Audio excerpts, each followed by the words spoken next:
Can everyone hear me? I hope the answer is yes, because it is time for another episode of Supportive Advice Live.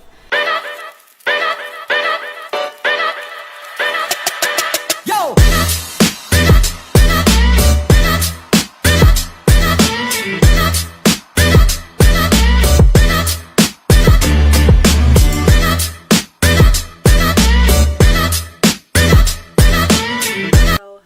Hello, and welcome to another episode of Supportive Advice Live. Here with me, I have my moderator. I also have my crew, my teammate, my friend, Mr. Machismo. Dante, what's been going on with you? Johnny come lately, what's been going on with you? Johnny come lately. I knew that was you talking. Let's jump into it. Dante, have you seen this 50, and I want to specify 50 section TikTok series, Who the F Did I Marry? By Reese Teaser. I have not seen it, but I have vicariously lived through my Facebook friends as they've given a lot of indications that it's off the chain, as they say. And I don't know if I could commit 50. I almost said snapshot. I don't know if I could commit 50 TikTok moments because it sounds like a lot. It's 50 10-minute moments. So essentially, it is a 7-hour video. Oh yeah, I knew it was some. Oh yeah, I can't do that. But it sounds interesting though. But I kind of have got the gist that it is so dramatic and crazy that the shock value is what's getting all the likes. And it kind of makes me think I'm in the wrong profession. So here's the thing. There's a thing about TikTok anyway, right? Where people are thumbing around trying to, get into the business that people are displaying. However, this takes it to a new level, right? Because she's talking about this guy, and it's one of those things where she draws out the story quite a bit. Like it's very, what I would say, content driven, right? And so for a person like myself, it was kind of hell. It was a version of hell.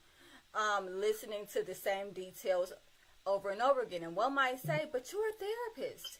Don't you listen to the same things over and over again? Not really, right?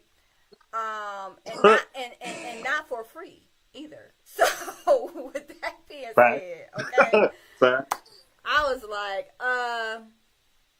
people, they live and they make progress. New things happen, and so there's never the exact same rendition of something or the same perspective, the same of anything when I'm talking to my clients on a regular basis, right? But with this, she's just telling the same story over 50 different sections. So it's, hey, this happened. And then you go to the next section. Remember when I said this happened? Yes, because it was like legit the last session, right? And so I'm trying to keep the mindset that she's doing this because maybe they were filmed within a couple days of one another. Maybe they were filmed a week apart. I don't know, right? However, I watched them back to back. Nobody applauding, nothing, no cheers, nothing. I feel like I mean, that is a pat on the back. That is an accomplishment. If you're talking about 50 10-minute sections, yes. That is over 5. I can't fathom that sort of thing. Because that not on purpose. No, I done went down a rabbit hole many a times watching all type of funny videos and some cooking videos, and I can do it indirectly, but I mean, knowing I'm signing up for the long haul. Funny I can do, Dante. Funny I can do, Mr. Machismo. It wasn't funny. First off, it was not funny. So let me give you the gist, right? And also to you, Beatnik, thank you so much for listening. So anyway, the way that it goes is she met this guy, because of course there's always a guy, right? And who the F did I marry? There has to be a guy, right? Or you know what? I take that back. That was assumptive of me. It could be a lady. It could have been a lady. We was doing good. Well, anyway, I guess. Hey. We love everyone, and we let others live their life as they would like to, because I don't care enough to hate it at all. Now, with that being said, there's a lady, there is a male, and apparently he is something. They meet online. Red flag number one. And I'm not hating to those people who do meet people online. You can find a healthy partner online. However, it might be a Build-A-Bear. I'm just saying. It's probably going to be a Build-A-Bear. I found the person I'm with online. On Facebook. He messaged me out of the blue. And Build-A-Bear he was. So, with that being said, you get real quiet whenever I talk about Michael, but it's okay. I love your loyalty. So, no habla English. No habla English, huh? So anyway, she meets this guy. I'm almost as bad as her, and he seems great, and they're gonna go out on a date, and he's telling her all this information, right? Oh, my brother lives here, and my sisters live here, and I'm from this place, and all talking to her on the first conversation. He's like just spilling his whole life story. So here's where I want red flag. Exactly. Here's where I want to say pause, right?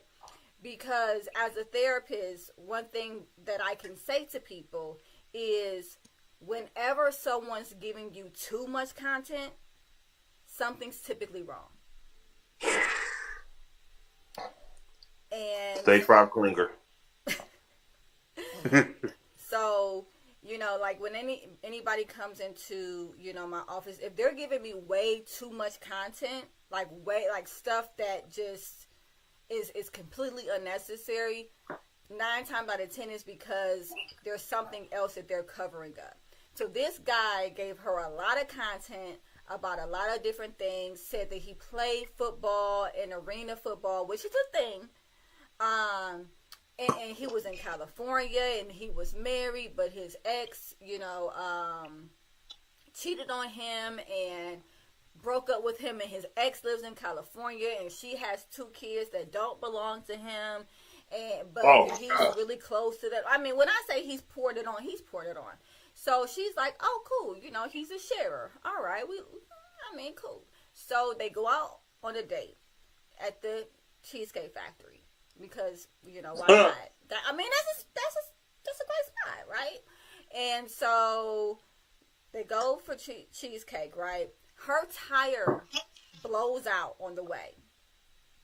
Okay? And so he meets her where she is. He helps her get her car to a place where they can replace the tire. And then afterwards, he pays for the tire. Now, this is what looks like a green flag. He paid for the tire, right? And then they actually went out to the Cheesecake Factory. Now, after all of that, I might have said, what, maybe another day, But they were both some troopers. and they wanted to have this date. So they went out to the Cheesecake Factory. And he's telling her all his business and everything. And then they start talking about, like, purpose for dating. which I want to say is awesome. Okay, this is a great thing to do. If you're dating someone, put your purpose on the table. Okay, that's not. If you think that putting your purpose on the table is going to scare the person away, then they're probably not for you anyway. Facts. These are facts. Your purpose known, because what happens is people have what's called unspoken expectations. And so they have all of these things that they want, but they don't tell the other party.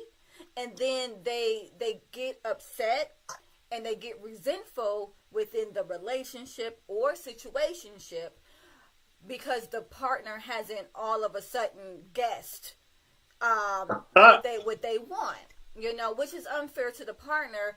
And, when it comes to consent, because consent is very important when it comes to relationships, you have to be just as clear about what you want and where you're headed as the person that you want to date, right? And so just keep that in mind. So she put her purpose on the table. He put his purpose on the table. And they both said that they were courting for marriage. Fast forward, because you have to. You just have to. Fast forward. COVID hits.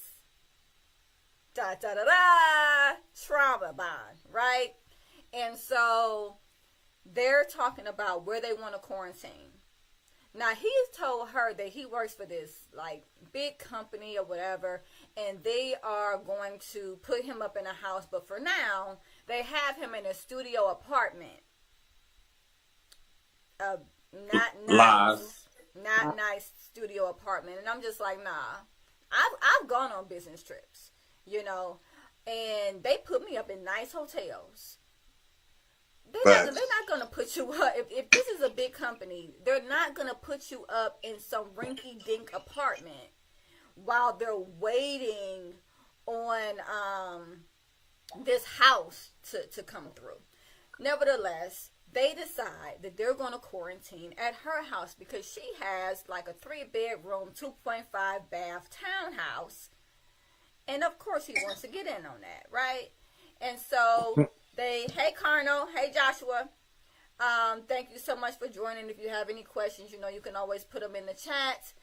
If you want to be a caller, you can always do that, press that call in button, and we'll hear what you have to say within reason.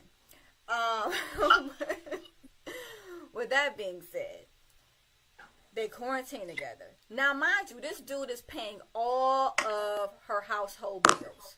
She's paying her own car note, which is reasonable, right? She's paying probably her own cell phone bill, but he is paying all the household bills.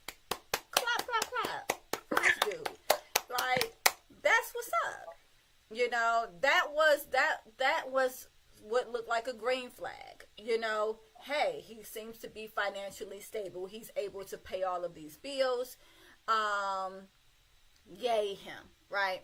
And so then they start thinking about that they want to get married. But before they get married, they want to buy a house. And so we fall back on this story that he tells her about they're getting him a house, right? The company's getting him a house. So now she's like, okay, cool. Well, you could just get the house for you and me, right? It's going to be our house now. And so they're like, yeah, great. Now, we both know that it would not be a 50-part series had the house came in part 2. So, there was no house. I was waiting on that other shoe to drop. Yeah. Yeah, it has been a while, Cardinal, but I am glad to see you on here. So, yeah, absolutely.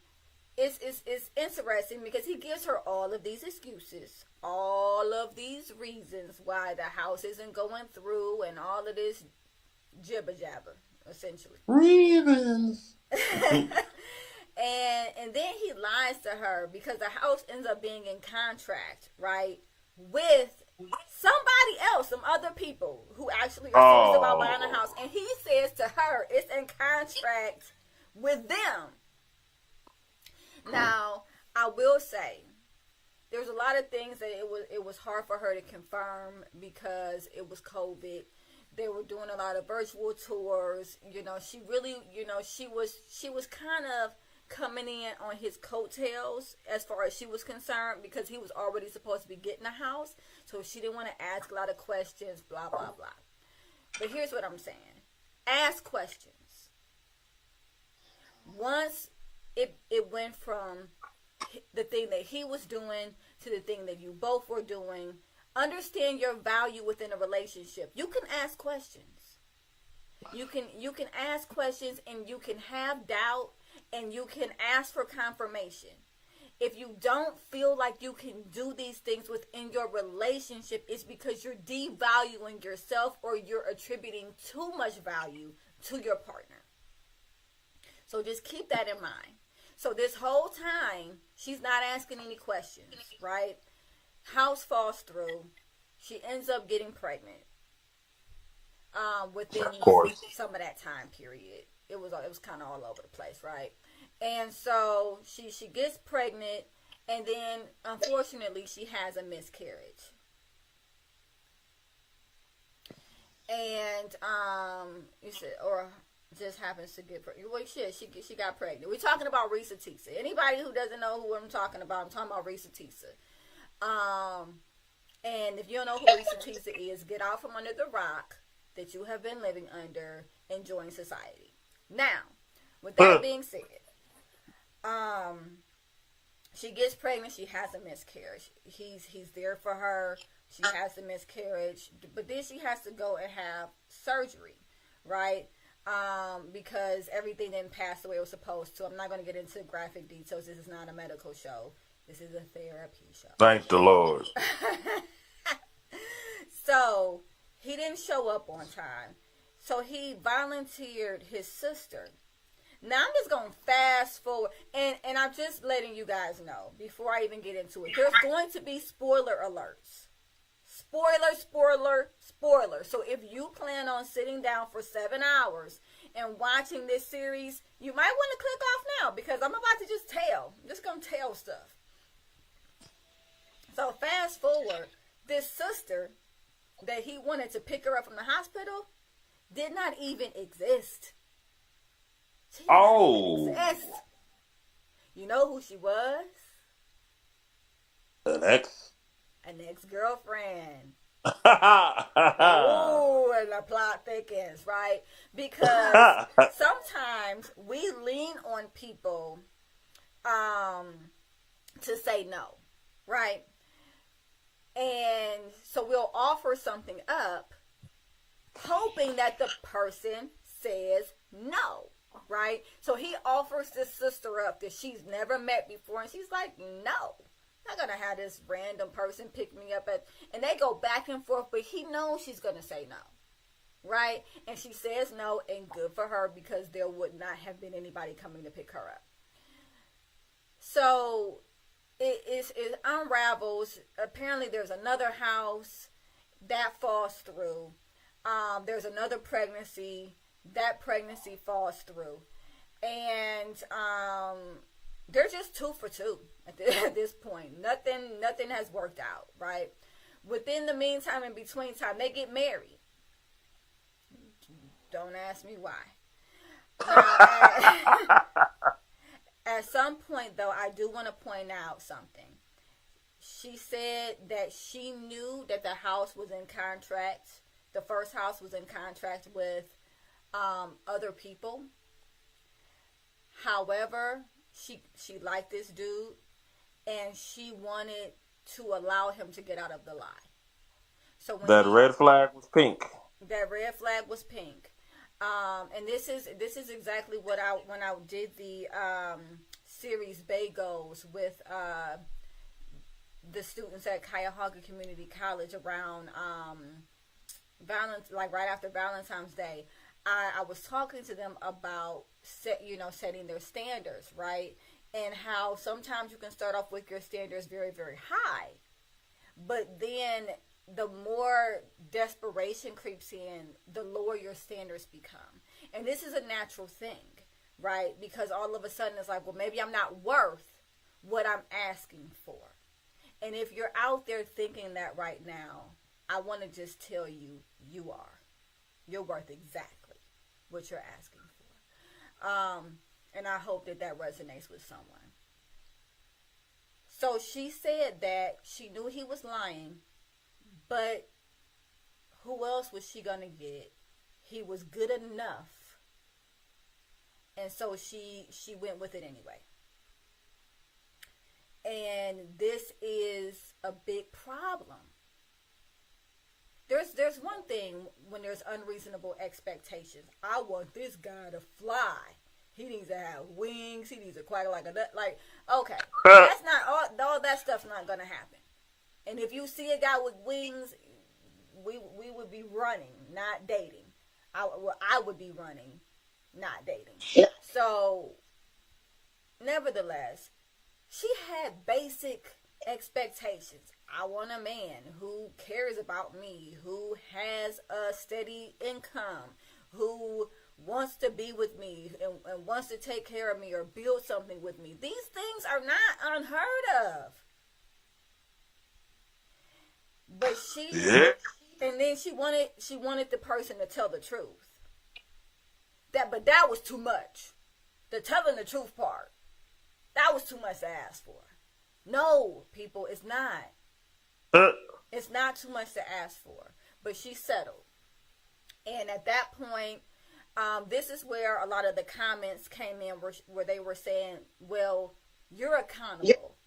You are subscribing to this victim role, but you're accountable because you knew Joshua said, telling the truth is a lot to ask. Yeah, her ex-husband thought so too, which is why eventually he was her ex-husband. So with that being said, it was a lot. You know, it was a lot going on. He was lying. He wasn't telling the truth about anything, not even his name. Not even his name. Okay? Not even his name. So, time goes on, and they're married, and, well, they ain't looking at houses no more, because why? She married him, right? And now he got her going from one BMW place to another BMW place, talking about he's going to buy her a BMW for her birthday or some type of something, right? Like, he just made these real outlandish promises. And he has her sitting in the BMWs, y'all. Like, just sitting there, test driving them. Going to one after another, getting her hopes up. You know, at some point, I think I would have said, I like this one. Buy this one now. Or it's going to be a problem. Because that's what we're doing. You know, you're not going to take me to 7 different BMWs. You know, but nevertheless, she enjoyed the experience. She had the experience. And she already knew that he was a liar. So at some point, she was just choosing to believe things that sounded good. And then he told her that he was going to take her to London. It was just a mess. It was a mess. Oh, my gosh. Now, if you see this guy, right, because this guy is on TikTok. His name is, I'm not going to say his government name because I'm not going to call him out like that. But the name that was given in the TikTok was Legion. So what? I know, right? Legion. What? Oh, you can't make this up. You can't. Oh, man. Legion. I'm like, should that have said something to you? All by itself, that should have said something to you. But anyway, when you see this guy don't look like he have no money. He don't look like he have no money. Now, I'm not saying judge a book by a cover. Cardinal is Risa, and it's on. It's a TikTok series. It's a 50-section TikTok series, 7 hours. It's a lot. And but if you guys are looking at it's from Risa Tisa. So and it's called Who the F Did I Marry? Just so you guys know. So with that, it is just a mess. It's a mess after a mess after a mess. Now all of a sudden she's going through his phone. She's seeing that he's talking to other women, that he is, sexting and all of this other jazz. And she's like, I didn't really care about that, because he was lying so much that the cheating, like, she was numb to the cheating. And I want to say that this can happen when you are experiencing and I'll call this a trauma for her, right? Because this is a traumatic experience where somebody is consistently lying to you, getting your hopes up, and disappointing you over and over and over again. I mean, essentially, he's just playing with you because he knew he didn't have the money the whole time. So, but when you go through something and you get your hopes up and then you get disappointed, and you get your hopes up and you get disappointed, and this happens as a pattern, eventually a part of you will, or can, I'll say can, be numbed to this person and their actions. Essentially your responses become depressed. There's a level of hopelessness and helplessness within this scenario, because now I'm married to this person. I get that he's a liar. Nothing he's saying is coming to pass. And so she's just numb at this point, right? Good Lord. Man, that's crazy. It's a mess. It's a whole mess. And so then she says that she was actually grateful at one point because she saw that he was cheating again with what she said was a prostitute. And she said that it was a legit prostitute because there were prices. How much for this, how much for that, etc. And she said that she was actually thankful because she felt like that God would forgive her for divorcing a man that was unfaithful to her, but would not forgive her for divorcing a man that essentially had falsified everything in anything that he was or was doing, right?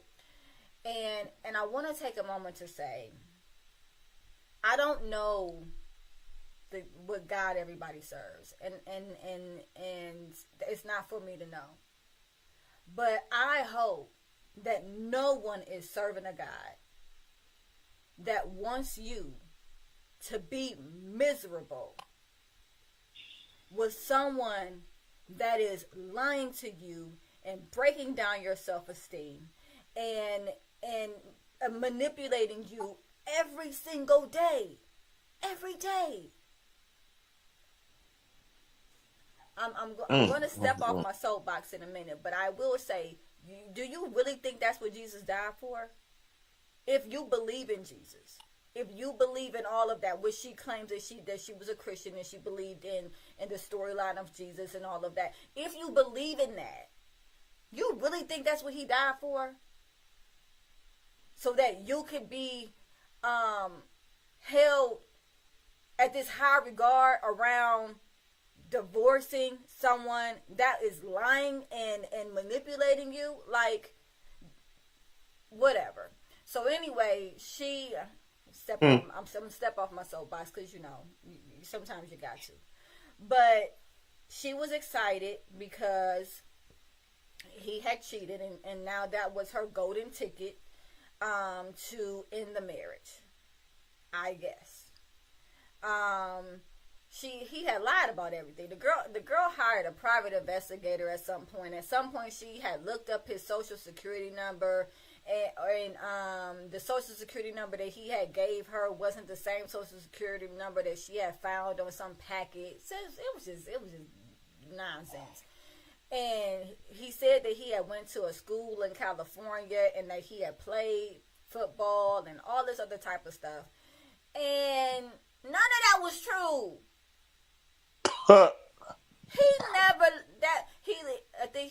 They said that he lived in Georgia, Rhode Island, and some other place. You know what place he didn't live? California. He didn't live in California. And then she asked him about it, and she said, I couldn't find any record of you in California.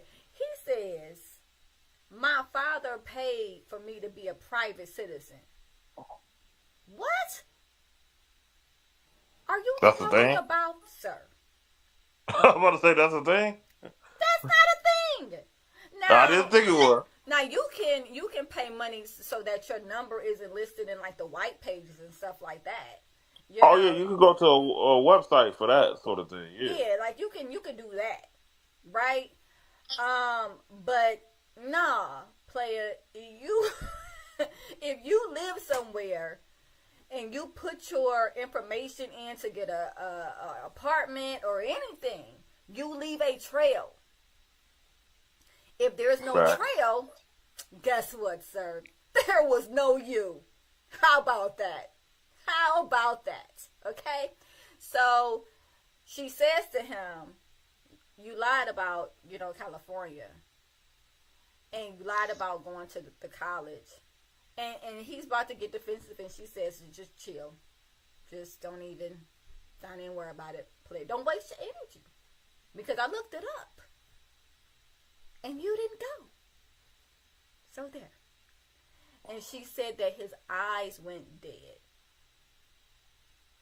That he wasn't having serious emotional reactions to anything that she was saying, but his eyes went dead.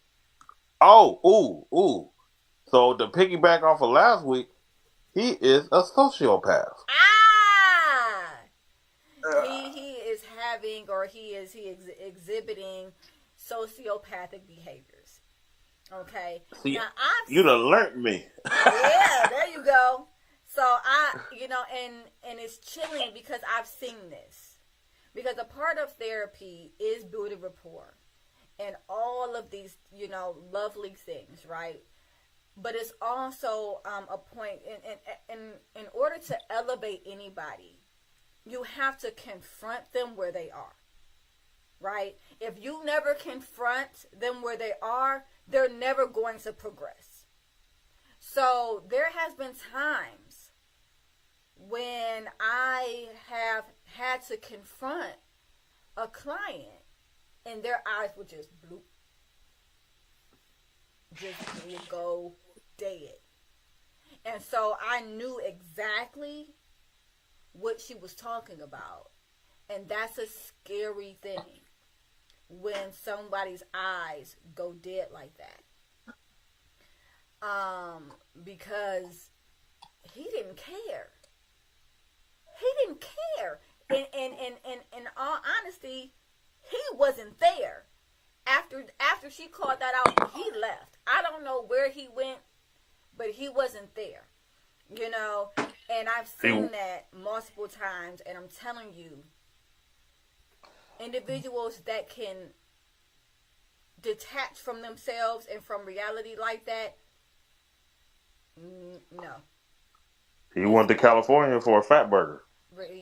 That's where he must have been an In-N-Out in California. When she was asking him about San Diego, he had went to In-N-Out in California. But it was sad, but it wasn't, because I think that by, what was it, episode 35, 40 or something, that by the time she had said something to him or whatever, we were ready. We were past ready for her to have said something. We were like, can you please move this along? And so people said they were captivated. I was not captivated, but I knew that I wanted to talk about it today on my podcast, so I figured I might as well, I have to watch it. Sometimes you just got to do what you got to do. So she finally confronts him. She tells him, and he's faking some knee injury or whatever at this time. And she said that he's not eating. He's lost a lot of weight. She don't know what's going on. I think maybe he done told somebody that he had cancer, somebody else he was seeing. I don't know what's happening. Oh. Because it tracks, right? Like, now he was you moving losing on. all this weight and all this stuff is happening and you hobbling around and you can't work and all this jazz. So I'm like, but that's just me speculating. I don't know what he told anybody. So at some point she talks to his ex-wife, a cousin, a brother, all these different people. And then she finds out that he has the ex-girlfriend who he lied to. He has the ex-wife that he lied to. But then she finds out there was an ex-wife before that ex-wife. Wow. Yeah. So she's number 3 instead of number 2. And I'm not counting the girlfriend. She's number 3, the third wife. And wow. So, yeah, it's a... I would likely be single by choice for the rest of my life, thanks to my own experience. Yes, that was Carnal's comment, and yes, I don't think he did have anything to lose, at that point. But she told him, she was like, you need to get out, you need to leave. You've been lying. I don't want to do this anymore. You need to leave. And so he doesn't leave because duh, right? And he calls his aunt, who is really his aunt, according to the story, and says to her, she says I'm lying to her, and she's putting me out. And I've never lied to that girl. And apparently, for her, this was a breaking point. Because this was one of the first times I think that she had actually saw him lie to someone else about her in front of her face. And she lost it. That'll do it. She lost it. She went.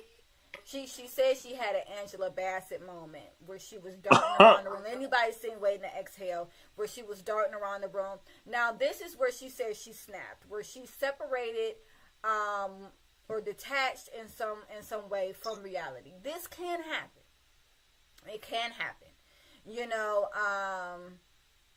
She didn't hurt the guy or anything like that, but she started screaming and yelling, and I guess she pushed him out or whatever it is that she did. And he, she was like, you have to go, and she says that she had just lost it. Fast forward, they're not seeing each other anymore. She files for divorce. There is this whole spiel about her talking to the ex-wife, and the ex-wife saying, this is what he does. This is what he did to me. The ex-wife before her wasn't from California. She was from Georgia, which is exactly where they were from. And she said anything that he told you was a lie. I'm like, but that's just like saying a dog barks. We know that. At this point, we're well aware he's not a truth teller.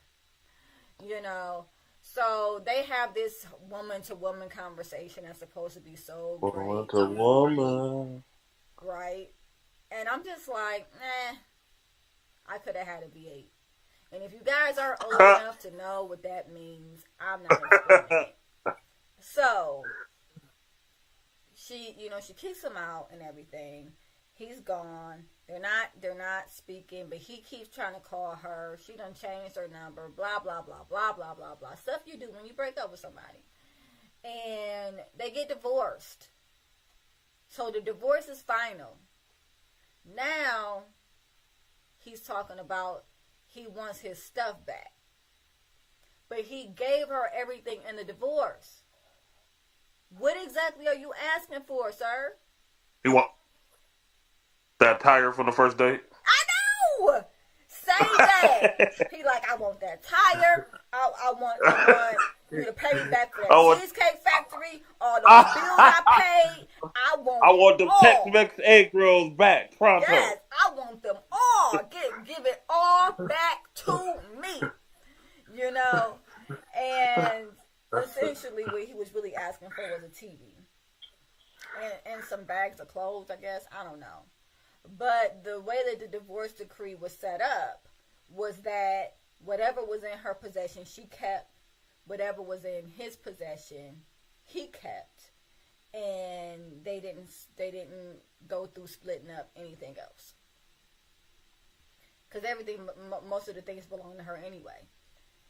He even went as far as telling her about, like, the daughter of the ex-wife died and all this other stuff, which was not confirmed. Oh my gosh. When she talked to the ex-wife, she said, "My daughter's fine," but she never told her Why? that. Yes, What he said. Yeah, she never told her what he said because she said that would have just been. It'll freak her out. Yeah. But you found her number on, what was it? The marital records. Called her out the blue about this guy that she divorced, and said you were married to him, and that wasn't gonna freak her out. Just the part about her daughter, huh? Like, understand here. She's already freaked out. Like, what are you talking about? Just the daughter thing. So and this is where boundaries kind of come into play. Okay, you see her number. But what you want to gain from her is more important than respecting someone else's boundaries. She divorced this man. She's not trying to have anything to do with this man. But what you need is more important. And I say that, and I bring that to the table because a lot of us are around individuals who prioritize themselves higher than they do us. And then sometimes we become so, I'll just say, so used to it that we start prioritizing that person higher as well. Right? And we start to lose and forget about our worth within a relationship. It's always their thing. It's always what they need. It's always them, right? And at this point, she has prioritized her curiosity over this person's privacy, right? And the way that she rationalized it was, well, it was public record. Well, you couldn't have just got her phone number off of the information that was found online. She had to go down there in person and file to get that information. So wow. I'm not backing that rationalization, because anytime anyone's rationalizing to begin with, they already know they did something wrong. Or, I don't like to use the word wrong, but something that does not align with their values. Now, she talks to this lady, blah, blah, blah. She says this dude tells her that he's going to show up at her house. Now, she says this is not a good idea. He wants to show up at her house because he needs his TV. Like, really, dude? At one point, he said he had $650,000 to put a cash offer down on a house. This same dude tripping about a 40-inch television? Nah. But his lie had unraveled so much. At this point, he was just like, well, I'm going to keep it real. I want my TV. I'm like, yeah, maybe if you would have kept it real in the beginning, we wouldn't even be in this situation. But he shows up to the house. The police are there. And apparently he has a warrant out for his arrest. Because why not? And so she says that when he got out the car, he was smaller than she had ever seen him. And she attributed that to him being homeless and not eating. I'm like, whatever is the reason. Some people in the comments said, well, it must have been his guilt. Maybe he was guilty. No. If he wasn't guilty after the first house, why would he be guilty after the second one? If he didn't feel any guilt after the first two BMW places that he took her to and had her get behind the wheel, smiling and test driving something he was never gonna buy, why would he feel guilty now? No, he just got caught, and now he's facing consequences. And one of the consequences is being hungry, apparently. So he has lost some weight. He goes to jail, and he get to eat. yeah, 3 square meals, man. Her calling the cops was one of the best things that could have happened to you, bruh. You know, he goes to jail, and then she says that she doesn't see him. She gets a restraining order or something or other, and she doesn't see him anymore after that. Thank Thank God. God. Oh my goodness, man, Thank that was God. exhausting. And you're That was welcome, people, exhausting. for me summing this up for you and saving I'm so you the agonizing 7 hours agonizing. that it took for me to watch this series. Well, you might need a volume after that or something. Ain't that what they I call? needed a nap. That's what I needed after that good Man, that night. is It was a wild, mess. I was man. just like, come on. But That is too much. she says the signs were there, and she blames herself. My thing is, sometimes you want to believe the best about people. That's not a crime. That's not a crime. Cry. It's not a crime. However, it can't be at your own expense. Benefit of the doubt is one thing. But once it got to the point where the house fell through and you knew that he was lying to you, you had talked to the realtor yourself, you knew that this was another couple and he had been lying to you for months while you were pregnant, the character is coming out. Now, some people are like, well, he was a jerk. You know, according to a most recent video that she posted, I think she posted it a day or two ago, she says she talked to his brother, and his brother said, I want you to know that we know about him. The family knows that he is sick. And he lists a couple of diagnoses. He said that he had bipolar and schizophrenia. Apparently.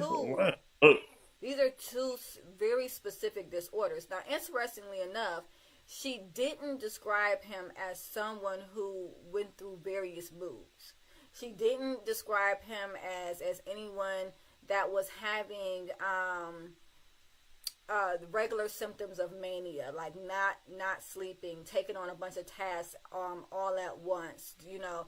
But he did have delusions of grandeur, and that's a symptom of mania as well. Well, what is wrong with me? I can't talk. I need some water. That is a symptom of mania as well. Delusions of grandeur. I like that term. Yeah. It means that you think that you're bigger and greater than you are.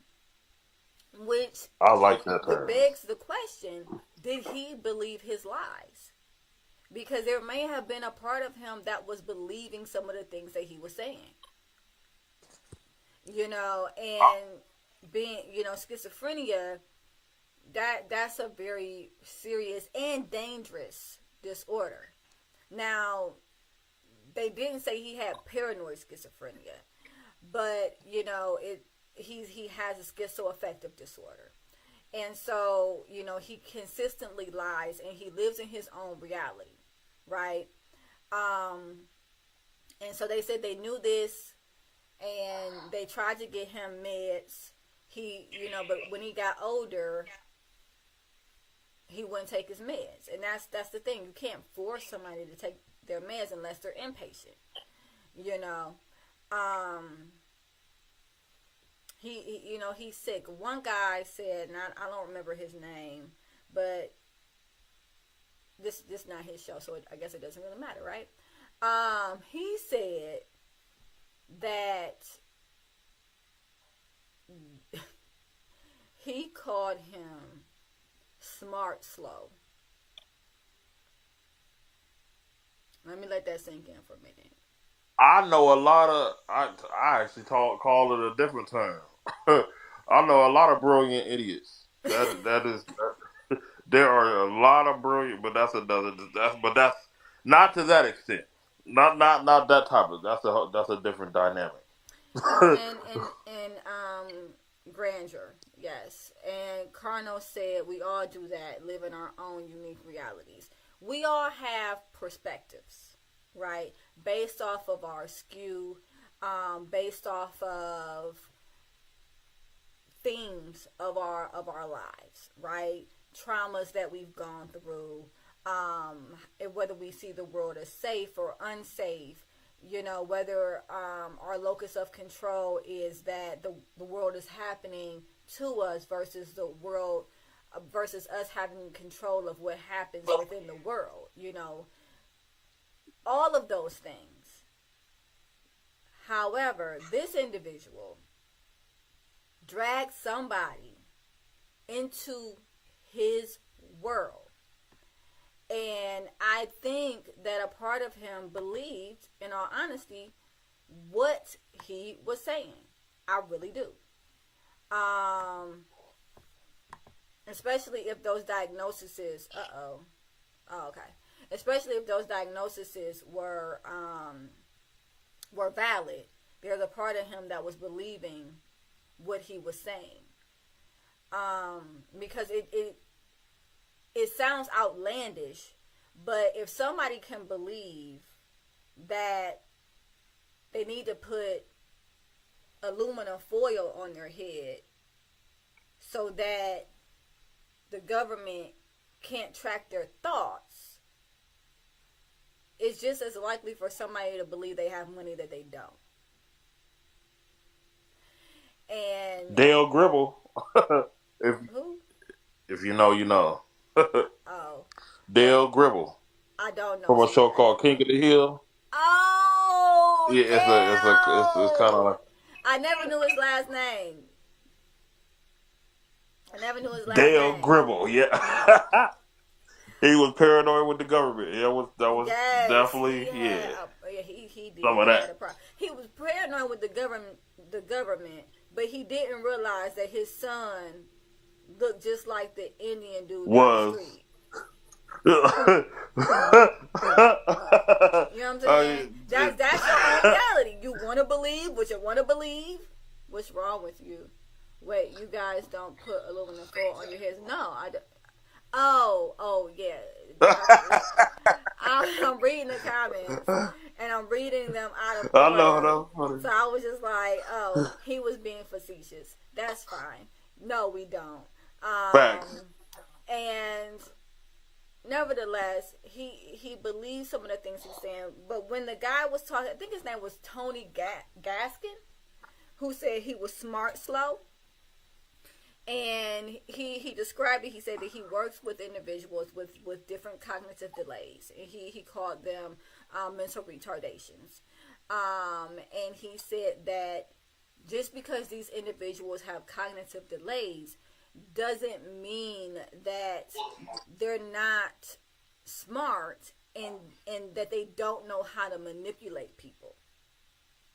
And so he gave examples of people that he's worked with that will say to him, if you don't do X, Y, and Z for me, when this millions of dollars comes, you're not going to get any of it. And they kind of believe it.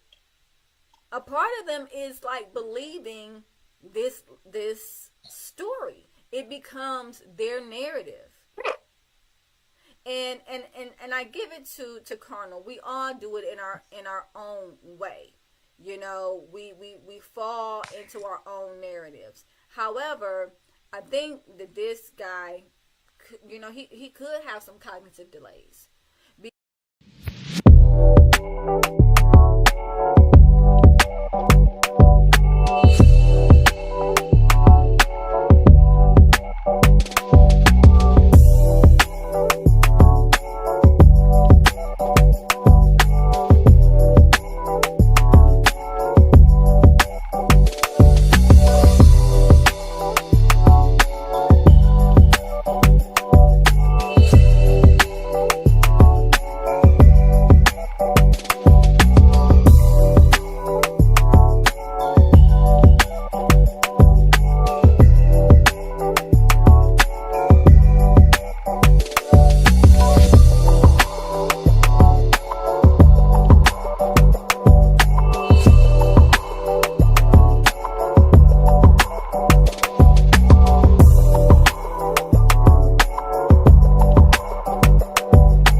transition, they typically don't think of a state in which you're not moving or choosing not to move, and waiting.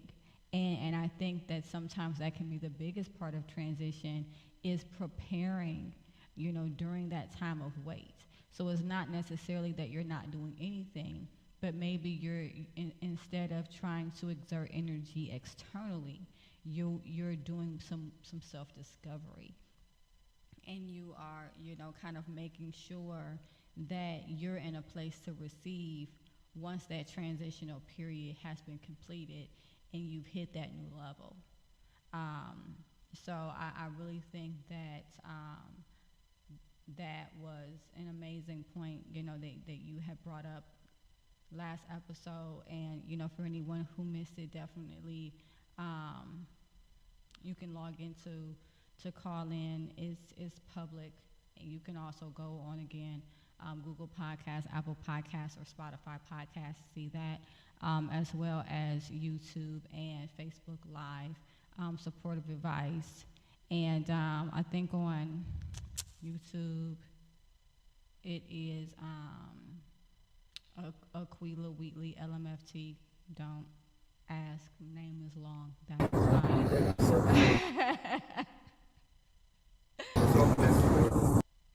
And did you have any additional thoughts on Well, I think, well, of course, I'll give you the two for one special. Procrastination, oh, instant gratification kills the nation. that? Oh, But that's good. seriously,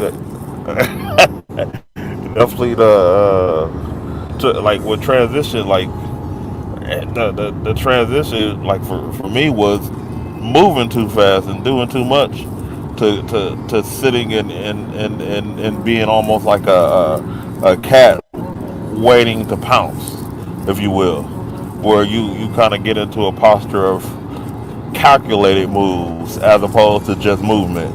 And I think that's something that is harder to do, especially with today's society where someone who doesn't look like or seem like or even smell like a certain thing that is the expectation is seen as a sore thumb. Where really they really on to something most times. What I saw like a super nonconformist when I say this, but what most people kind of like or gravitate to kind of makes me concerned. Like why is it so popular? What's wrong with it? What's going? Something is wrong. Like that's also my inner conspiracy theorist too. But I'll digress with that. That's a whole nother subject. But yeah, that's I think that's important to just know because for some people their transition is going from sitting and being in a study mode to being active. You got to know where you at with it, and that's the whole that's the biggest thing about transition. What are you transitioning to? What's the end game, and what is the strategy to get there? And I think that's it's all independent on the person, and I think that's the biggest thing people should take away is like what is going to work for you, not work for Jeff over there that you went to school with, or will work for Margie and what works for you, Broomhilda, or what, whatever the person's name is. What works for you? Okay, what works for you, Mary Catherine? His name ain't working. Dang. Well, I'll just insert random name here, or insert your name here in TV land, or calling app land, or TikTok land, or Tic Tac land, I should say, as the old folks say. Though. So, I 100%, agree that it is all about, what works for you. Now, granted, we have external motivation, which is typically societal expectation, right? And there's a part of that that's necessary, right? If there were no, hunger, starvation, no competition, people wouldn't have motivation to succeed, right? Because then what would success be? So a lot of times society determines those things, and it puts us in a place to continue to grow, and to have goals to actually grow toward. If those things aren't in place, then it's essentially, um, we can become stagnant. But everybody has their own road, so to speak. Everybody has their own purpose. And so it definitely is important to make sure that whatever road you are on or wherever you're going toward is something that is going to take you towards self-actualization versus something that is just going to help you conform. So with that being said, I am going to transition into the Am I the Asshole Reddit, because I just love it. Yay! I just love it. I love it. I love it. And I didn't get a chance to do that last week, but I'm not saying that begrudgingly. I'm definitely glad that the conversation took the turn it did, because hopefully it really was helpful for those that were able to tune in. And again, I thank everyone who did tune in. So, Monique, uh, Mo, I thought you. See, this is what I be talking about. Mo is actually on the line. I'm going to invite you to be a speaker. Hey, Carno, how are you?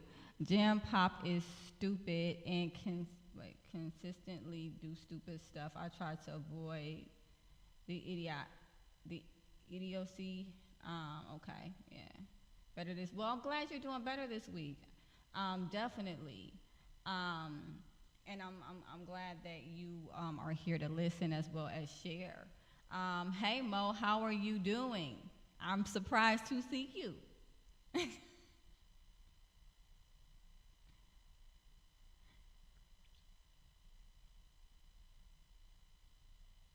Thankful. Thanks for having me once again. Of course, of I'm course. excited to hear what we're talking about today. All right, so what we're gonna do is we're not gonna draw this out too long, but I did want to go into the Am I the Asshole Reddit. So here it is. It's a little long, so bear with me. Am I the asshole for not helping my brother with his daughters when his wife left him? Um, Apparently this person is a 30-year-old female, is single, child-free by choice. She dates occasionally, but no long-term relationships. This is due to many reasons, like I love my freedom, I want to enjoy my life unencumbered with responsibilities, and I want to really focus on my career. So I can already tell now that this person is kind of setting us up to understand why they don't want to help with it with their brother's children. Basically, what I'm seeing here is a layout of sacrifices. Hey, I sacrificed relationship. I decided not to have my own children. I really enjoy my freedom, and it's worth those sacrifices, et cetera, et cetera. And so it's kind of, and that lets me. It kind of creates an environment where you have to wonder why this person is already starting to overcompensate in the conversation, and we just started, right?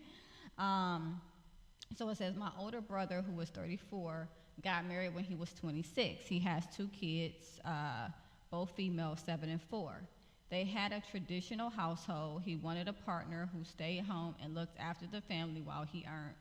She had apparently dreamed about being a homemaker and taking care of children. But during the last couple of years, she showed signs of hating it. Yeah. She wanted to study more and work outside, build something of her own. But my brother refused to step up or help. I warned him once, but he told me it's none of my business how he runs his household, so I kept my mouth shut.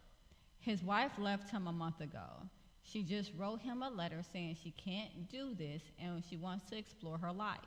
She left kids with him and basically vanished. We have no idea where she is. Jeez, that sucks. The thing is, my brother doesn't know how to do even the most basic things. He is the kind of guy who never changed a diaper or toasted bread. The moment my brother found that his wife left, he called my mother, who rushed in to save the day. She thought it was short term, and in my SIL would be back. Oh, sister-in-law. And my sister-in-law would be back, but she hasn't. My father is unwell and needs her home soon. They live hours away. My brother suggested she take the kids home with what? No, brother, we're not doing that. My dad said no. He is retired and they are both getting old. He does not want to have kids in the house full time, taking up their energy. Since that was a no-go, my brother asked me to either move in with them to help out or take kids in with me. I refused. From what I see, he is a grown adult and these kids are his responsibility. I made a choice to live the way I do, and I do not want to sacrifice my life for his choices. My family is pressuring me into this stuff, blah, blah, blah, blah, talking about how my brother does not know how to take care of kids. The little girl needs a woman in her life, other little girls, and blah, blah, blah, blah. So, am I the asshole? Okay? What, that's a lot. That's a lot. I'm kind of chuckling just a tad, because he's like, all right, Mom, take them. Like, here, take, like,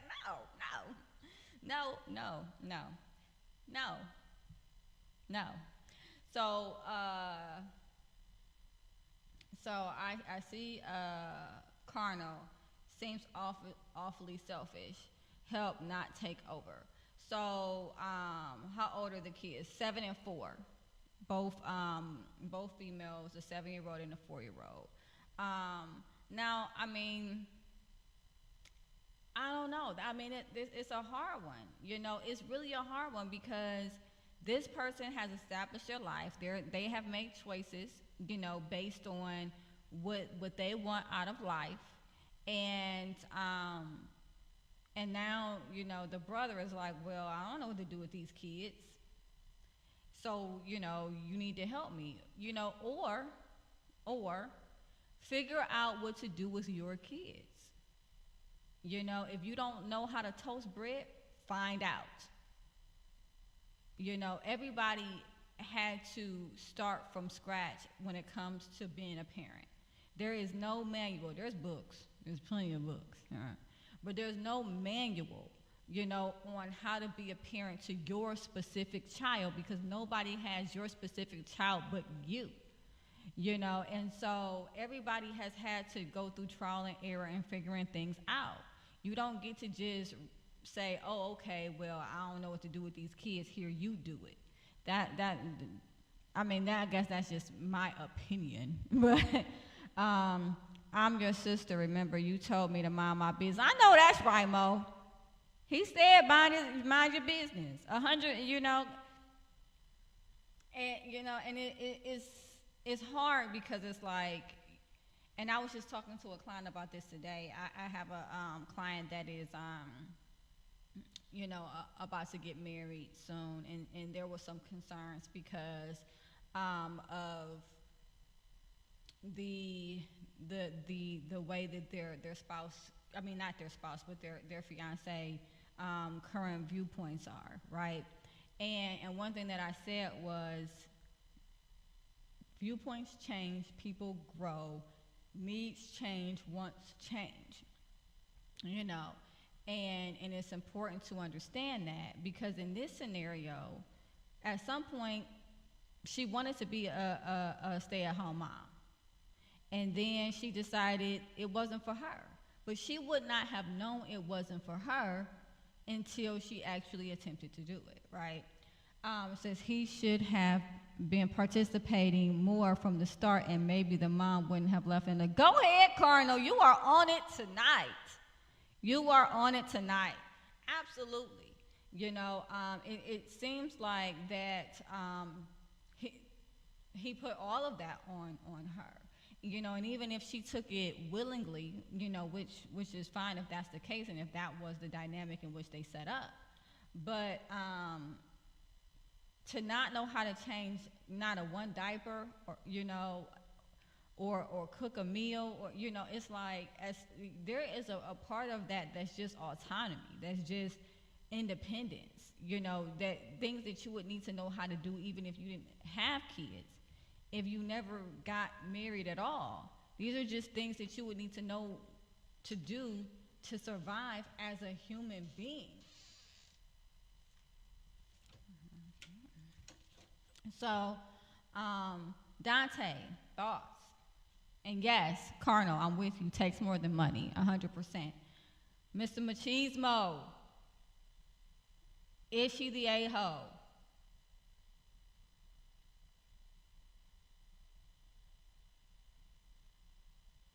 Did I lose you? Oh, one second. One sec.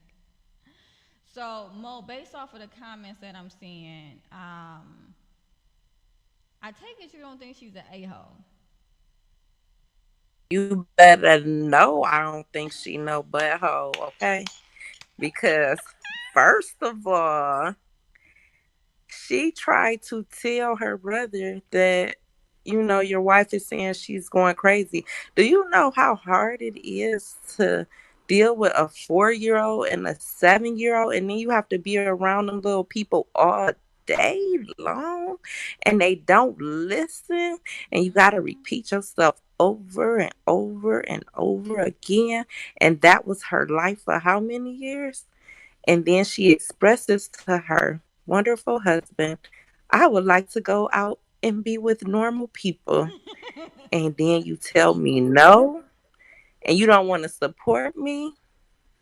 But I also feel like the wife, even though, she shared that with her husband, even though she's a homemaker, she should have been making her husband do something. Like, Yeah, there's no way that I'm about to have another baby and my husband is not changing a diaper. Like, say that. you can't help out, but when you come across a lot of families, when I come across a lot of families, it goes both ways. But most of the time, women are more of the caretakers, and so men can be in a house but don't participate in taking care of the children. And so it's not fair that me and you both go to work or I'm at home all day and you think I'm not doing anything when I'm emotionally tired. So she needed some self-care and some things to do to herself. And I think people fail to realize those who are with the at home with the kids the most, they need some self-care to get away from the kids too. So Yeah, I mean, there's no way 100%. that I can. Yeah, no way. You're gonna change the diaper, sir. When that baby wake up, you're gonna get up and go hold the baby. This time, it's your turn. It's your turn, Big Daddy. Go get that baby. Go get Junior. He's Big Daddy. So Big Carnal, Daddy, go get Junior. I know that's. I mean, I'm with you. I am with you. My oldest daughter, who we've talked about plenty of times. She's 19, and not, with her, it was just me and her. So there was no taking turns or anything like that. It was nobody that hand anything over to. But you know, my daughter and my son, it was definitely equal responsibility, essentially. Very active, paternal figures, and I'm so appreciative, of that, and I think I was even more appreciative of that because I knew what it felt like not to have that, you know. Granted, on the other hand, a part of why we might hoard some of the responsibility is because then we don't have to run things by someone else. We don't have to get someone else's opinion.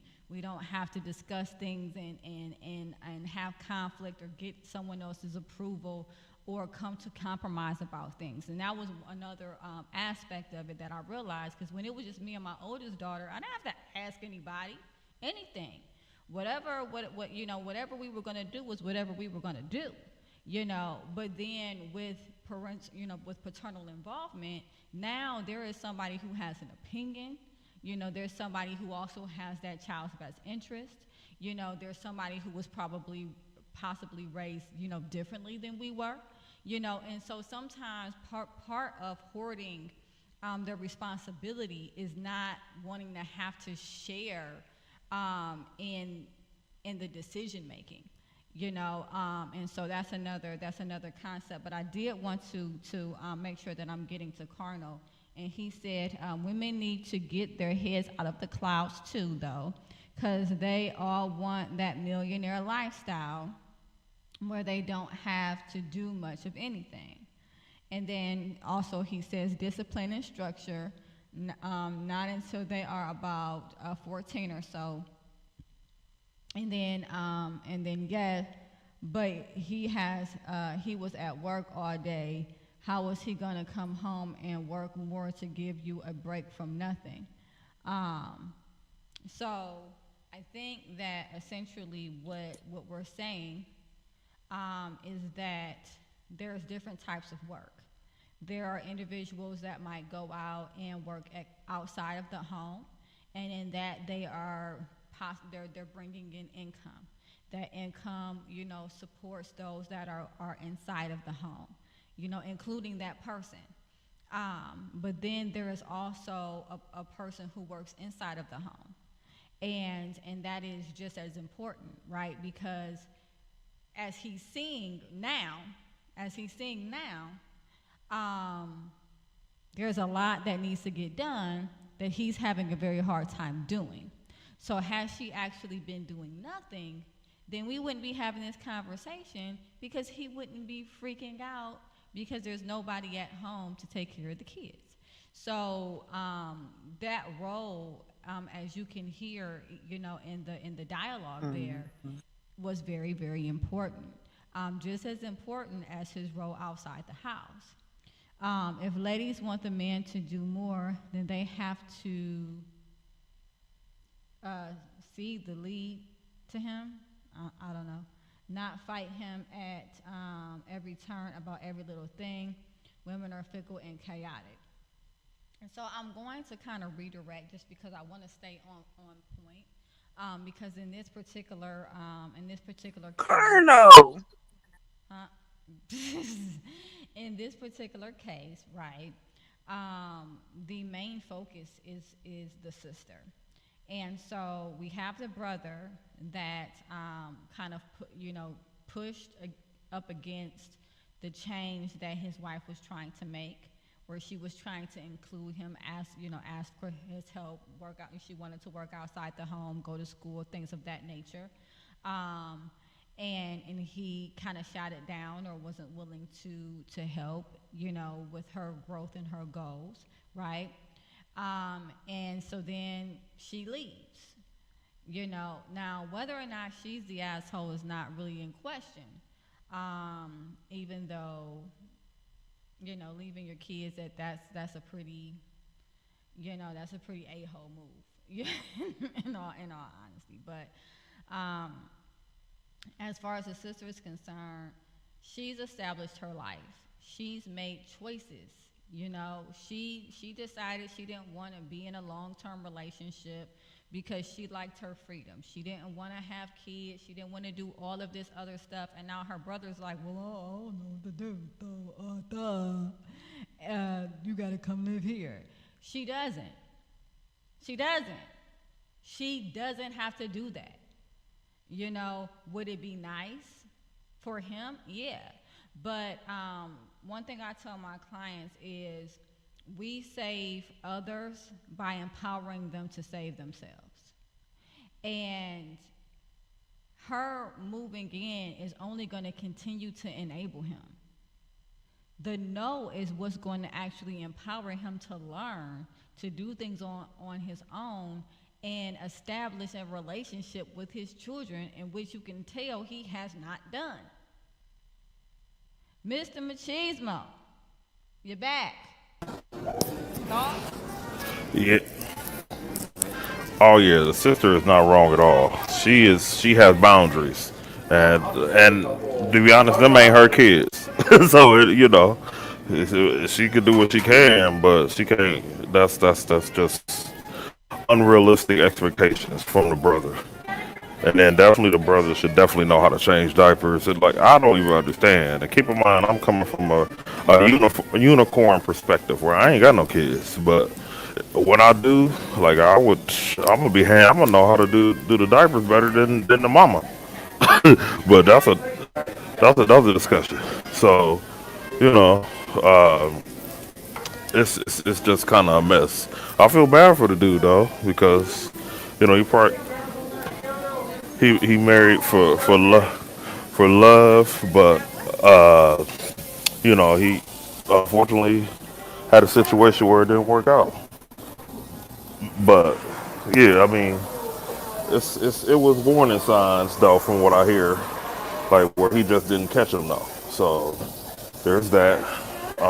But yeah, it's an unfortunate situation, but you can't just be out here without knowing how to do basic skills. I mean, come on now, you don't know how to make toast? Like, that's wild. That is wild. That is bizarre. But hey, it is. So with a lot of things in life, I guess. But yeah, that is. He kind of dug the hole for himself with that one. But yeah, that's my thoughts. Like we know who the problem in this is the wife that left, just like it would be if a dude left, which is usually the case. This is actually an aberration. This don't happen often. When it's the other way, with a girl leave, like wow, when did this happen? Every blue moon. But it's an unfortunate situation, but it's definitely not the sister's problem. You know, I also wanted to go into Carnal's questions. What is she doing? And sad state for nuclear families these days. Yeah, definitely sad state. We don't know what she's doing. The assumption based off of what she was trying to gain within the marriage, right, is that she's trying to explore herself. She wanted to go to school. She wanted to work outside of the home. She wanted to better herself and things of that nature. So the assumption would be because she did not have the support to be able to go outside of the home as she had requested, she left to go and pursue those ventures. So partying and clubbing and all of that, that's not, based off of the information we have, that's not a valid assumption. More or less, she is trying to better herself. And she didn't feel like she could do that within their marriage. But again, back to the sister, definitely not an a-hole. Now, I wonder how you would approach Dante, um, having a significant other that they say that they want a family, that they want to settle down, that they've always wanted to be a stay-at-home mom. And so you all communicate your roles before you get married, before you have children, and then you're 7 years in, and all of a sudden your spouse says, psych, never mind. I don't want to do this anymore. I would like to do something else. I want to explore a different side of myself. I want to get out the house. I don't want to be a homemaker, whatever the case may be. What would be that conversation for you? How do you think you would respond? As far as her like saying she want to leave, or the part that led up to it, Right, the because part it that led definitely up was to a. not her leaving, but like after several years, her going from, hey, this is the role that I've taken on, and this is, I'm a wife, I'm a mom at home, I take care of home, to, I don't really want to be at home anymore. I want to go back to school. I want to just essentially, wanting to change the You want roles this? around that had already been established in the relationship. I signed up for that. Unfortunately, well, depending on how that work out, I signed up for that. So that's the whole But thing. You know, how did you sign up for that when you get when there was something else that you thought was going to be taking place before the marriage? I mean, you kind of gotta have, for better or worse, till death do us part. What's the That's part of radio? it. So that's why you gotta. Oh yeah, somebody take care of something. But yeah, that's what you sign up for when you get married.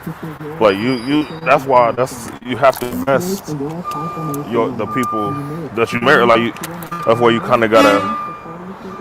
And it's of course it's not a perfect science. Yeah, you hear all type of stuff, but it's not a perfect science with that backing it up. But it's a look like a propane truck or something. But I mean that's a tough situation. But I mean, old boy backing it up. If he don't know how to make toast, he obviously ain't. He's oblivious to the wants and needs of the girl that he loves. So that's one issue, and that's the issue really. He don't even know what he signed up for, and I don't want to sound pretentious, but I mean that's what he could. You gotta know your personnel. Like that is wild.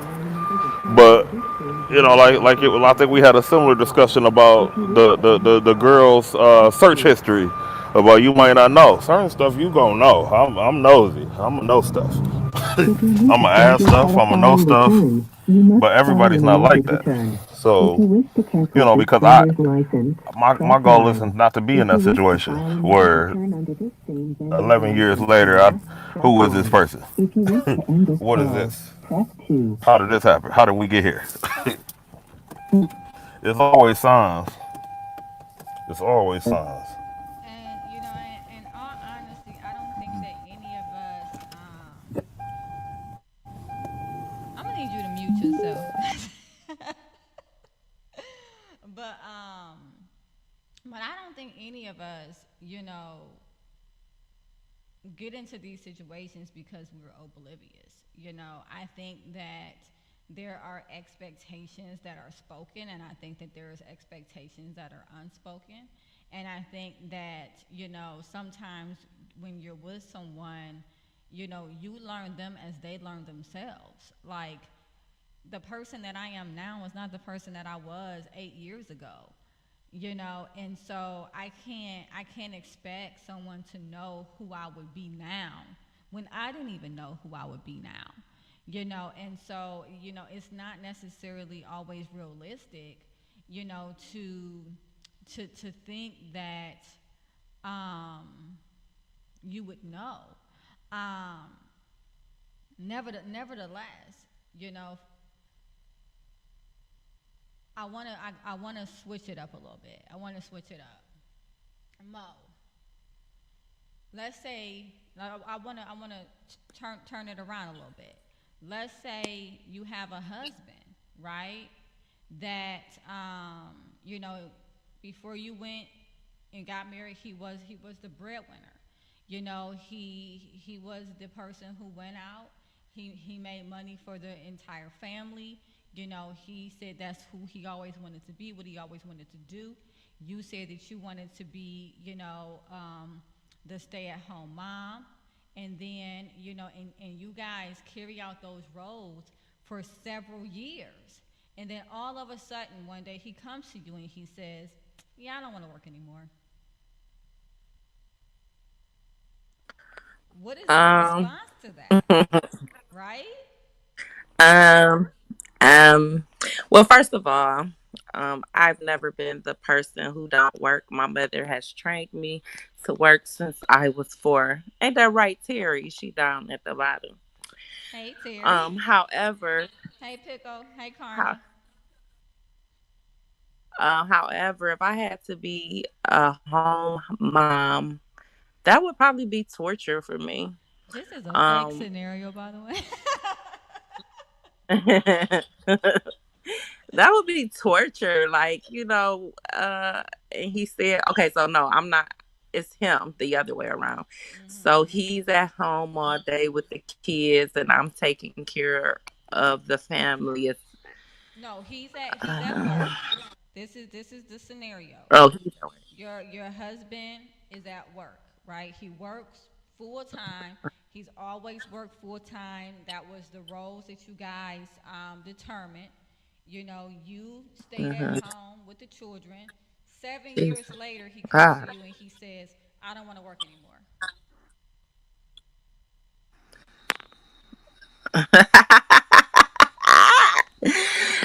Okay.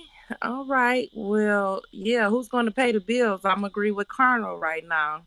That would be hard for me to swallow and deal with that if I'm been a homemaker all this time and he's been out there making all the money and now he doesn't want to work. Um but at the same token, I'll probably gladly go find a job. I'll probably already have one a job lined up, you know. That would be that would be hard because the roles did change and I was used to my husband um taking care of everything. However, in life, we supposed to be a team, right? And so, if my husband is tired of working, I will have to swallow my pride or my feelings or whatever that may be, and we will have to figure out what's next for us. Um, I when you were talking about roles and you were talking about how things change, when I think about couples, as you were talking about two people, you have a person who's about to get married. And I think that sometimes, we change. It appears that women change more than men, as in probably emotionally and mentally.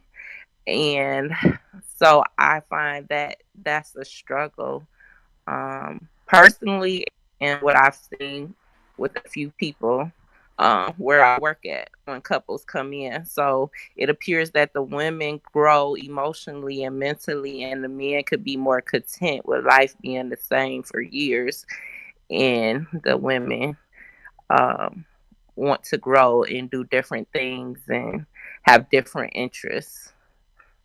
So, what do you say about that? I say that if that were generally true, that females change more consistently or more often than males, then there would not be midlife crisis.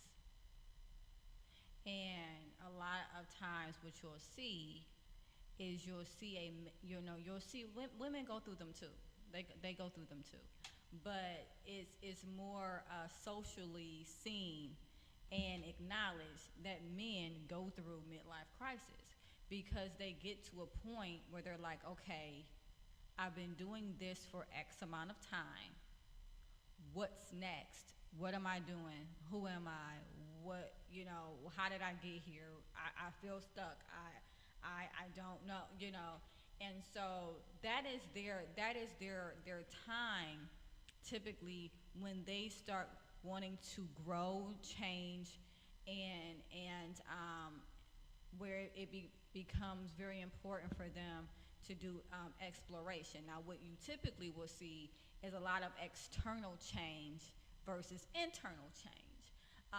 But I see a lot more males going into therapy and having their mental health needs met, which kudos to them because it allows them to do the internal exploration that they need to do to get to where they actually want to be or where they actually want to go because you have these external values that are instilled in you since birth. Men are supposed to do this, women are supposed to do that. You have those societal gender roles. And you go and you push and you push and you push and you push and you push to fulfill those societal, to alleviate those societal pressures, right? But then at some point, you're like, well, what do I want? I've done this because I was supposed to. I've done that and that and that because I was supposed to. What do I want? And that's typically what you see in a midlife crisis. And men have those just as well as women.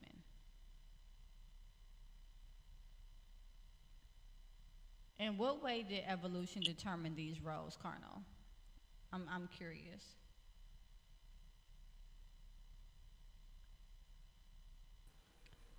Carnal also made a statement that women are better at certain jobs than men. And I want to say that I have to give my daughter's father credit.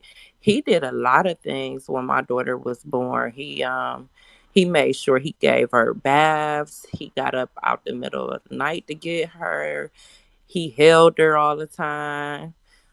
He created a brat, but he was very he was very active with my daughter. So I one thing I can say and give him hand claps is that he wanted to do the dress up for all the holidays. He was like, me and Bookie, we going to go trick or treat. Me and Bookie, it's Easter time.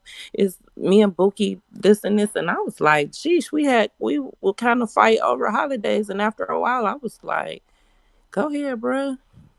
She's all yours, I guess.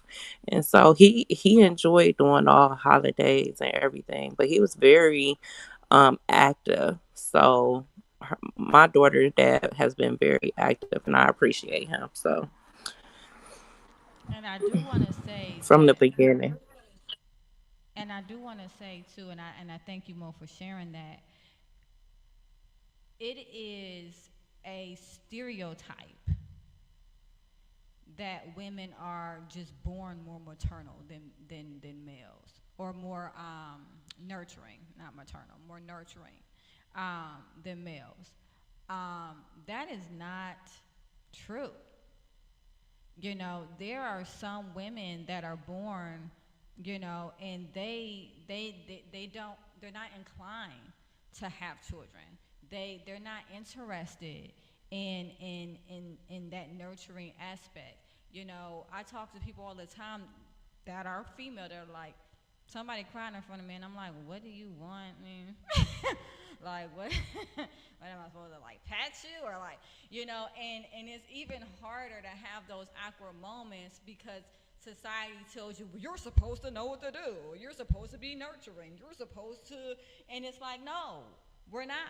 We're born human, you know, and some people have, stronger nurturing predispositions than others, and so it's not fair to say that just because a woman is female that they should want to stay home with children or be naturally more nurturing than a male, or whatever the case may be. I mean, now I've been watching this show, and so I'm just gonna come out of left field with this because it's just that's all this show talks about is penguins.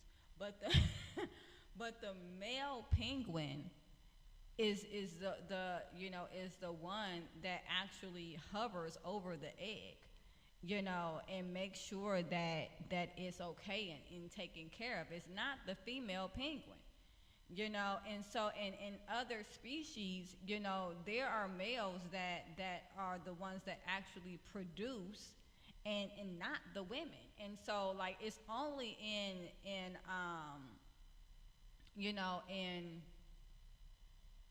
I guess I'm looking for a word. It's escaped me. It's late. But anyway, it's only in our species where we have these roles where it's like, oh, well, you're a female, so you're supposed to, and you're a guy, so you're supposed to.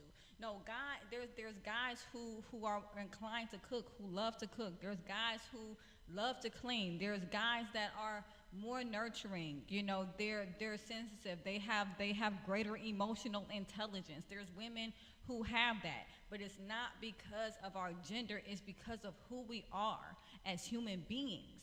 And so I just don't think that that's fair. I mean, I'm listening to Mo, and she's like, man, I wouldn't want to stay at home. That doesn't disqualify her as a woman because she would like to work outside the home. That doesn't make her not a good mother. That doesn't mean that she's not nurturing. That doesn't mean that she doesn't fit some type of mold because she wants to work outside the house. I remember when my son was born, for a whole month or two, um, I had to, like, I wasn't able to go back to work.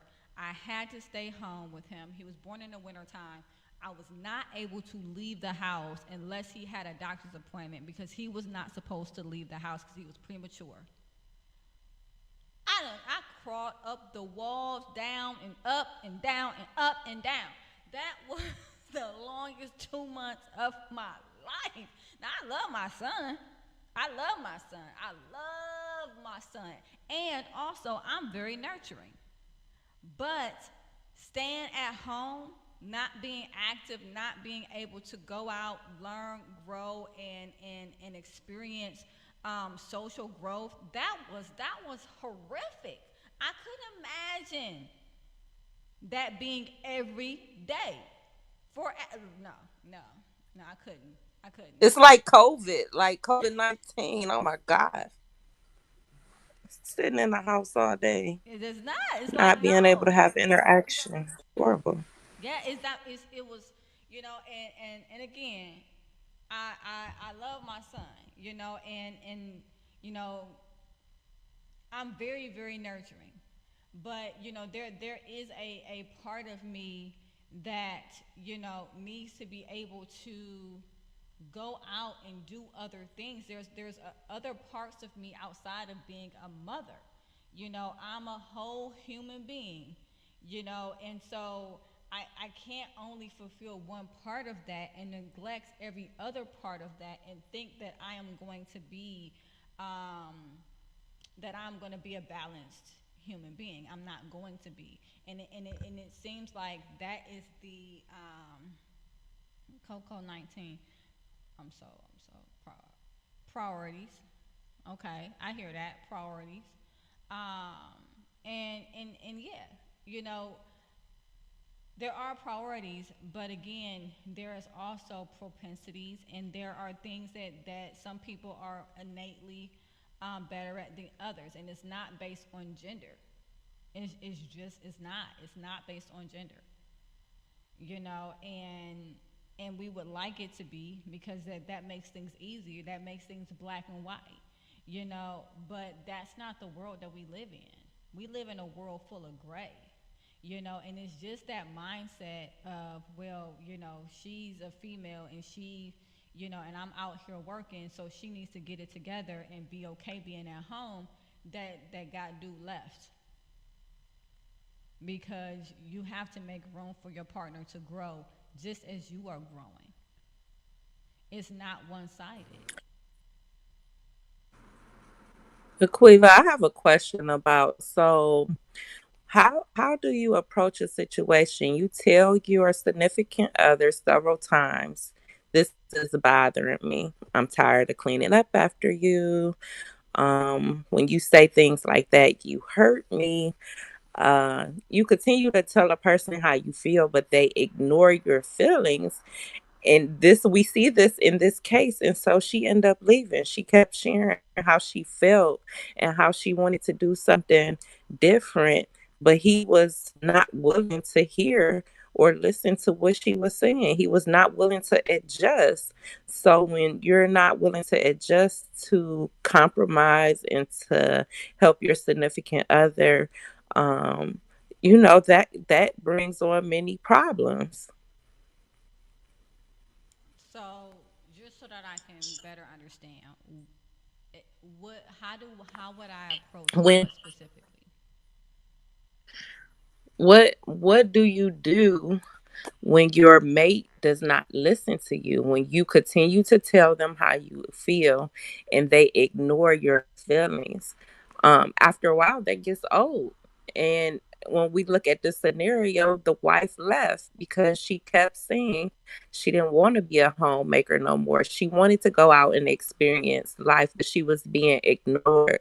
Her feelings were not being considered. Mm-hmm. Um, and so when your feelings are not being considered and you continue to share how you feel and someone ignores, to me, that's basically like you're saying F me, screw me. And that is a that is definitely a concept that is shared, by many. If you're not taking action around how I feel or the changes that I want to see, then you must not be hearing me. Sometimes individuals hear what you're saying, but they may not believe that you're actually going to act on it. They in which point you see a lot of avoidance. Whereas, like, I heard what you said, but I'm just hoping that you don't do anything about it. So let's just avoid this. But there's also different stages of change. There's pre-contemplation. There's contemplation, right? Those are the first two. Pre-contemplation is when you're in a space where you don't even know that anything is going on, right? Contemplation is when you're in a space where you understand that there's something going on, there's a problem, but you're not ready to actually do anything about it. And so, as a system, they were in contemplation, meaning that the wife brought up something was going on with her husband. He heard what she said, but he wasn't ready to do anything about it. He wasn't ready for change, nor did he accept the fact that there was a change that needed to occur. And so, essentially, what happened is he went into avoidance, and essentially, she ended up leaving. Now, typically, what I would do is interpersonal effectiveness training, with a couple, and that has a lot to do with like assertiveness training, which is how you express yourself. What is your stance? You know, are you confident in what you're saying? Are you saying this is what I need, or this is what I think I need, or maybe I might want to do this? Or are you saying this is this a definite, or does it sound like a maybe? Just making sure that we're communicating in a way that our partner understands that this is either a yes or a no, and so that they can know how they need to move forward. So it's a lot that can go into it, but typically I would have talked to the wife about interpersonal effectiveness. I probably would have did some role playing with her, and asking her how she was confronting this. What language was she using? What was her body language as well? What was her nonverbals? And when he didn't respond, what was her follow up, outside of just getting frustrated? And so that would have been the course of action that I probably would have taken, with the wife, as it related to him not necessarily, or her feeling like she wasn't being heard. I hope that answers the question.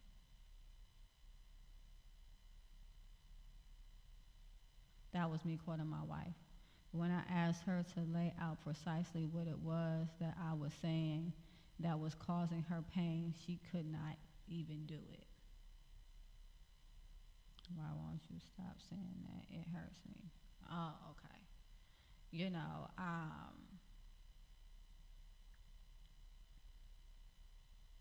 and it also, I don't know you and your relationship, carnal. I don't. I've experienced you on this show a number of times. If you are even a tenth as aggressive in your relationships as your conversation has been at times, in the chat, you know, that's not that that may not be a place where someone feels comfortable being vulnerable, right?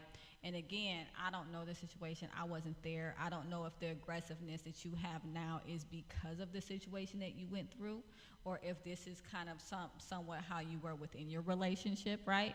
So I don't know that, but I will say that if you are even a tenth of the amount, or your conversation is even a tenth of the way that it is at times, and in the chat here, I can definitely see why maybe someone wouldn't feel comfortable going into it, or maybe being afraid to kind of dig into it, or even being shocked that you don't understand what it is that is hurtful, and so there's a lot that goes into that. But again, interpersonal effectiveness is really good with that, because there is Dear Man, and Dear Man is an assertiveness training where it breaks down how to speak to others in a way to get the things that you need, and not in a way that breaks down the other person, but in a way that empowers you, to get what you need from the relationship that you're having with them. And there's also Give, which is another interpersonal effectiveness training, where it is allowing more empathy. So individuals that might struggle with aggressive communication, Give is something that I would typically use and work through with them, because it is all about having empathy, and and listening to hear, and making sure that you're giving that person the space to be vulnerable, and making them feel safe in the process. So those are two different types of training for two different types of issues. But again, I hope I answered your question, Monicia. So at this point, I want to thank Carnal, I want to thank Pickle, I want to thank Terry, Vincent, and Brian, who just joined, for coming on. Again, I am here on Thursdays, typically at 6 o'clock. And if you missed the session, I don't know why I want to keep saying session. If you missed the show live, you can definitely catch the replay on YouTube, Aquila Wheatley LMFT, or you can catch it on Facebook Live as Supportive Advice. You can also catch it on Supportive Advice Live, Google Podcasts, Apple Podcasts, and Spotify podcasts as well. So I want to thank you all again for listening. Definitely subscribe.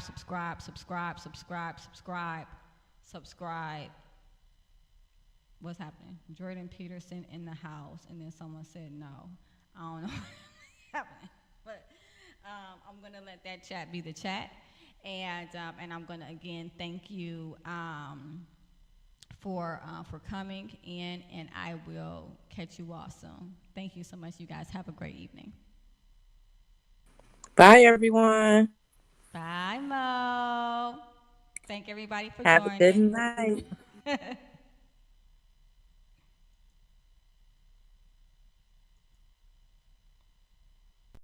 Drums, please. Yo, Cleveland, if you ain't tuning into Damage Control this summer, you ain't doing it right. Listen each Monday at 2 on Cleveland's own 95.9 WOBU.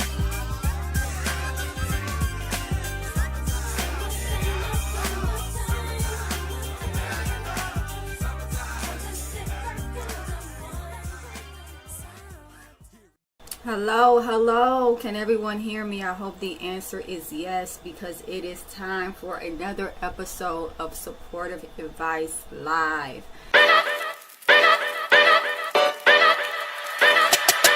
Yo!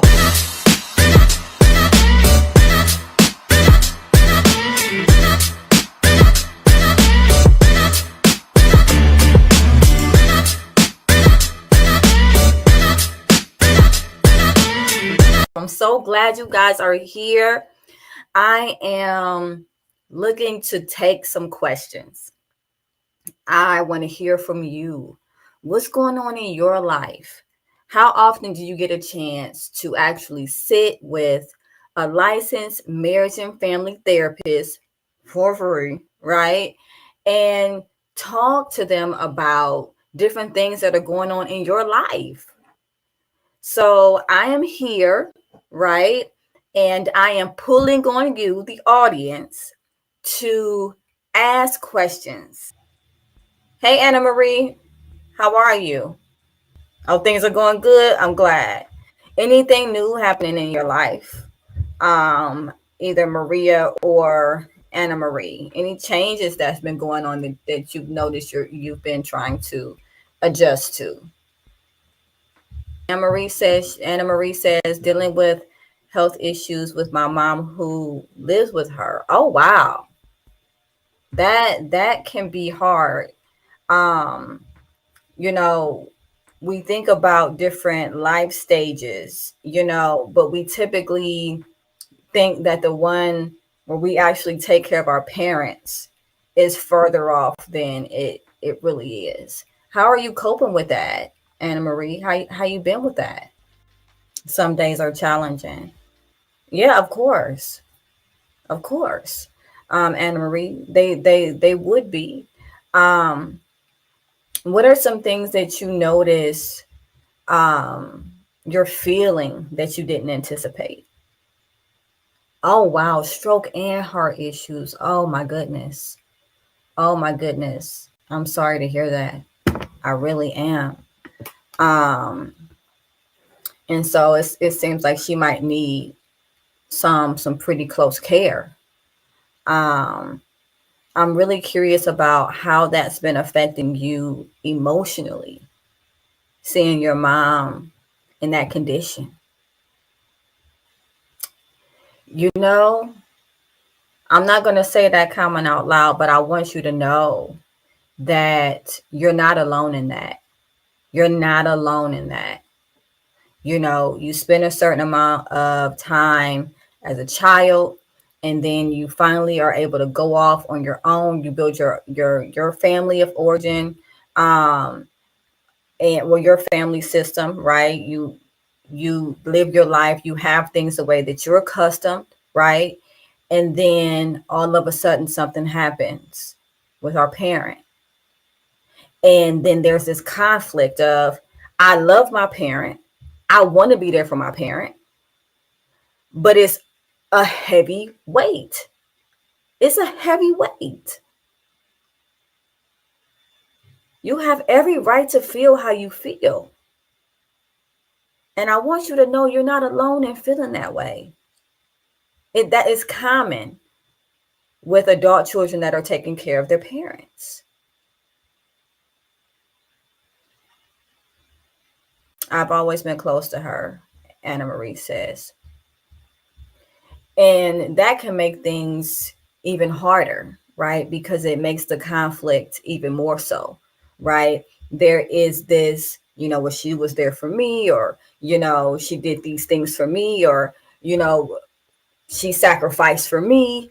I love her. I want to be around her. There is also the conflict of, I don't want to see my mom in this condition, because it conflicts with how I'm used to seeing her, and there's also, again, weight,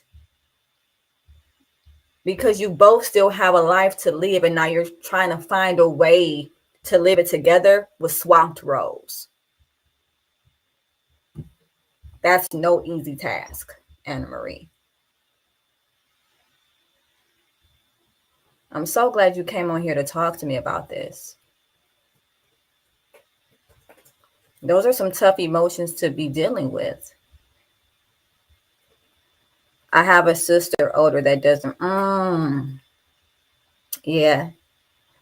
Pamela, thank you so much for joining again. I'm taking questions, comments, concerns. I am a licensed therapist. Anyone who has any questions, definitely feel free to come on and ask. Right now, I'm talking to Anna Marie. But Kristen, Pamela, feel free to ask. Maria, I didn't forget about you either. Um, that's also not uncommon, having like a sibling that is not as helpful, you know. And there's so many reasons why. Sometimes it's because they live far away. Sometimes it's because they have a hard time actually dealing with seeing their parent in an incapacitated state. Um, so there's a lot of different. Sometimes they weren't close to the parent, you know. Sometimes they just don't want the responsibility, and so it ends up falling on the sibling that is closest with the parent, because the parent typically leans toward that sibling. But yeah, it's frustrating. It's absolutely frustrating. I have definitely helped clients work through just what you're talking about, because then there's that resentment, but then you feel guilty for feeling resentful. It's, you know, it's a hodgepodge of emotions, but they're all valid. And I want you to know that, Anna Marie. Pamela, Kristen, if you have any questions, definitely feel free to type in the chat. If you want to be brought on air, my moderator can bring you on air. He will give you a link that you can click on to become a part of the video podcast. Anna Marie, I'm curious as to who you talk to. I mean, right now you're talking to me, and I thank you for that, because this, it's a sensitive subject, and I appreciate you, coming on and sharing it with me. But outside of today, who do you talk to about these things? I really hope that you have some strong social supports to get you through this. You talk to your sister in Christ about these things. And if that is the case, I'm glad to hear that, because going through this is not something you should go through alone. There's a lot of emotions that you can feel. Sometimes people feel shame. Sometimes people feel guilt. Sometimes people start grieving their parent, before their parent is actually gone. I talk someone through walking their parent through dementia, and at some point their parent was not themselves anymore. And so at some point it can feel like you're caring for a stranger, someone who doesn't recognize you, now in this case. Okay, so yes, you talk to your sister in Christ. In this case, your mother has stroke and heart issues. Is she able to talk and move around still, or is she immobile? Hey, Karen, I see you joined. Thank you so much for joining. I am taking questions, comments, concerns. I'm a licensed therapist. So if you have any questions that you would like to ask, utilize me. I'm here. You can either put it in the chat, or, you can actually click the link and come on right beside me and we can just talk. Oh, okay. So she can talk, but she's confined to a chair. So she's not able to get around like she used to, which, in all honesty, can be frustrating for the parent, especially if the parent was somebody that was like really independent and, like to do things for themselves. And so once they get to a point where they're immobilized, which you'll deal with is a lot of frustration from them. And it might feel like they're mad at you, or they're frustrated at you, when really they're frustrated at their body, because their body isn't doing what it used to do. And people put their whole identities around, they build their whole identities around independence. I'm a strong person. I'm independent. I don't ask for help. And all this, all of these different things that are boosted by, societal pressures to, have a certain level of autonomy, right? And so then when something happens and they're not able, such a scary place. It's a scary place for them. It becomes very frustrating for them. Sometimes they feel like a burden, and and then they end up lashing out at the people that are closest to them. Now, I don't know if that's the case with your mom, but if that is happening, I just want you to know that it's natural. It's natural because it's not hard to, it's not easy to go from being the person taking care of someone versus being the one being taken care of. Hey, Johanna, how you doing? Okay, so Johanna, you just came out of a traumatic situation with your wife. Hey, Deborah, I see you're on as well. Did you want to talk about it? That's what I'm here for. I'm a licensed therapist. And so feel free to, oh, okay. He said he's fine. Okay. Well, I appreciate you coming on here. And if you do have any questions or you do want to talk anything through, I'm here for it. Deborah, same with you. This is my first time here, so glad to be here. I'm so glad to have you here too, Johanna. How is your stress? It seems like you have a testimony, so I take it you're probably on the other side of things at this point. How do you deal with, oh, wow. How do you deal with an autistic adult child with extreme OCD with germs? She is consistently spraying and sanitizing stuff. She also lives with me. Anna Marie, you have a lot going on. I hope that you are taking time for yourself and taking time for self-care. OCD is typically an anxiety response. And so, when it comes to autism, there's a lot of sensory things that can cause that person to get overwhelmed, and so OCD, there is a part of it that is a compulsion, which it sounds like the cleaning is a compulsion. But there's also a part of it where there might be anxiety around germs. Maybe they were told something about germs that freaked them out at some point, and they think that the only way to keep themselves safe is to keep cleaning. But definitely an anxiety response. It's harder because with individuals with autism, there's a lot of sensory things, but there's also a lot of emotional, I'll say there's also a lack, that's a better word, a lack of emotional regulation.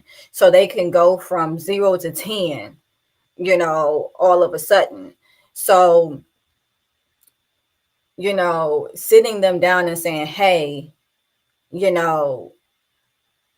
this is already clean, that's not going to do anything, especially if it's a compulsion. However, all depending on how verbal the adult child is, you can have a conversation with them to find out where their anxiety is coming from. I've seen a lot of verbal adults and also teens that I've counseled. And you can, depending on where they are on the spectrum, have conversations with them and get down to the root of what's causing the heightened anxiety, because you probably will see heightened OCD behavior when the person is overstimulated. Finding out what might be overstimulating them, giving them different ways to be able to hyper focus in on things that like music or something like that can be calming to them, giving them something that can take the place of the cleaning, helping them really understand germs, and that there are good germs that we need. Hey, Bridget, thank you so much for joining. I really appreciate you. Feel free to come on and chat. Also, feel free to click the link and come on.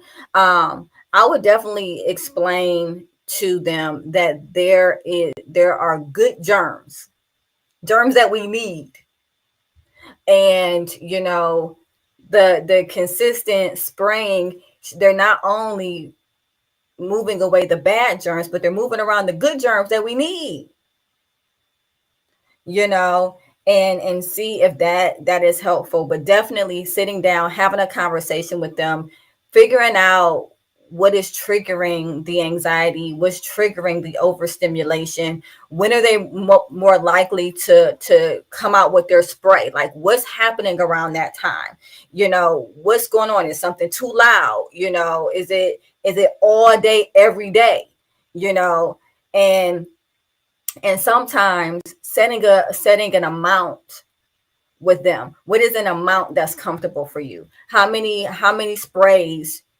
do you need to spray? Is it 5? Is that once you spray 5, does that urge to keep doing it go away? Okay, so once you get to 5, I'm going to let you know you're at 5, and then we're done, right? And then having that type of conversation with them, that's also helpful. Putting a limit on it based off of their comfort. So there are a lot of different things, but definitely pay attention to when you see them doing it the most, because 9 times out of 10 is something that either has overstimulated them, caused them some type of anxiety, and that's how they're responding to it. Also, show them things about good germs. Teach them about good germs, because that also might be helpful. And then setting an amount with them. Okay, so you sprayed 5 times today. All right, well, five is the lucky number. Now 5 is enough, so we did it. Very good. All right, we got it. All the bad germs gone. Now we got to make sure we leave some room for the good germs, right? We don't want to spray away the good germs. No, we don't want to spray away the good germs, right? Talk to them. Talk them through it. There's also a technique called urge surfing. Now, I don't know if it'll work as well, just all depending on where they are on the spectrum. But urge surfing is really, really, really great. Okay, because what it does is it describes your emotion as a wave that is starting low, hitting a peak, and at that peak you feel like it can't get any higher, right? You need to act on it. You need to do something about it. You have to do something about it. And then what you realize is when you sit with the emotion, it begins, or the urge, right? It begins to subside.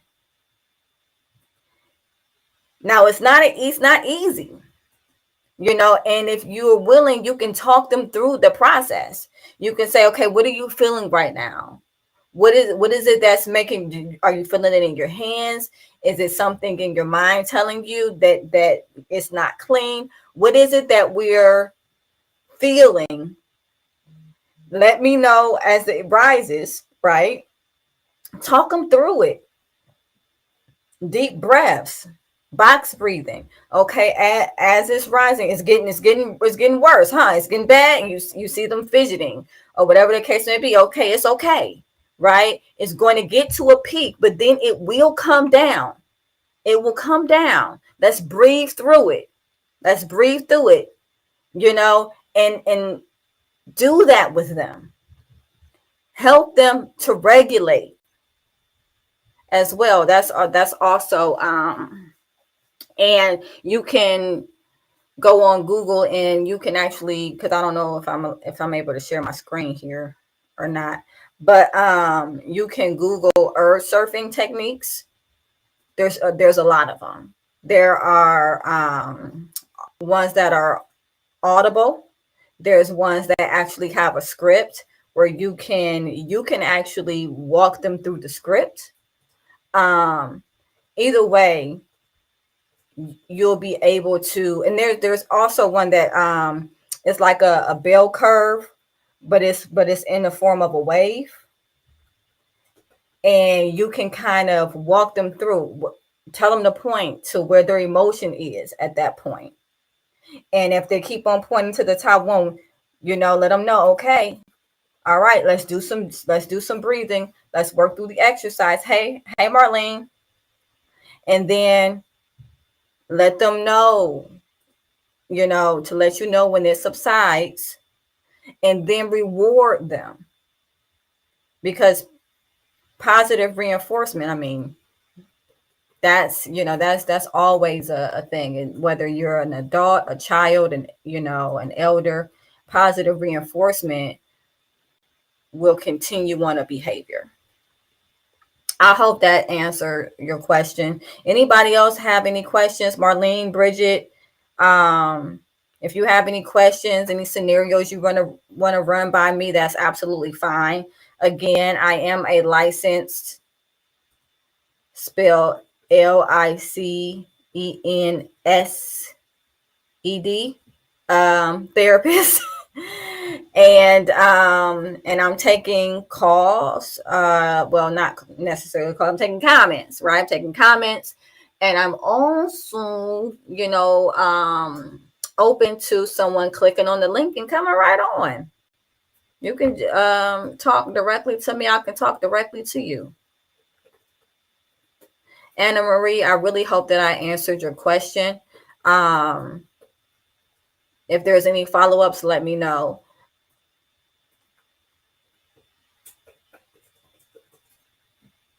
Hey, Queenie, how you doing? Thank you so much for joining. Marlene, Bridget, thank you so much for joining as well. I'm taking questions, comments, concerns in the chat, as well as there is a link. My moderator will post it again.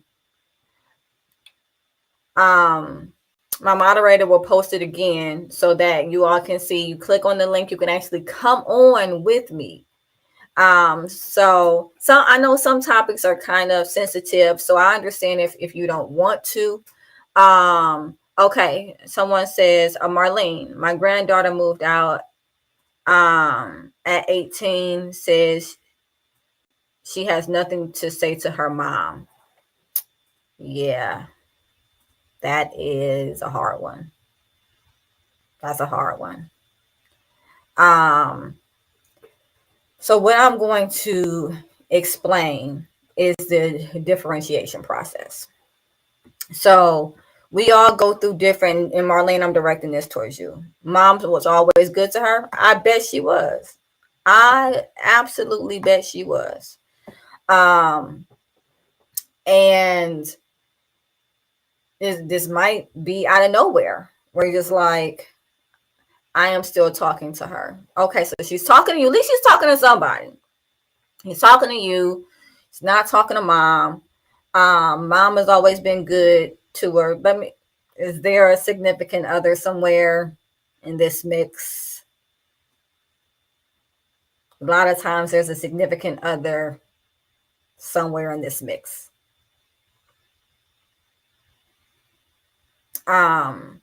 Nevertheless, Marlene, I'm going to talk about the differentiation process.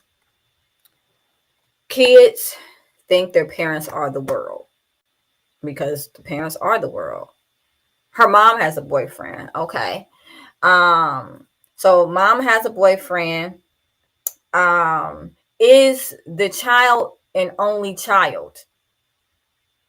Because that's important.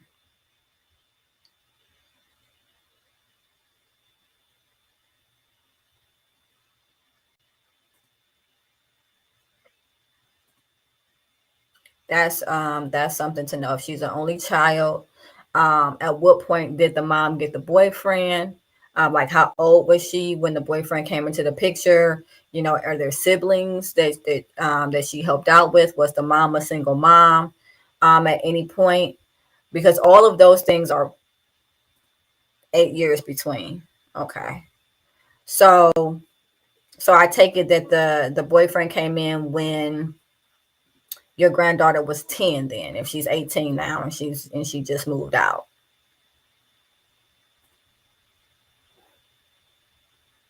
Or is it that she has siblings, but there's 8 years in between the siblings?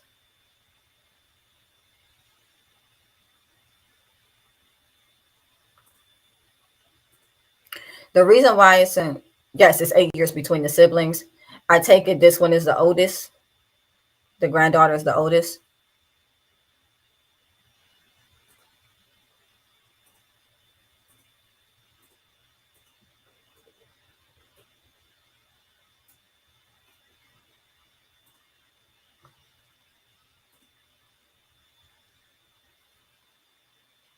Oh no. Okay. Um, Marlene, it might be easier. Oh, she's younger. Okay. Okay, so she's younger. And so there's 8 years between her and her eldest sibling. So her eldest sibling is an adult. Even though she's considered an adult too, which is so scary. Sometimes when the 18-year-old is, you know,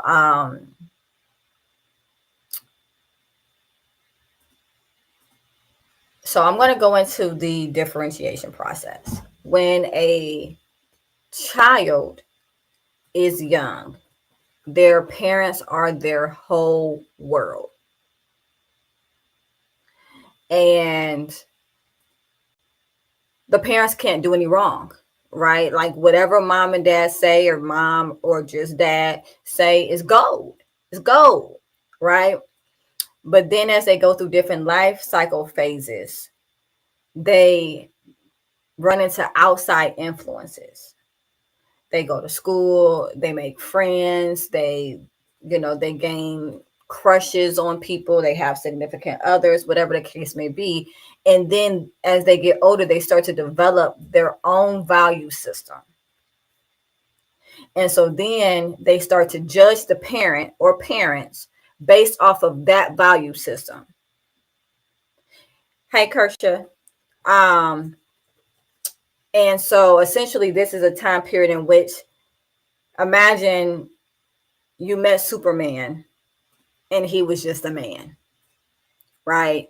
And he was doing things that you didn't necessarily agree with, right? And so they start judging the parent based specifically on their value type. Now, mind you, the values that they have, it hasn't been bumped up against any actual experience.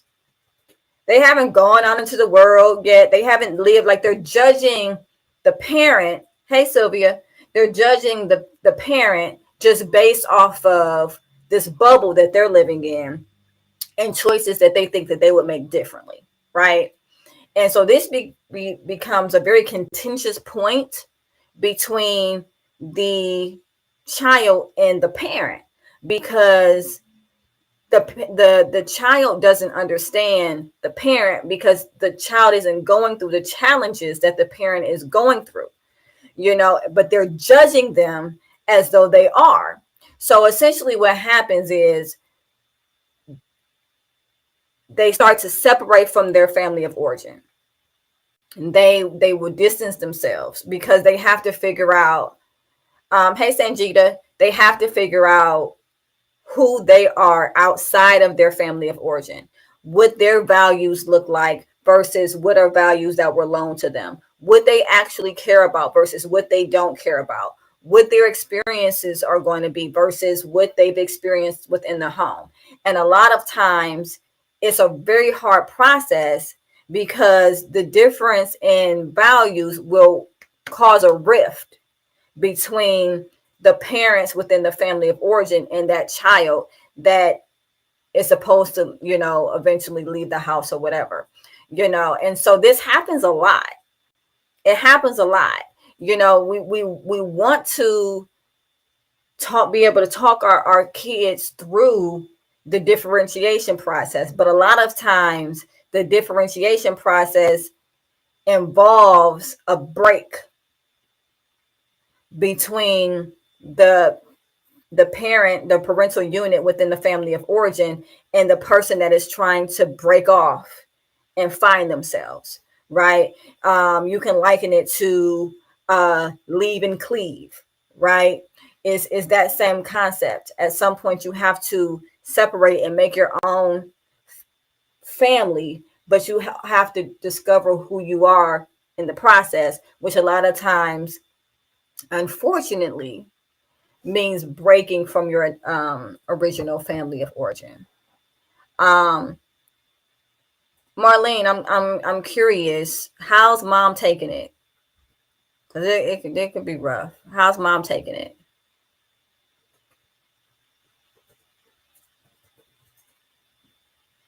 Hey, Christina.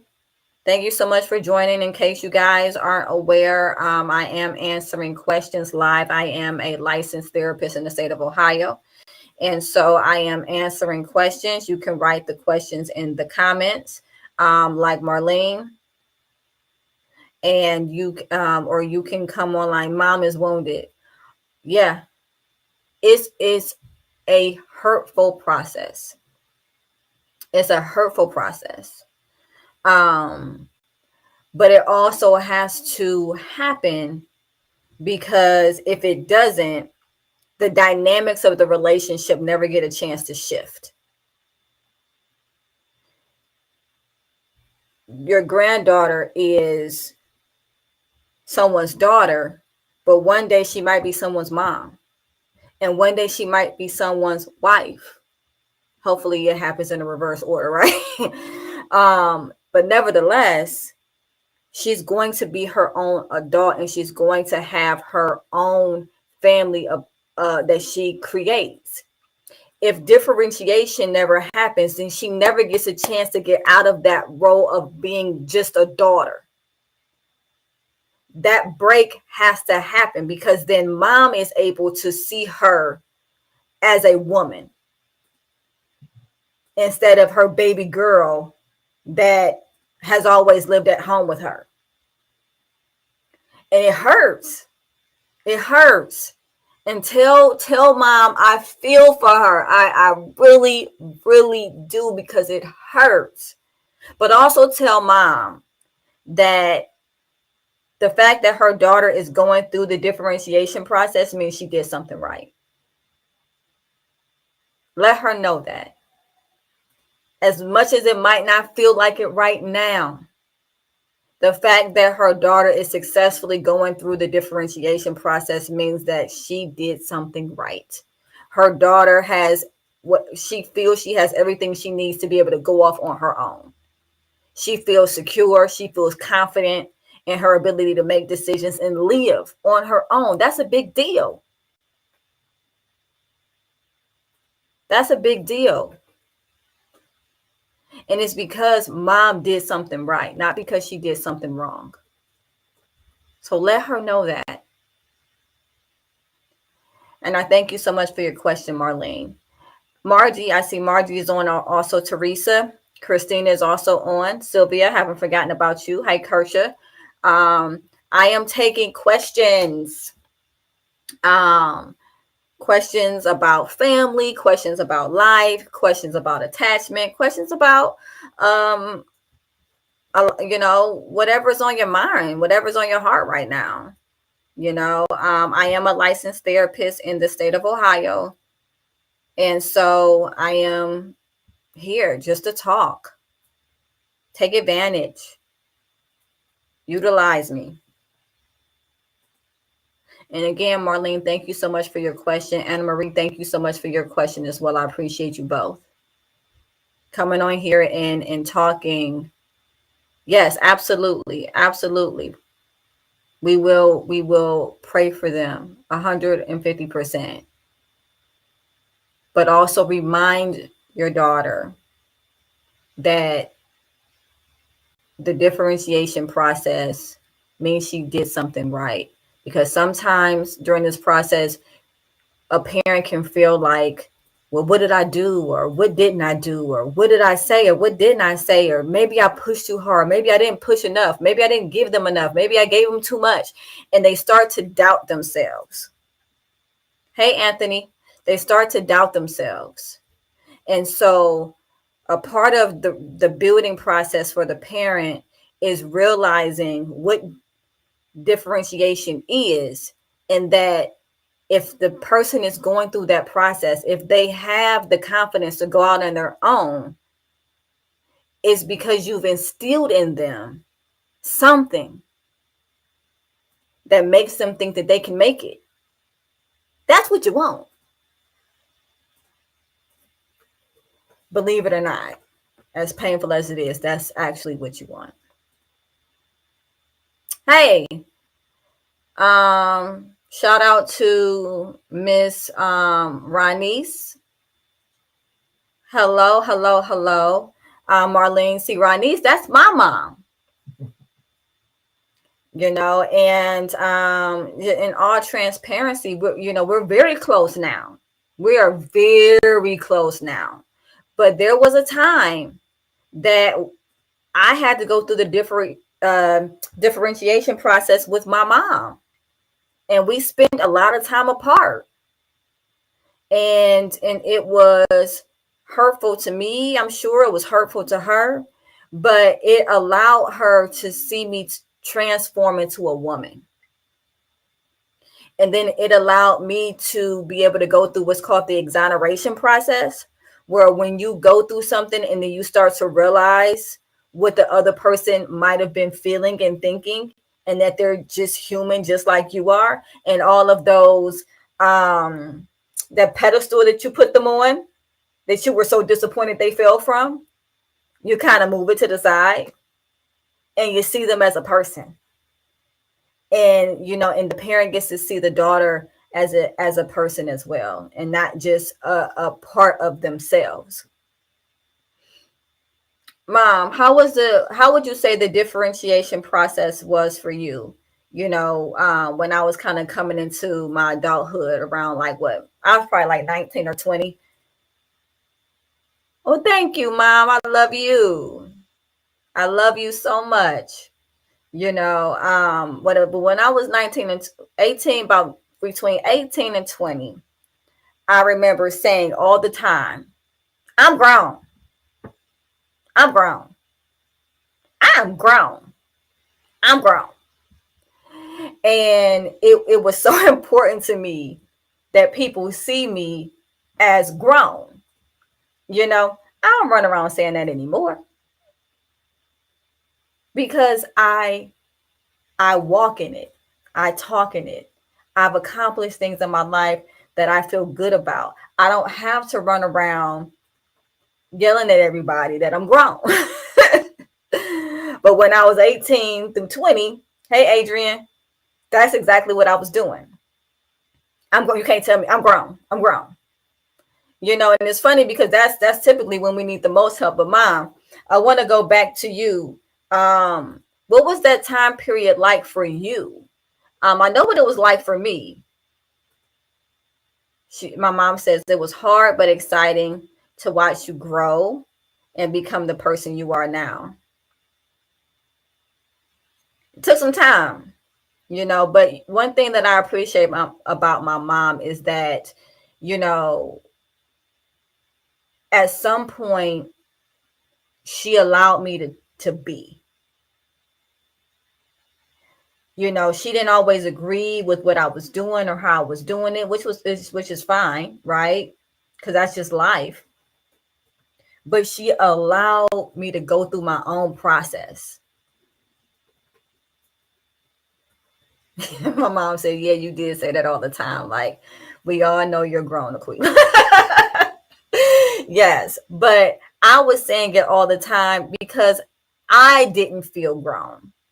I didn't feel like people acknowledged me as grown. I wanted to walk in these big shoes, and I felt like no one was seeing me, right? I ain't did nothing yet. I hadn't did nothing yet, you know. And it's interesting because the more that you do, you know, the more people see, but you're doing it for you. You're building you. You feel good about you. So you don't have to run around boasting about being an adult when you actually are one. But yeah, my mom said that it was hard. But again, I appreciate that she allowed me to go through my process. You know, there were times where it got really tense, especially in my early 20s, you know, because, hey, Michelle, um, you know, there were just things that I had to experience on my own, you know, and my mom wanted to protect me from, you know, experiences that, you know, she kind of felt, you know, her spidey senses were tingling, right? Because she had experience and she could, you know, she could see some things that I couldn't see, you know, but I had to experience it on my own terms. I needed to experience it on my own terms. And at some point, she realized that and was like, okay. And she allowed me to do that. And when needed, she was there to pick up the pieces. And I think that's the most important part. So Marlene, you know, definitely tell your daughter, remain open. There's a lot of offense that can come from the differentiation process. I can't believe this person did this to me. They don't appreciate nothing I did and all this other type of stuff. And yes, it's okay to feel that way. There's offense. There's a little bit of resentment. You know, I actually have a podcast episode that you can actually look on Spotify, Google, or Apple Podcasts, and it's about just this. Like, it's specifically about it's called Ungrateful Eye Kids. And it's literally about the differentiation process. And you know, speaking as a parent that was feeling hurt by that process, because I'm human too. My mom said we had our trials and tribulations, no doubt. Yeah, we did, you know. But you know, my mom, I love my mom so much, so much, you know. But I had to go through things before I could appreciate the person she was, and that's the same process. So with that, a lot of times does come appreciation. So just also let your daughter know there is a pot of gold at the end of the rainbow. And it often looks like the exoneration process, which is when you see your parents as human and you actually identify with them on a level that you never could before. And you also appreciate that as a human, they did the best that they could. So Marlene, I hope that was helpful. I'm purposely not saying people's last names. Just want to throw that out there. I think that's just a therapist in me to allow some type of anonymity. So I'm only saying people's first names. I'm so glad that you're on, Mama. I do. I love you very much. I also love my grandma too. You know, she played a big role in my life as well. But yeah, show is almost coming to a close. So, you know, anybody have any follow-up questions? I know that a couple of people joined in the meantime, in between time. I know Anthony joined, Margie joined, Teresa joined, Christina joined, Sylvia joined, Kersha. Sorry, I hope I'm not pronouncing that wrong. Queenie joined. So if you have any questions, get them in now. Get them in now. Put them in the queue so that I can answer them, because it's almost time for me to go. Take advantage. Again, I'm a licensed therapist in the state of Ohio, jumping on just to talk to people. Talk to people. Answer questions. Even if you just want to try it out, you might feel a little nervous. Thank you for oh yes, Anna Marie. Thank you for coming on and asking your questions, because your questions help other people. You're not the only one that's going through what you're going through. None of you, whatever that something is, you're not the only one. Your questions help other people. That's why I do this. Michaela is on. Hey, Michaela, thank you so much for joining. Again, I'm taking final questions. Thank you, Marlene, too. I appreciate you sharing that with us today. And I think that it will be helpful to a lot of different people. And again, if you want to check out my podcast specifically on that, it's called, again, Ungrateful Kids, right? And you can find it on Google, Spotify, and Apple under Supportive Advice Live. We have our podcast uploaded there as well. You can also go on Facebook and type it in on Supportive Advice, or even my personal page, and which is Aquila Wheatley, spelled the same as you see on here. And you'll be able to actually see my face as I'm talking about the differentiation process firsthand. Not fun. My mom says, I really enjoyed the show. Thank you so much, Mom. I enjoy having you on here. I love you. You're always welcome. And anybody else who has questions. Also, if you didn't feel comfortable asking your question, hey, Daryl, if you didn't feel comfortable asking your question live, right, inbox me.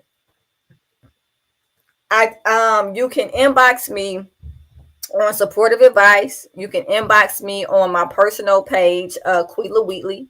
You can also send me an email at Aquila Wheatley, AQUELAHWHEATLEY at supportiveadvice.com. You can talk to me about different topics you want to hear about. You can talk to me about questions that you might have. You can talk to me about pretty much anything.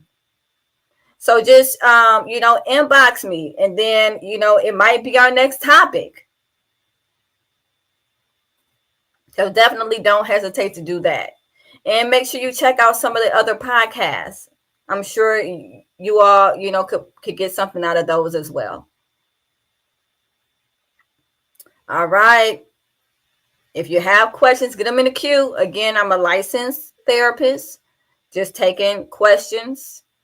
Family questions, individual questions, anybody who ever just wanted to talk to a therapist for free. Definitely feel free. This is my give back. I do this for you all because everybody needs somebody to talk to. Why not me, right? Why not now? All right.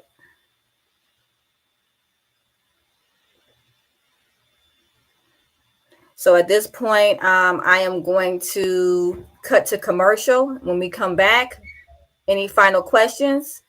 And then we'll take it from there.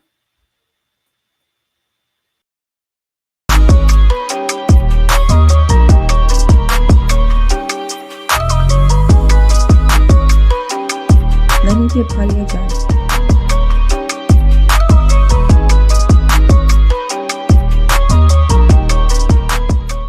And we're back.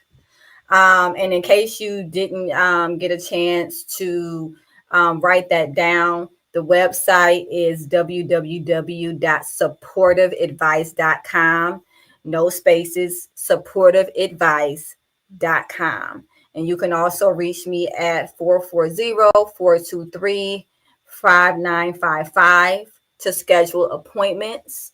And if you have anything in depth that you really want to talk about or that you want to work through, definitely feel free to schedule with me and we can go through the process of talking through some things. I do family therapy, couples therapy, individual therapy.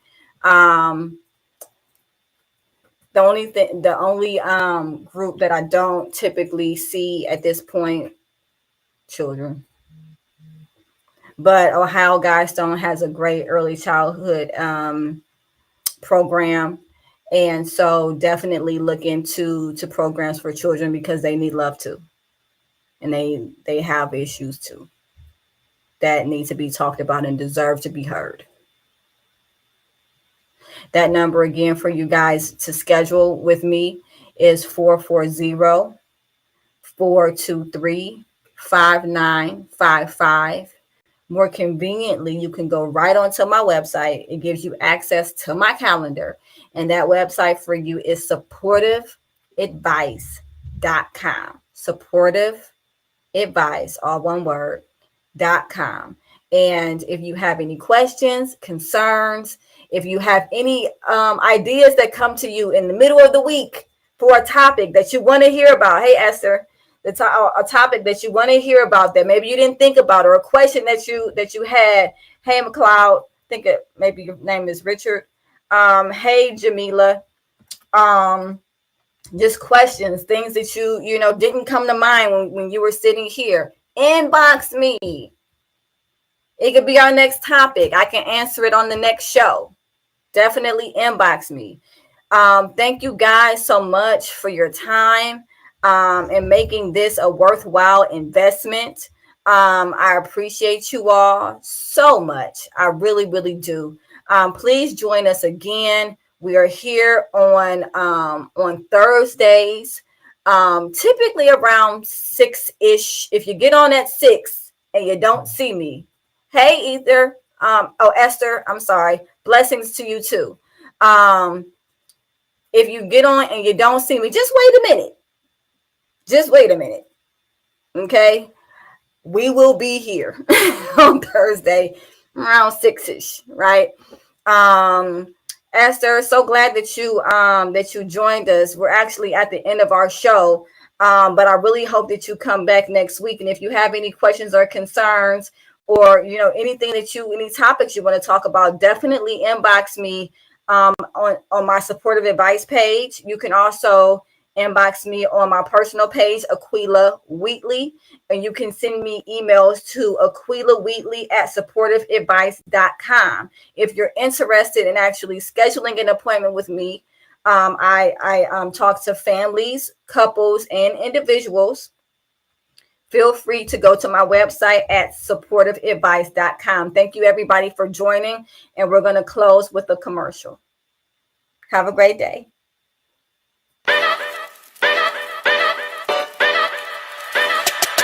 Yo!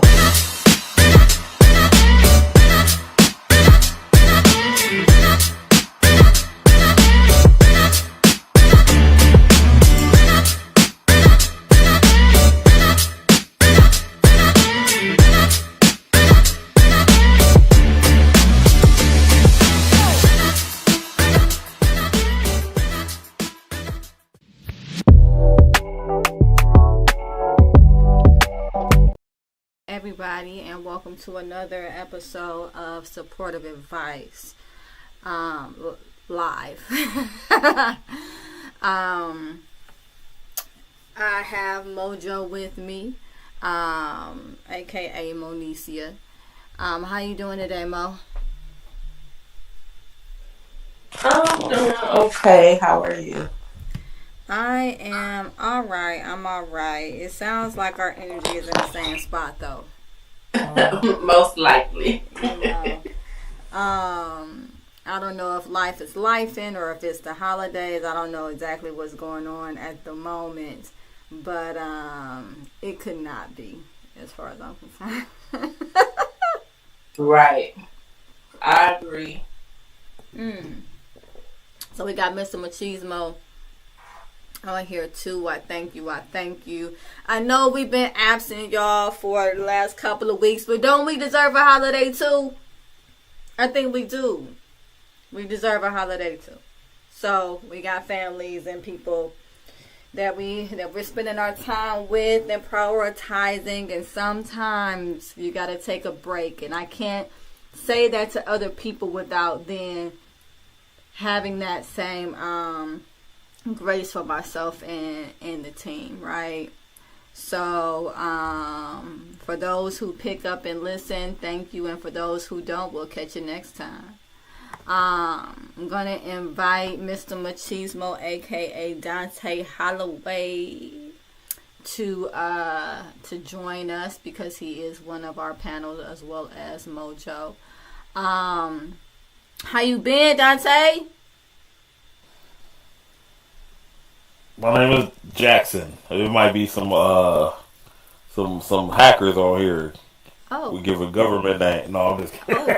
Oh my god.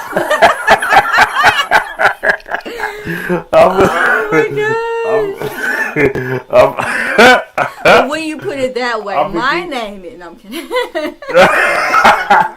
Lord. I've been good. I can't complain. How about yourself? Oh, that Red Bull went down the wrong way. So that should tell you something right there, Red Bull. I am. I was gonna say 6:30. You a daredevil. Ooh. You know, I'm telling you, man. I had clients, throughout the day. I've also been working on my dissertation. Okay. So, Doctor who? Dr. Me, eventually, right? Dissertations out here. It's going Putting in work. Putting in work. Ooh. Yeah, I'm actually doing the literature review related to specific variables within the study. And so it has been worth it. I'll lead with worth it. But I would be dishonest if I were to say that it has not been taxing. So, there's that. I have not 100% been satisfied with our reach on call-in. I know we have our regulars who I appreciate very, very, very much. We have those that subscribe to the podcast, and we love you all. I'm speaking for everyone. And but there has to be another way for our reach to get a little bit louder and further. May I share something I think will be cool for you? Absolutely not, Mo. We don't take suggestions here. Clubhouse. No, what were you gonna say, Mo? Clubhouse. It's an app called Clubhouse. You get to do a podcast. It's internationally. Oh. And people join all the time. They come in and come out. You grow your audience. People can also find you by topic. Oh, nice. I like Clubhouse, and they can get on and speak if you want them to. You can bring them up and put them down in the audience. But I think that Clubhouse will be amazing for you. Okay, well, that is definitely something that I'm going to be considering. I was up at 6 this morning. Don't ask me why my eyes open. So I was like, heck, well, I might as well. And I was looking at a lot of different software and a lot of different apps that allow not only for us to be voices, but for all of our lovely faces to be seen by the public. I wanted to kind of weigh in and well, not weigh in, but I wanted to kind of allow you guys to. Well, she has no sound. How was your New Year, Dante? Are you serious? It was copacetic. Sound? Surprised there was less gunfire at midnight. Are you I'm used to serious? hearing. Really? So I'm done used with to this hearing not some having family. expensive stuff. I think people might be. I think the I quit, y'all. I think inflation has limited individuals' bullets being expended on things Good. like that. Yeah, that's my guess. I heard a couple, but I ain't hear it like I used to. I didn't hear the boo. I just heard ping ping. People needed their funds to buy some food and some Pepsi. I I know understand. that's Not right. Pepsi, that ginger ale. That ginger ale. What is Yeah, happening or with whatever, my? I seen a few people put packs of pop away. I was like, like 3 people like in line. It was like, put that back, put that back. I was like, okay, Hey, you gotta make a business decision sometimes. right. Get to adding up. It's like, wait a minute here. Hold on now. Wait This a ain't minute. this ain't this ain't what it's supposed to be. Right. Yeah, the store is eating out. All that is all more expensive by far.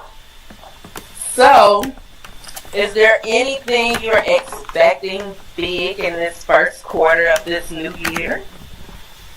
Uh, I'm, I'm expecting $444 million any second. For real? Alrighty then. So, I mean, I know that's a little random, but I would expect that too. Can y'all hear me?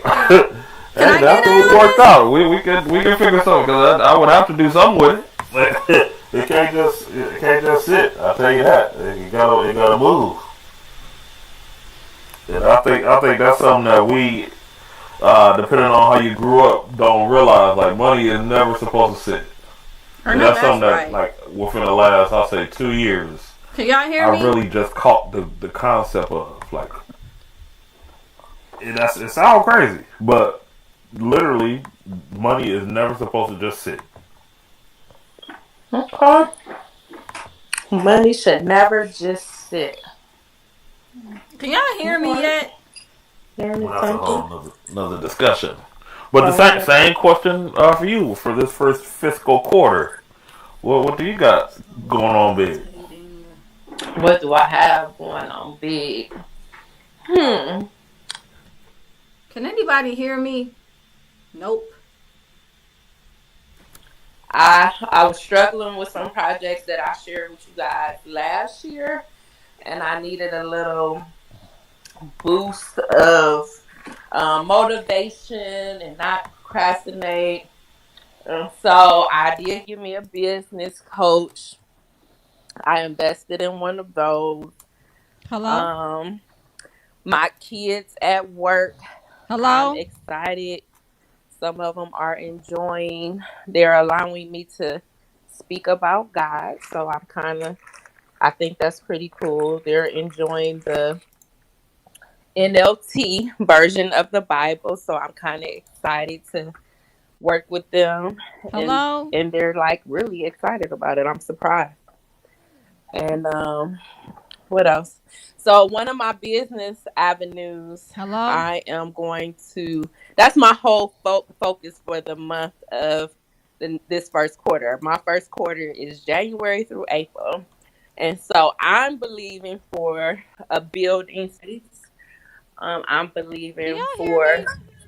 No, we went on without you because you were missing for like 7 minutes. Well, I was hearing y'all. Please, Mo, continue. Business, business, business. Okay, so my quarter, this first quarter, I'm gonna focus on the business idea I have. I finally moved on it. Yay! Thanks for the Yay! audience Woo, woo, background. woo, Woo! woo! And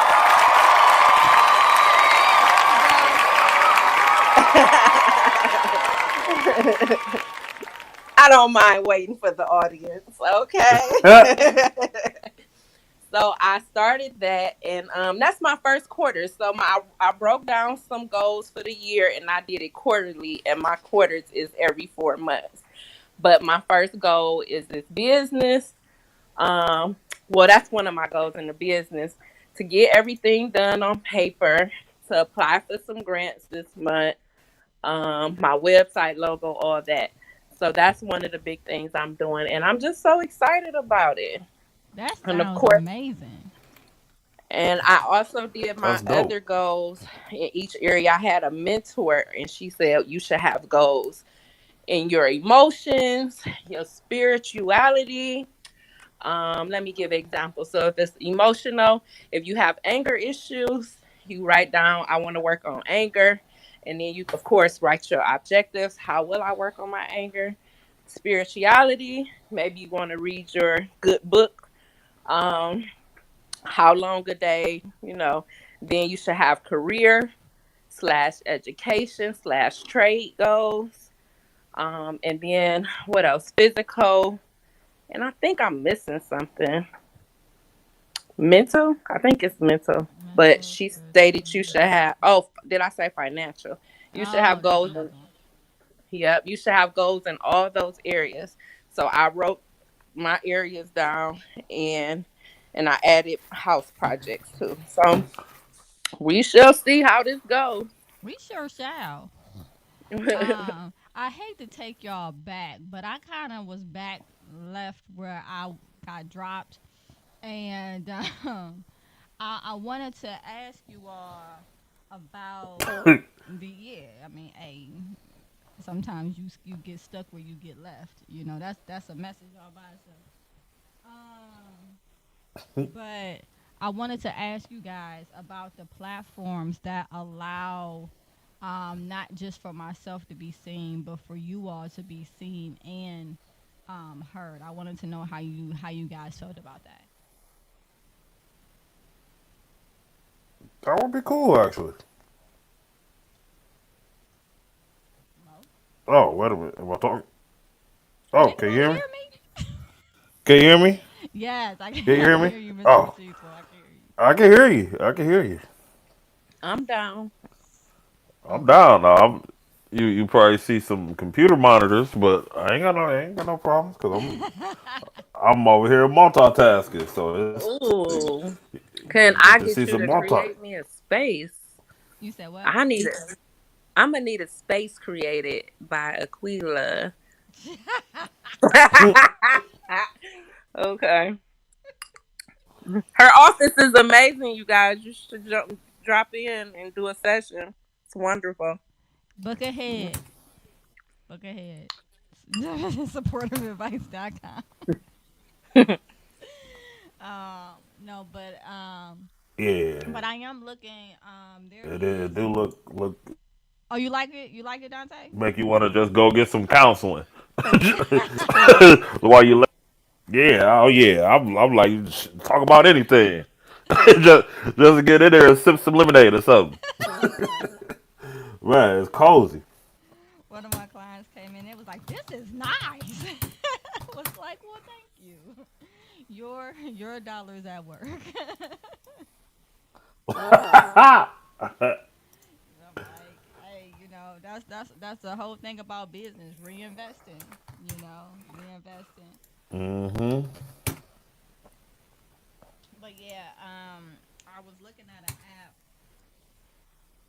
called something or other. That's not helpful. But yeah, I was looking at this app, and also if anybody can draw, email me at first name AQUEELAH Wheatley, no spaces, no dot, WHEATLEY at supportiveadvice.com. I am looking for someone to illustrate a children's story that I wrote.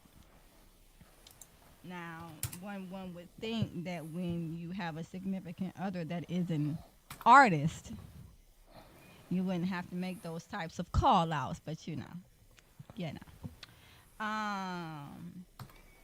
So yeah, definitely looking for someone who can draw. Doesn't have to be anything particularly spectacular. Minimal characters. I think the amount of characters are about 5 in total, and so as it relates to storyboards, it probably have about 10.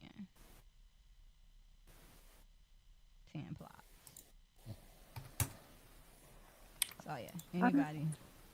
I Hmm. know a few people who are some great artists. If you send me, text me, or email, and what you want, and I'll forward it to those people. Well, that would be awesome because I've been sitting on this children book for a year now, and I don't want to sit on it any longer. Has anybody heard of Speak Pipe? No. Because that's the one where you're supposed to be able to see each other. And then there is also one called radio.co, and then there's another one called Podbean. Anybody heard of Podbean? None of them. Oh, okay. All right. Well, those are the ones that I'm mulling over. So if you guys have time to look at them and let me know what you think, that would be greatly Nope. appreciated. So, getting back on to emotions, feelings, psychology, and that type of thing. Um, Man, what was up with this Christmas? I know it wasn't just me.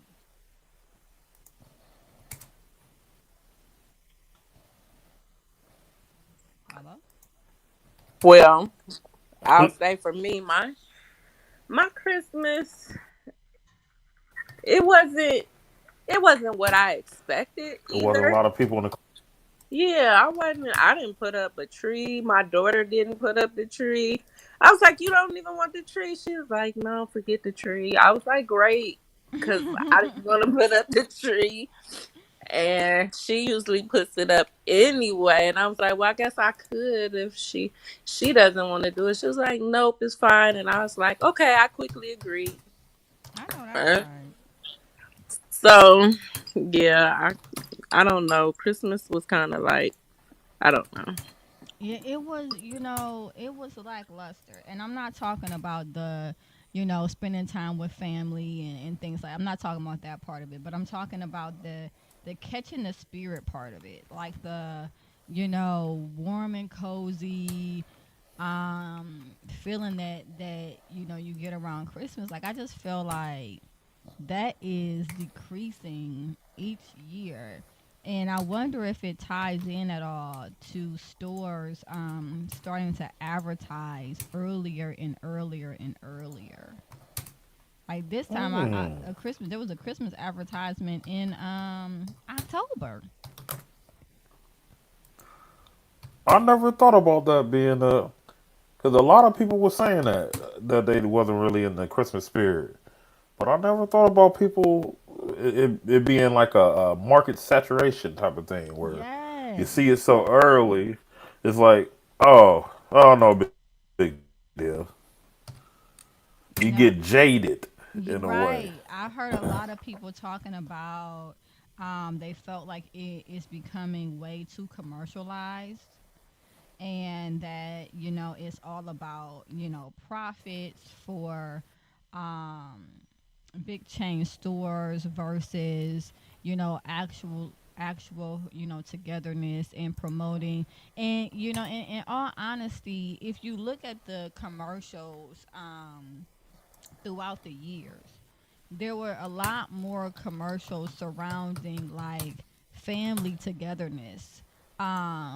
And then like you might see a flash of the product, like this family is together and everybody's having fun, and then you might see like a Coca-Cola on the table or something like that, where it was just like a lot of um focus on the family and versus what it was being bought. And one thing that saw a lot with the commercials is that it was a lot of buy this person wants that person wants this, did you get this person that? And I'm like, nah, I didn't. And I'm not going to.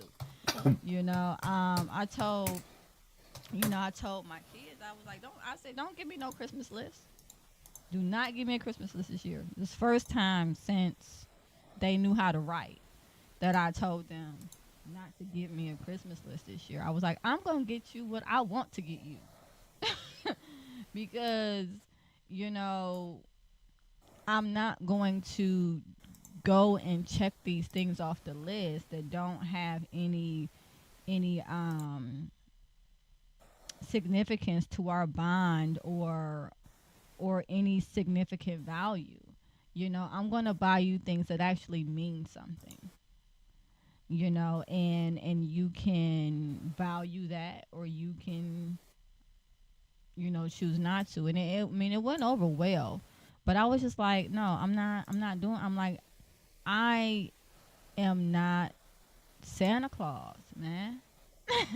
Like, I'm not Santa. I mean, technically, we are Santa Claus, but my thought process was like, I'm not Santa. I'm your mom. Again, I'm gonna get you things that you know are gonna mean something for more than just one day.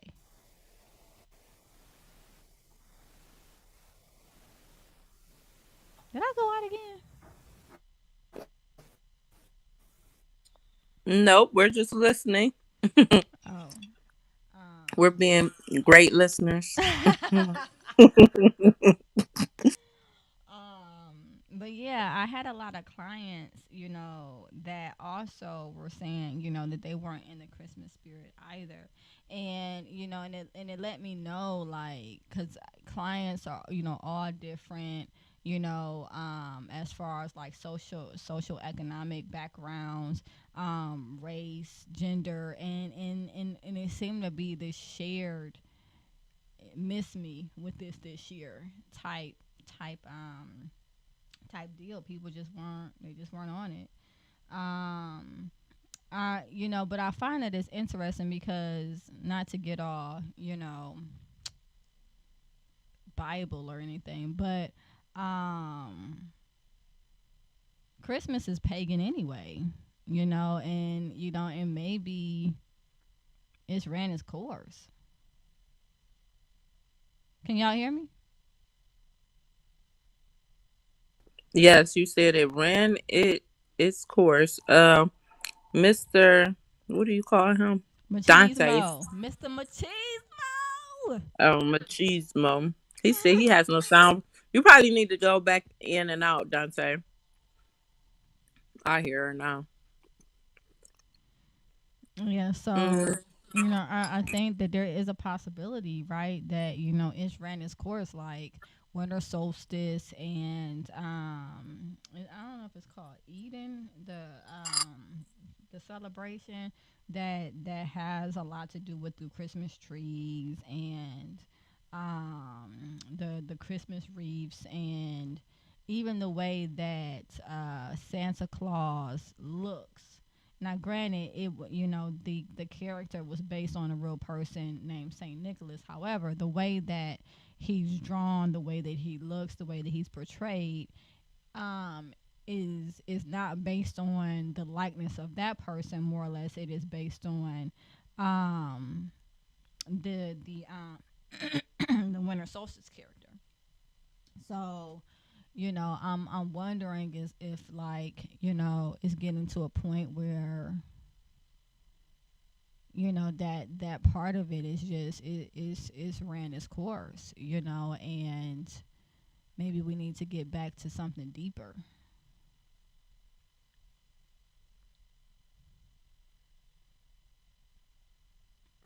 I would say I think the things that you listed have something to do, but I also just think like um the economy, world events, life events, day-to-day activities, um being overwhelmed. Like, it's funny you mentioned this about marketing.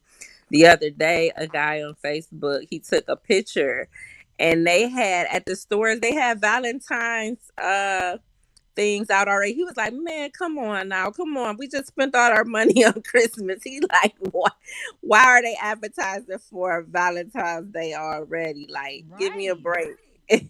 Give us all a break. And I think that does, because it's like it feels like you're bombarded.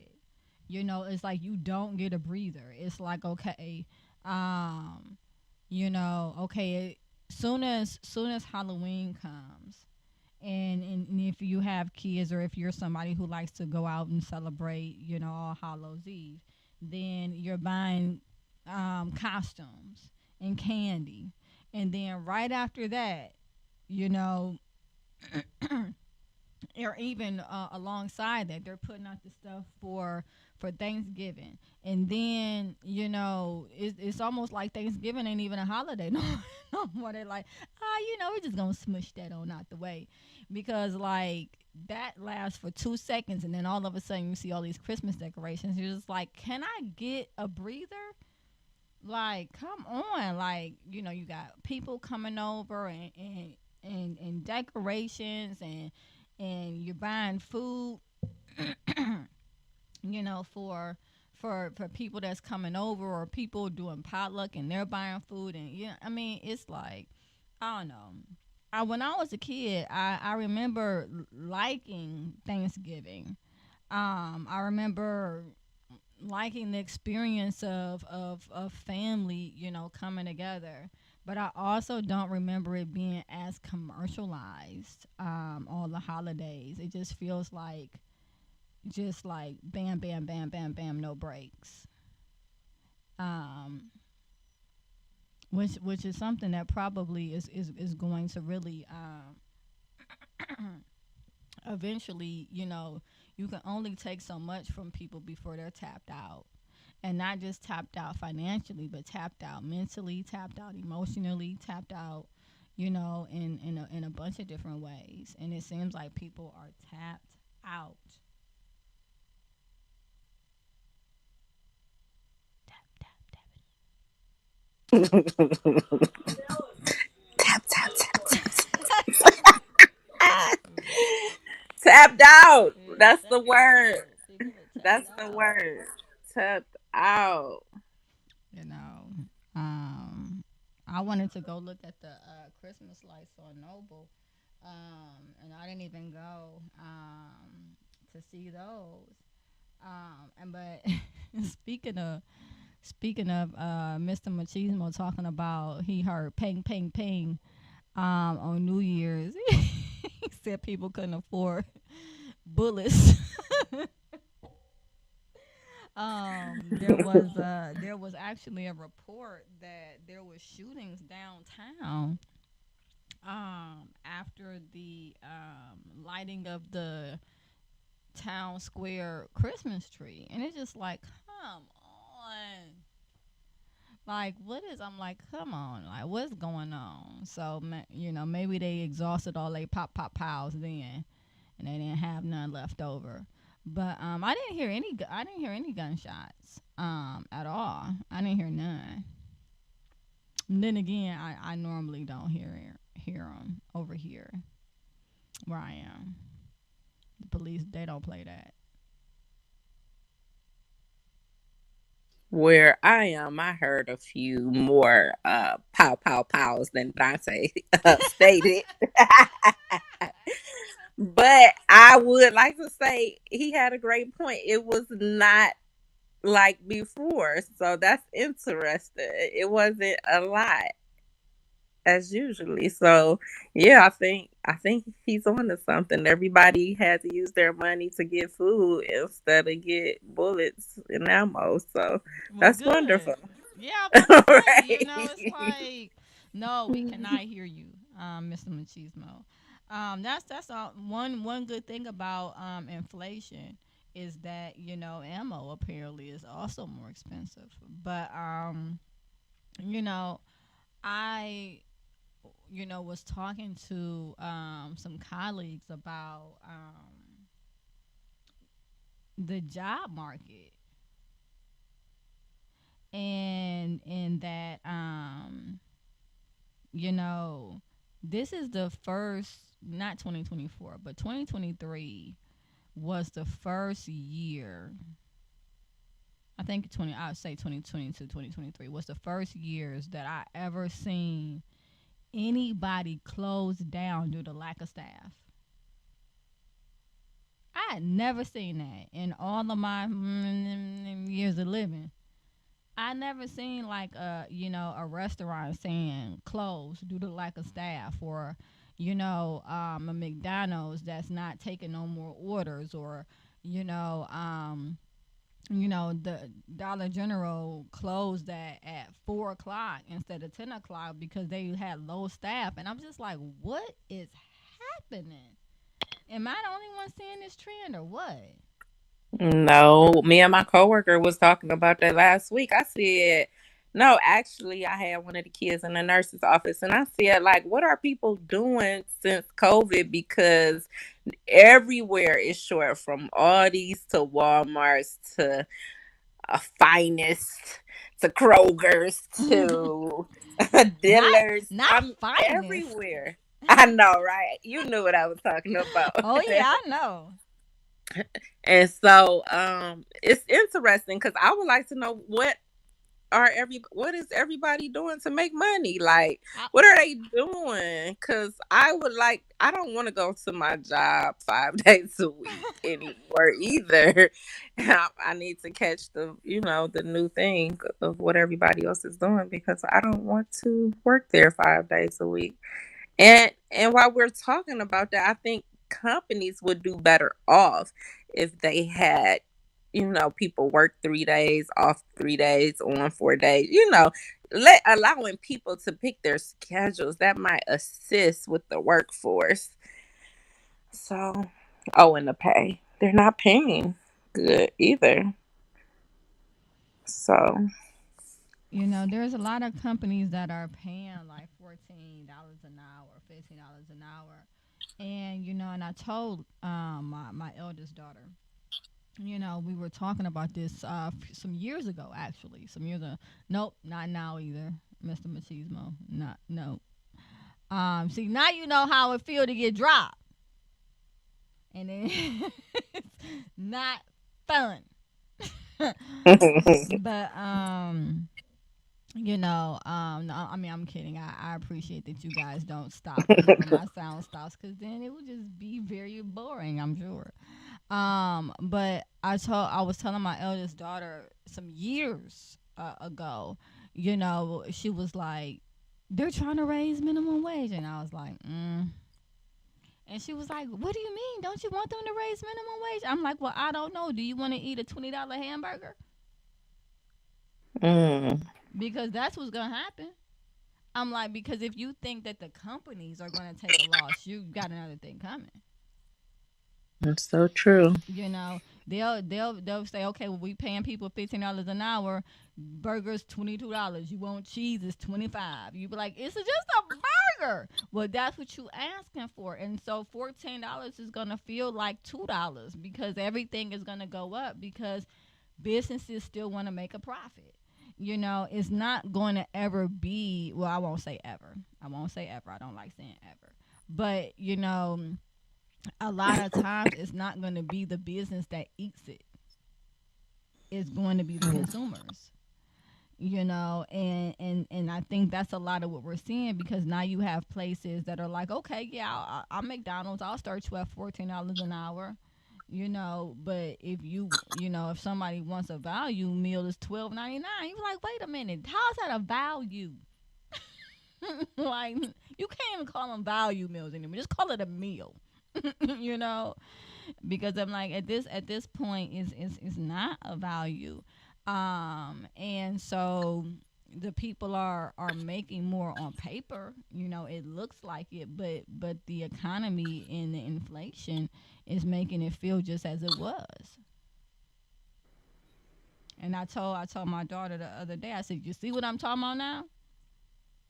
See, because she was giving me the side eye when I was like, she was giving me the side eye, like, why wouldn't you want, everybody to be making $15 an hour? I'm like, it's not that, but it's the fact that everything has a consequence, and nobody Mm, goes into business to go bankrupt. that's true.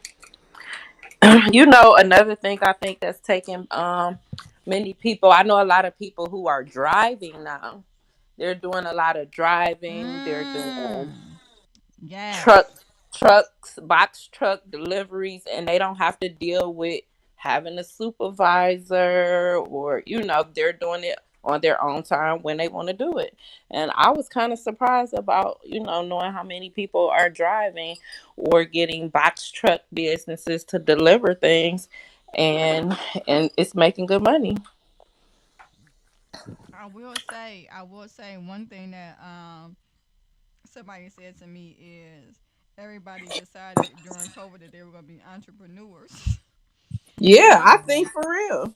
and For I'm real. like, hey, real talk, me too. so Me like too. I'm getting on you.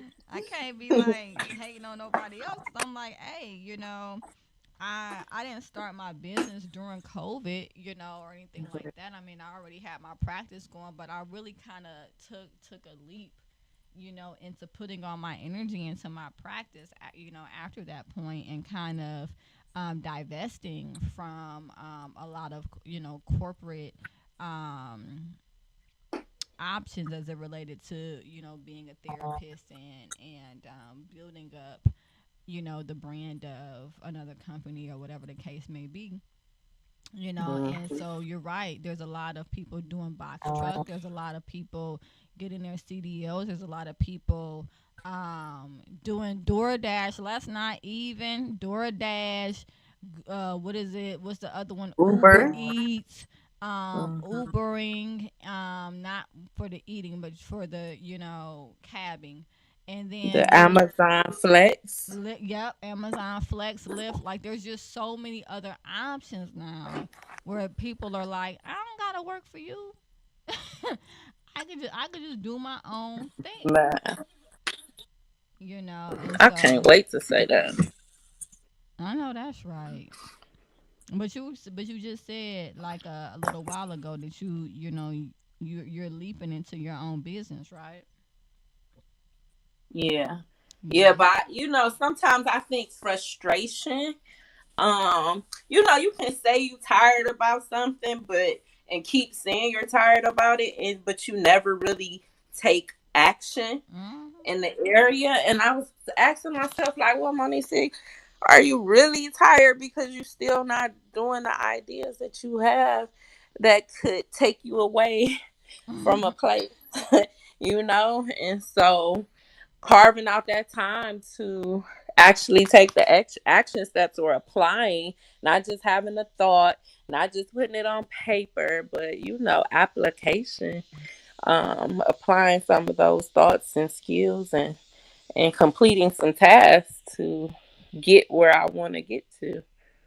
So, And you I know. and I congratulate you on that because it's not easy. It does take um you know um cojones to to step out and say, all right, I'm going to move forward with this, and and let it go where God's going to take it.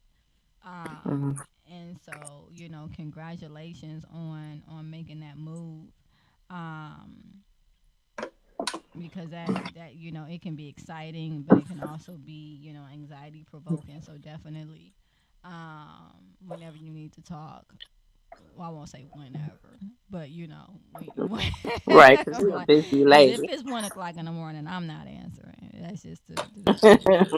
But but talking about that, with me, if that's something you want to do, for sure you can always text me. But yeah, Mr. Machismo, man, what's really good? I saw your red light come back on. I got all excited, and then bam, I'm silence. wondering if he should close his, like, leave from the room, close the app up off your phone, and then come back and open the app and reopen it like that.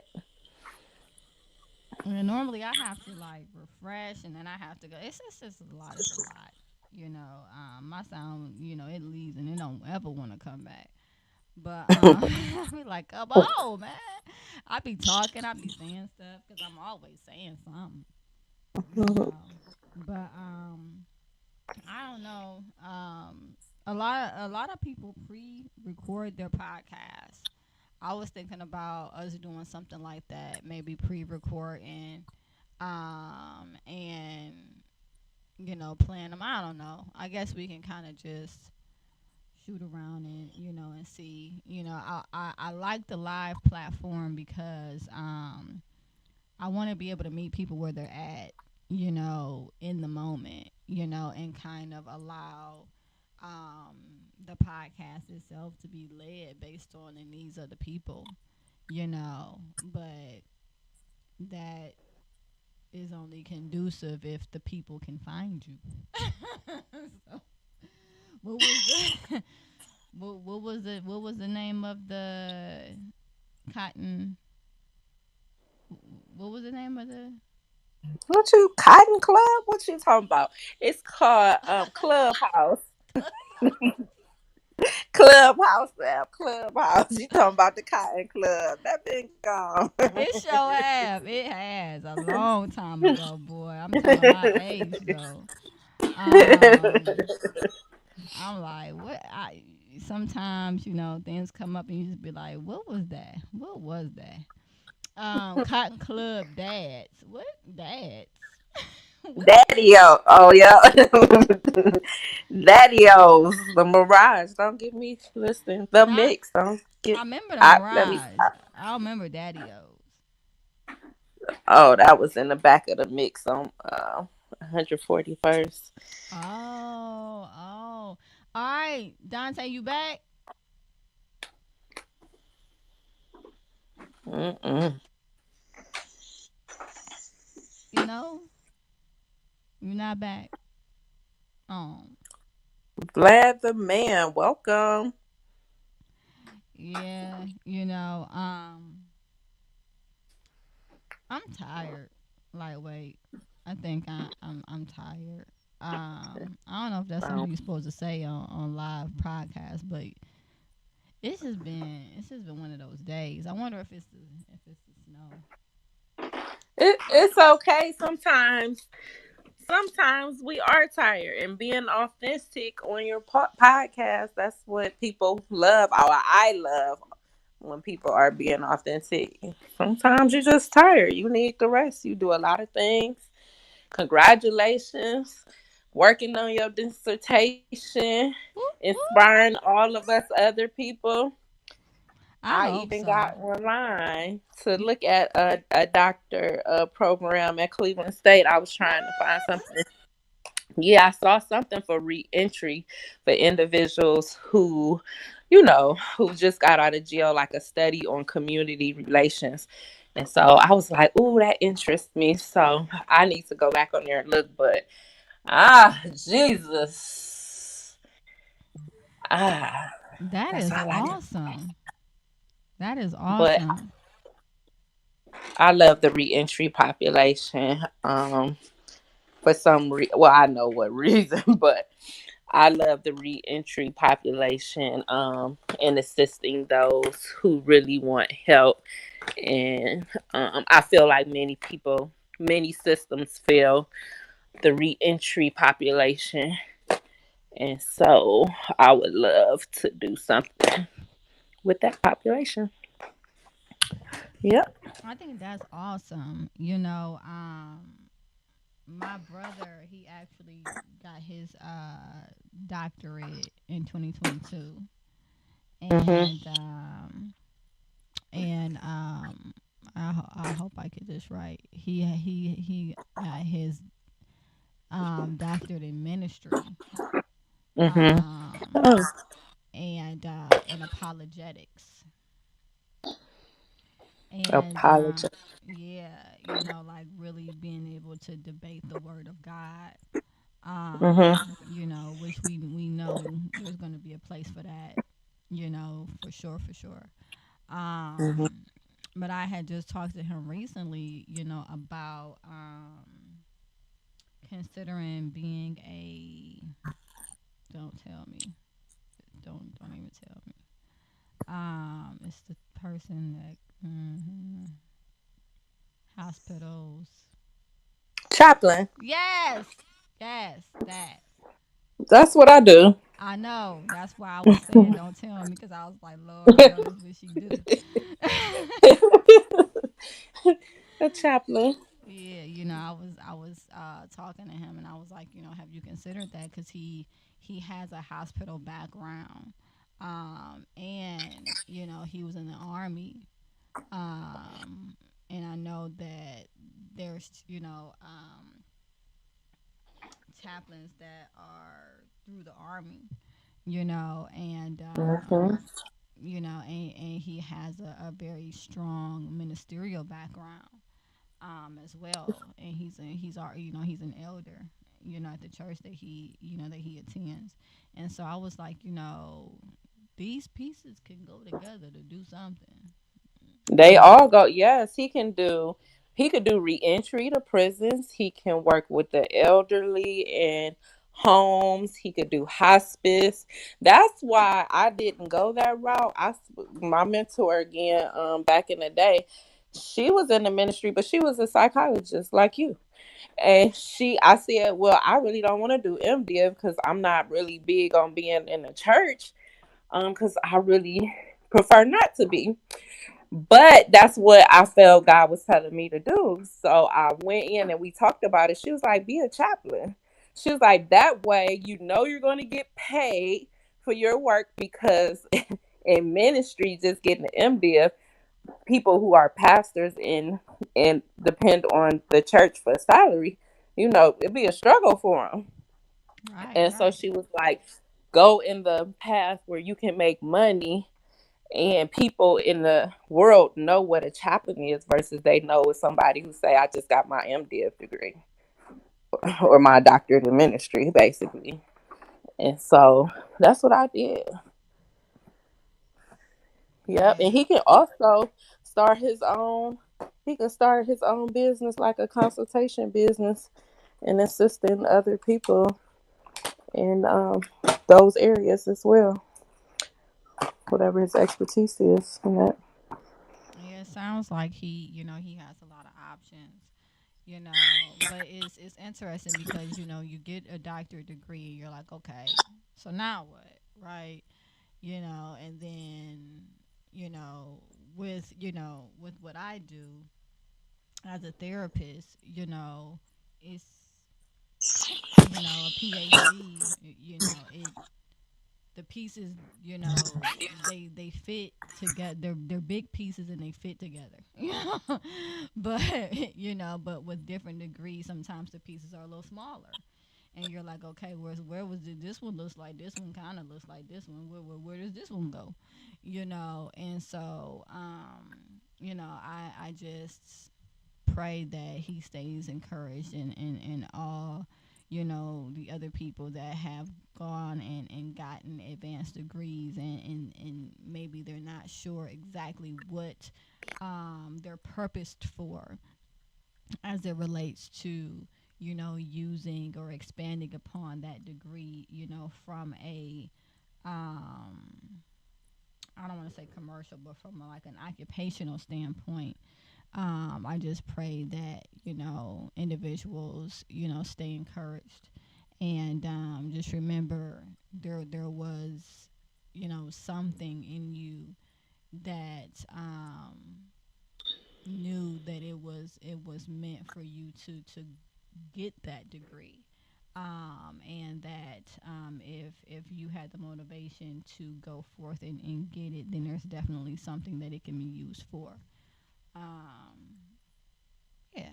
So I don't know how I got to talking about that, but why not? Um, all right, Dante. Like, look, Mr. Machismo, I appreciate you so much, and I don't know what happened to your sound, and I was trying to hang in there with you, but it's 7:10, so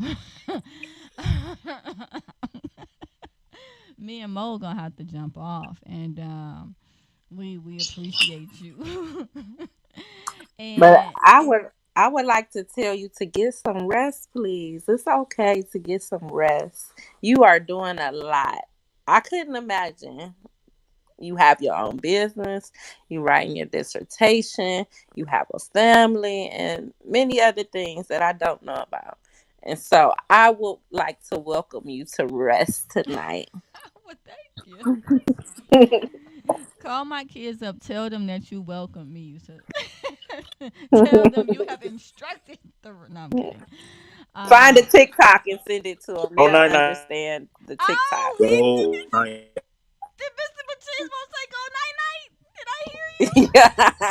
I heard you. So, F back. Lazarus. I just had to hit mute and unmute. Man, this technology, boy. I tell you. Gee Williker. Gracious. I'm not hosting. I be blocked out. Good night. It's crazy, but I'm We so might have to do a glad. troubleshoot. So glad you're back. So glad you're back. Welcome back. Welcome back. Welcome Welcome back. back. Yeah. All right. That was off key.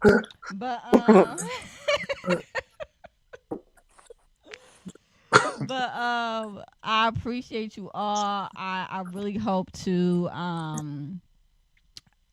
oh gosh, I'm supposed to be going somewhere. Anyway, I really hope to have you guys with me next week.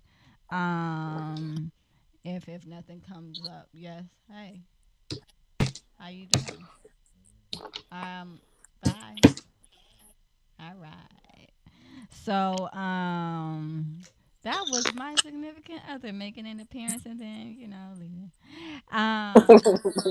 So with that being said, I really hope again to see you guys. If you have any questions, I might be shooting you guys some links to look over as far as like different platforms to explore, as well as the clubhouse, which I will be exploring at some point tonight as well. And I'll see you guys next week. See you next week, and I welcome you to rest. Thank you, Mo. I welcome you to rest too. I am. I put on my PJs. I'm ready. I know that's right. I know that is right. Um, yeah. Got my candle lit. Hey, I feel you. yeah, I got this pumpkin cupcake candle right next to me. I might light it yeah, and get on it with the get on. Um, yeah. with that being said, I appreciate you all so much. Again, the world would be so boring with only one voice. It's diversity that makes this podcast work as well as it does. And I will see you all soon. Have a good night. Good night. Man, you gotta tell me where you finding those buttons. I will search this Right is right. podcast. It's right up there Right with the there. music key. Where the what? Eh, It's a music. It's a music little note with a plus next to leave room. Not Nah, mine. I don't have that. Me either. Y'all got Androids? No. Oh, so that ain't it. I don't know. Oh, It's oh, right I there. see it. It's It's at the right next to top. leave So look room at the right corner up at the top of your phone if you got an iPhone. And I see a little musical note right there. with a plus next to it. Yep, I see it. It wasn't there before. Oh Hmm. wow. I still don't see it because I'm on my computer. Oh, that might be Um, different. Yeah, that might be why. But you would think you would have more options. Oh yeah, I found some more too. Hey, did y'all hear me pushing? Did y'all hear me sending sounds while I couldn't be heard otherwise? No, we no. ain't hear nothing. Really? Yeah. I could hear that, but I couldn't hear y'all. And I guess y'all couldn't hear. I went on a whole tangent about how I ain't believe in Santa Claus, and we live in apartments. So I'm like, how are you getting in the house? Like, Oh wow. like I'm That like, sounds like an I'm interesting story. I wish I would have heard it. man. I'm like, I don't practice for this. And being the only child, I can talk to myself now. We said, make it make sense, Mom. Make it make sense. Oh yeah, that's the whole thing, man. Make it make sense for That's the real. I whole know that's thing. right. And then I started figuring 2 plus 2. I'm like, well, if Santa don't exist, what about how I'm getting these quarters and dollars every time I lose a tooth? Wait a minute. What y'all on? As soon as my kids was like it don't exist no more, I was like, cool. And then my son was like, I lost the tooth. I said, you said the tooth fairy didn't exist. He was like, but I thought you was gonna give me $1. No, I ain't giving you nothing. The thrill is gone. I said, now wait a minute, let me tell you. Guess who wrapping up all these presents and working hard, Joe Mama? Not Santa Claus. I know that's right. Yo, mama. My mother was like, why would you do that? I said, listen, we're gonna tell her the truth. I work hard every day. I bought them presents, not that man in that suit. No, he didn't. Mhm. You ain't taking my credit. Y'all better get out of here with that. Mm-mm. I know that's She right. knew since the first grade. She found out in first grade. I said, no. Mm-mm. Oh wow, really? Yeah, That's early. it was. But I feel it. I'm with you. I feel it. All right, y'all. I'm out. I'm so glad that you came back. I look forward to hearing from both of you guys next week. And peace.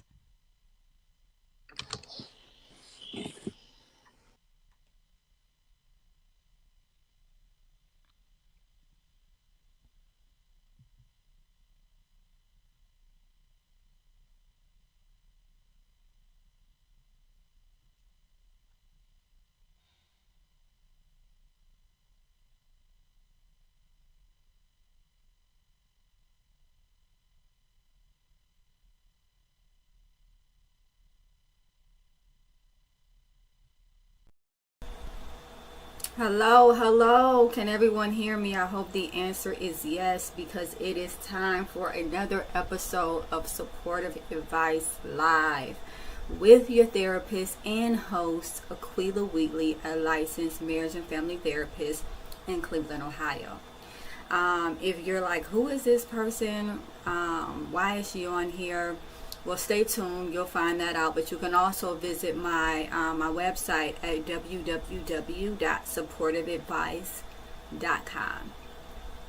It has information about my bio, my practice, what I do, and why I'm here. So, with that being said, I am going to get started. I am excited to get started today. I am not hitting that 6 o'clock mark, completely time blind. Kind of. I won't say completely. Kind of time blind. And so sometimes I just don't realize how long it takes me to actually do things. I think that I am going to start setting a timer so that I can actually start at 6 o'clock, or I might make the start time 6:15, and then I'm never late. So there's also that, right? That's always an option. So with me, I have Mr. Machismo. He is on my panel regularly, and he brings the male perspective. We were actually having a really awesome conversation about what makes a man marriageable or unmarriageable. And if anyone's wondering what that means, it's just the qualifications of whether or not an individual is eligible to be a viable spouse. And some of the characteristics that we talked about were finances and finances, stability, emotional awareness and intelligence, and I think those were the main three that we touched on. I actually submitted to do a study, which I'm pretty excited about, on the correlation between hyper independence and African American unmarried women and the absentee father, as well as the current perception of meritability among eligible candidates. So We'll see how that goes, and hopefully that goes well. Seeing as though I just submitted a 9 to 10 page premise on this, I don't know if I really feel like talking about it anymore. So just in case, I did pull up Reddit, and so I do have am I the asshole, and we can determine who is the asshole today. If you are watching on TikTok, I thank you. Please chime in and let me know who you think is the asshole. Also, get those likes up. If you're gonna watch, at least hit the screen. Put yourself to action. Give your fingers some exercise. And if you're watching via Facebook or what's the other one? YouTube. Comment. Let me know. Even if you're watching the replay, who's that? Who's the asshole? And why? Give a reason. Give a reason as to why. And then I will bring forth a therapeutic perspective, and we can see where we go from there. Also, I want to let you all know that I have a QR code for those that are watching via Facebook or YouTube. There is a scannable QR code that takes you directly to call in, and so if you want to be heard live, scan that code. It'll put you in our room. You can become one of our callers, and then you can hear yourself live and then replay yourself as much as you want, if you want, right? So, Dante, talk to me. Where you at? Mr. Machismo, where you at? I am right here.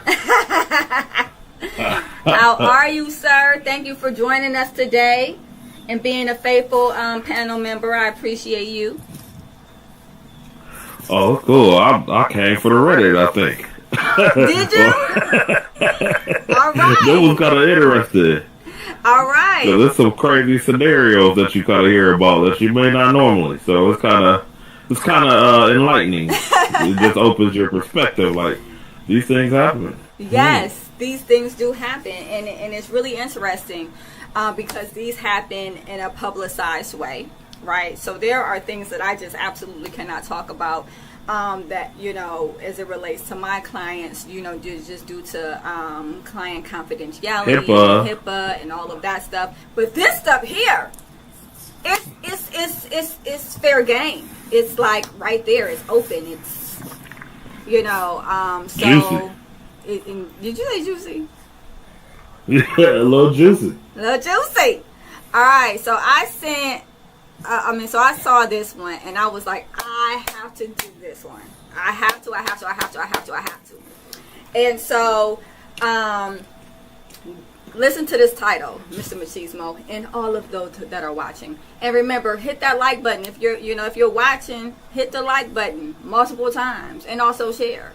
A toxic ex sent me an unsolicited genitalia photo, right? So I took a screenshot and sent it to his wife. And boom goes the dynamite. Yes! Boom, boom, boom. Okay? Not even just one, right? And remember, we are taking callers and comments. So again, feel free to scan that QR code. It'll put you right in our call-in app. And if you are on TikTok, definitely put comments in on who you believe is the asshole, and we will acknowledge your comments if you get them in time. So the title says it all, is what it says, right? This happened a few years ago. I was with a guy for almost 2 years and ended it when I caught him cheating after suspecting it for a while.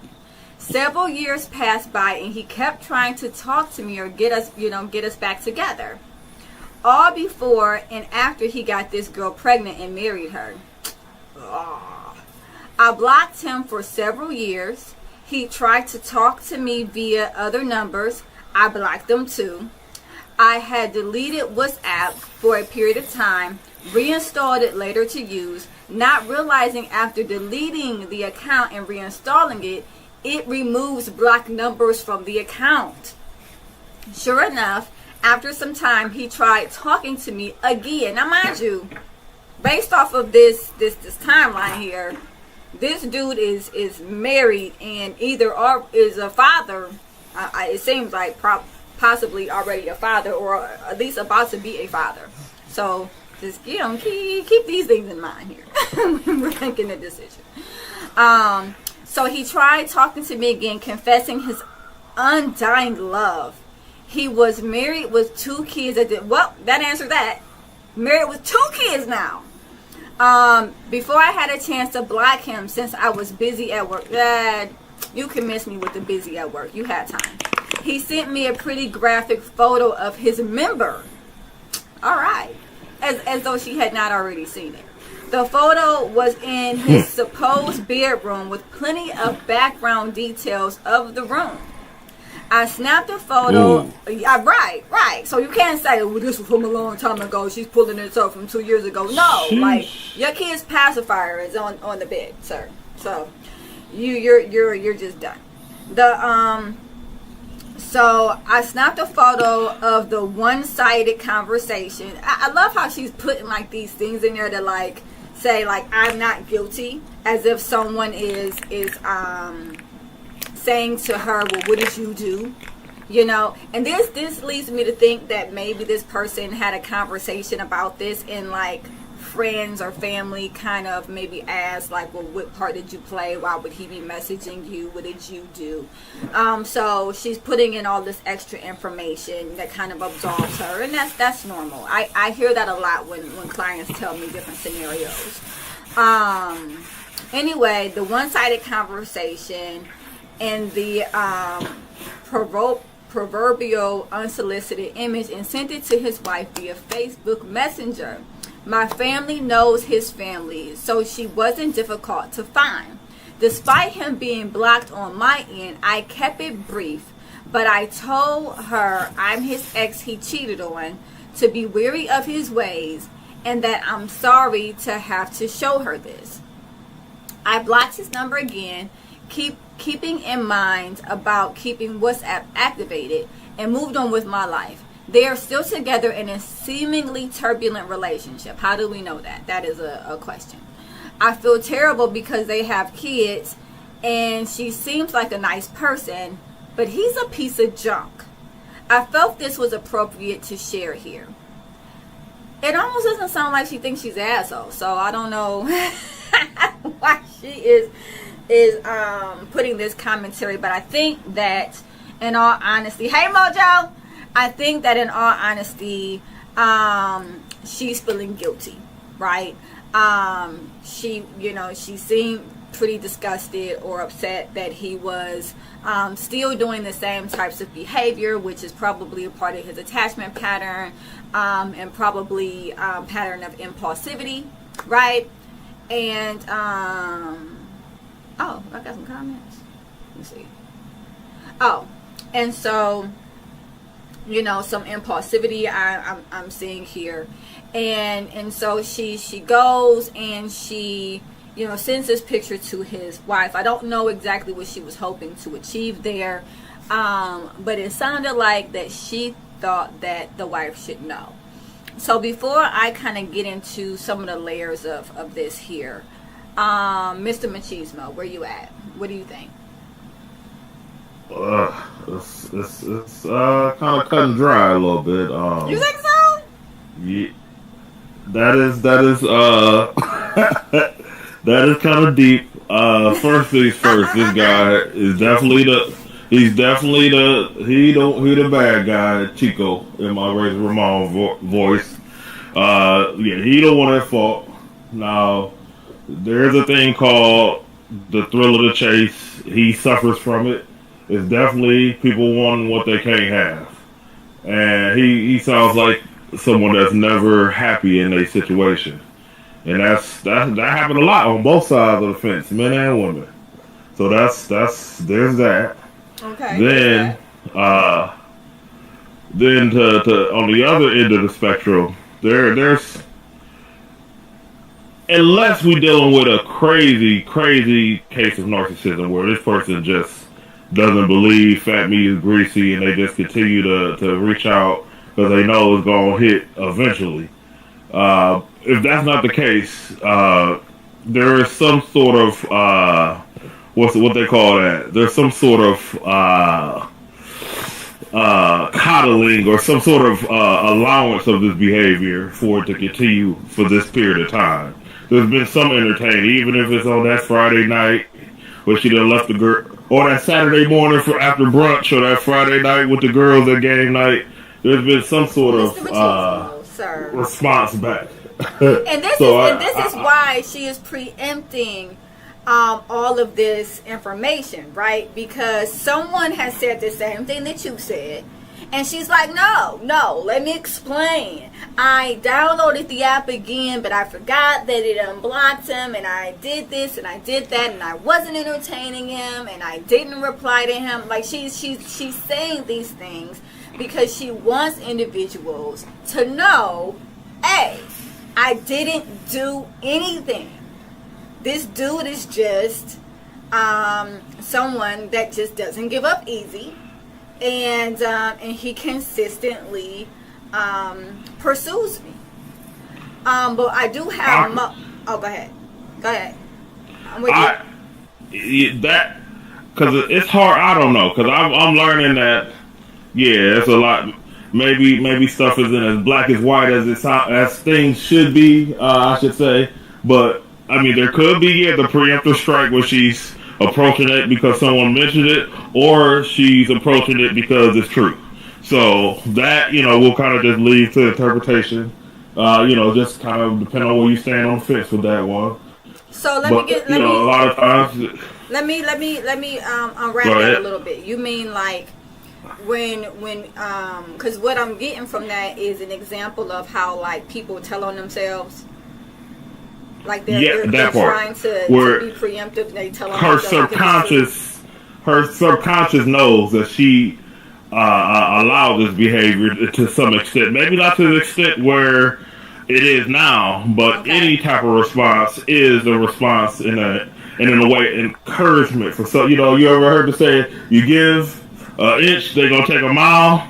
Well, he taking 17 country miles. It sounds like, but he's taking a lot of miles.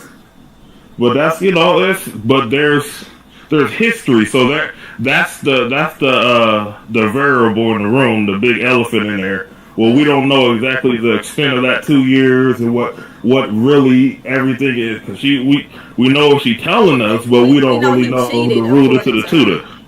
We know that part, but we don't know under work. I'm not saying there's any circumstances, but we don't know if she did before. She's just telling one side.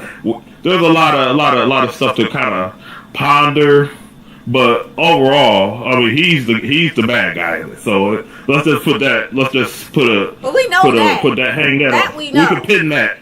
We know that. Pin that. And my thing is, he could just be a jerk, and that exists. Those individuals exist, like people who see that you're moved on, and they're all of a sudden they're still hitting you up for whatever reason. Now I do agree that the consistency of it over several years seems a bit redundant. But he could, one pattern that I noticed is that like when relationships are volatile, and I don't know if that relationship with his wife is, whenever individuals get upset, they act impulsively, and that might lead to looking up exes, trying to communicate with exes, and whatever the case may be. But Mo, hopefully your mic is working today, and you can weigh in on this. What do you think? Hello, everybody. Hey, Mojo. Yo. So, this is very good. One of the things that I noticed is that first of all, he is wrong. Well, we know that. He's married. and she has the evidence of the body parts and the background, right? Right. And so why does she have to be partaking in this activity? Maybe it is him who continues to persistently pursue her. You made a great point about individuals. This is funny because I had a conversation with this male the other day. He was talking about how he cheated on his wife and it's taking her forever to like trust him. And I was telling him, like, okay, well, how many times have you cheated on her? Like he pulled up on her and she was out talking to another dude, and he basically stated that, he knew something was going on because they both was acting odd. And, I wasn't justifying her behavior, but I did ask him, like, how many times have you cheated on her?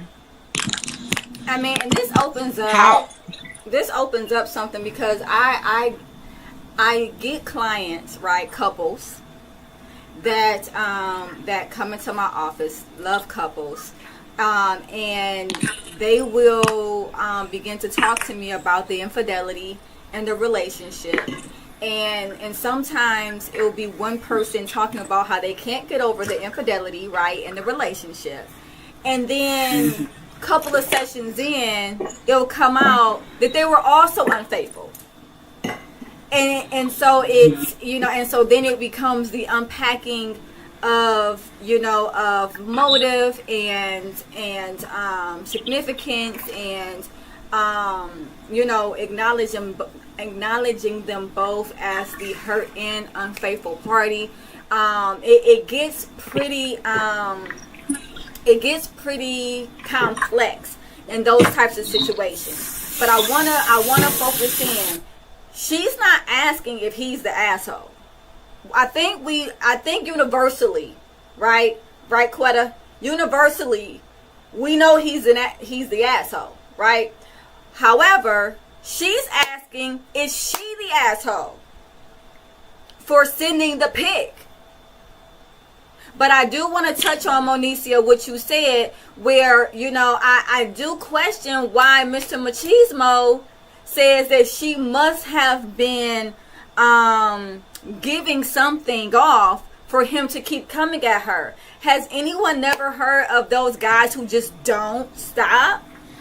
Or do you... Hold on. Let's put it in perspective. I didn't say had to. I said could be. There's a difference. In my bill collector voice, I didn't say anything definitive. I said there could be. I'm giving two sides of the spectrum. There's always the other side, so we don't know. There's a lot of ambiguity with that. So carry on. Well, Quetta says that he is the asshole, so she agrees with that, and I think that's universal that he is. But I appreciate you clarifying, Mr. Machismo.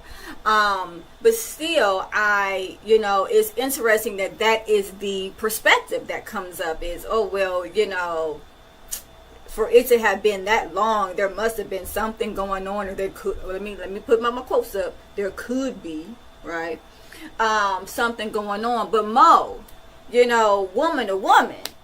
Now, we all know about those dudes that are just like, not come on, like they not getting it. Not getting it. So what do you think about that? Like, could that have been the case where, like, this dude just sporadically is messaging her over several years? Yes. Being a woman, I've experienced it. I don't know how many else have experienced it. I have. There are men who will. Okay, well, there are men who will continue to pursue you when you say no, when you're not interested. Yes. But I don't think she was wrong. I respect her for sending a picture. I call that being a real woman. Share. Wait, carnal nature. He said not getting what exactly? Not getting the disinterest is where we are, not getting the disinterest. Sometimes one thing that my mom said to me is a man will know that you are disinterested by your lack of interaction, not what you say. So not what you say, but what you don't say, when you don't entertain. But sometimes, I mean, in all honesty, when you don't entertain, for whatever reason, it still leaves this weird door open where like a guy will continue to pursue you because you just have not actively acknowledged them. Could that be the case? Oh, wait. Oftentimes people play hard to get because they do not want someone who gives up easy.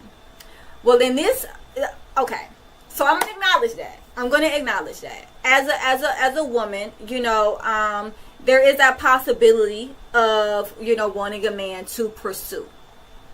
But if I've already been with you and we've been in a relationship for 2 years and you cheated on me and I broke up with you and I blocked you on everything, at that point there's really not much of a misunderstanding. It's just you caring more about what you want than what I want, which was probably what was going on in the relationship to begin with. What you think, Dante? Mr. Machismo, where you at? It's a lot to unpack. It's been thick in here, ain't it? Regular temperature. But it's I don't know, man. That's one of those KYP type of situations, as most situations are, where we don't know this woman and we don't know this man. So to get perspective, we are on a podcast per se, so both sides and all sides are needed to kind of give an idea of what could be, because we're not talking in definites. There's no definitive answer to this. But from my experience, because I'm not a woman. No, you're but not. I have had, there has been women over the years, from childhood to now, where there has been pursuit that was unwarranted, and I no answer is an answer. I do believe that, yes. But there are some people that do not understand that concept, and right. that is definitely a fact. But I would lean, if I was to guess, or if this was, you whoever, if you pick this side, you win $50. You pick this side, you got to give 20 or some sort of random. I don't know. I'm just coming up with scenarios. I would lean towards there was some sort of interaction, but I don't know. My gut tells me that, but once again, I don't know. It's all speculation. So with that, I want to. Yeah, Cardinal is right.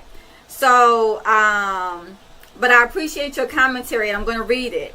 So, Cardinal says, and Mr. Machismo, I want you to weigh in on this, as our male perspective. How are men supposed to interpret behaviors of women who cannot even keep their own positions clear on anything? We are our only real frame of reference, though. Most women are chaotic and insecure or vain and narcissistic. Does that apply here, though? I'm really wondering, does that apply? Because in all honesty, now I don't know your personal experiences, Cardinal, because it sounds like maybe there's a little bit of that mixed into the comments. But for this particular instance, with Am I the Asshole here, she was pretty clear. I'm with you. You cheated on me. I broke up with you. I blocked you. We're done. Unless, again, like Mr. Machismo said, there was some wiggle room that she's just not talking about. So with that being said, Dante, weigh in. 28 years married to a covert narcissist. Yep. 28 years married to a covert narcissist abuser. Then yes, I want to validate your perspective because it's real. And what you went through in that marriage is real. And so when it pertains to what was going on there, I definitely understand.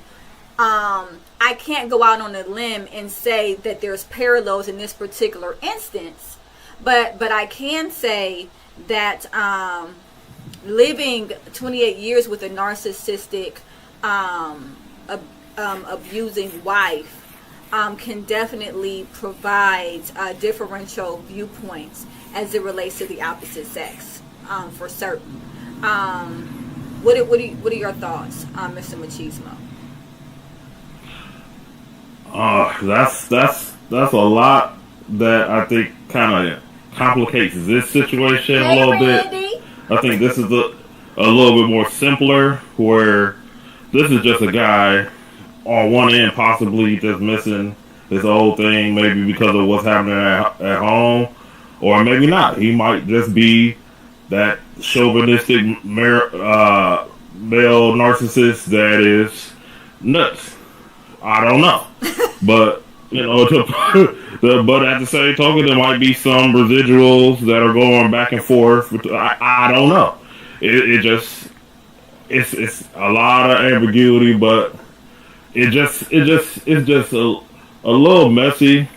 Now, it's a lot. It's a lot. Wait 1 second. I kind of wait 1 second. Like Mr. Machismo, Mr. Machismo, give me 1 second. Go ahead. Randy, I just want to catch everybody up on TikTok, because we do have people commenting on TikTok. We are talking about Reddit, Am I the Asshole? And right now there is the specific topic, well, there's multiple topics that are floating around here. But the title of the Am I the Asshole is A Toxic Ex Sent Me an Unsolicited Genitalia picture. So I took a screenshot and sent it to his wife. Am I the asshole? And so we are discussing that. But also we do have some callers that are in call-in, right? And we're acknowledging those comments as well. For instance, we have Carnal Nature. And he says, men have no control over how a woman interprets his actions. If they manifest pain in words, they expect men to stop using those words regardless of what the words actually say. If I was the problem, for example, she would be doing better without me, right? So it sounds like we're dealing with threat situations here, because I'm hearing some hurt. I'm hearing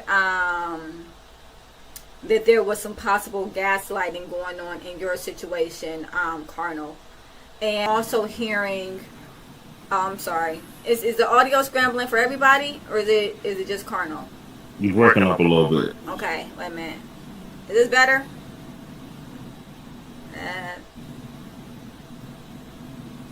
Is this better? Can you hear me now? Oh yeah, there we go. We're back. All right. Well, always when I hit with the deep voice, it comes in. I don't understand that. But what I was saying is, with Carnal, what I was saying, I'm hearing that there may have been some gaslighting within the marriage. I'm hearing that maybe he felt like he was perceived as the fault of everything within the marriage. And then I'm also hearing that if this was the case, the question, which is it may actually just is, wouldn't she be doing better off without me? Which implies to me that maybe she's not. Nevertheless, it's hard for me to really address that without having an actual circumstance that we're talking about specific to that. I recognize that this is a separate topic, and that these comments are not necessarily geared towards the Am I the Asshole commentary. And so definitely feel free to also inbox me. You can inbox me on Facebook, supportive advice, or you can also email me on. This is gonna be long. I'm sorry. I'll just type it in because my name is like Ray. My name is way long. Thanks, Mom. Appreciate you. I really do love you, but seriously, you could have picked something shorter. I'm just gonna put my email address in here so that you can inbox me. supportiveadvice.com, and then I'm also putting in my website so that you can, and this is for Carnal. Okay, so you check out my website. But yeah, and no, it's okay, you know, because some of these things, in all honesty, they trigger other things, you know. And so when we're talking about this woman and whether or not she's the asshole, you know, it brings up perspective of, you know, what was going on in our own relationships, if there was gaslighting, if there was omission of details that is making this person look different than how they should actually be perceived, you know, which comes in with, you know, your experience with a narcissistic spouse and things of that nature. You can perceive this commentary as blaming, where she's blaming this guy, but she maybe is omitting details, or maybe she was leading this person on. And because we don't have the information surrounding any of those things, it becomes, you know, very ambiguous, as Mr. Machismo said. And so then, you know, it's definitely fair that it trigger, you know, extended commentary. With that being said, can I get a vote? Can I get a vote? Randy, Quetta, Carno, Michael, Mr. Machismo, Mojo. Was she the asshole, people? Nah. Nah. Thanks, Mr. Machismo. Nah. Mo?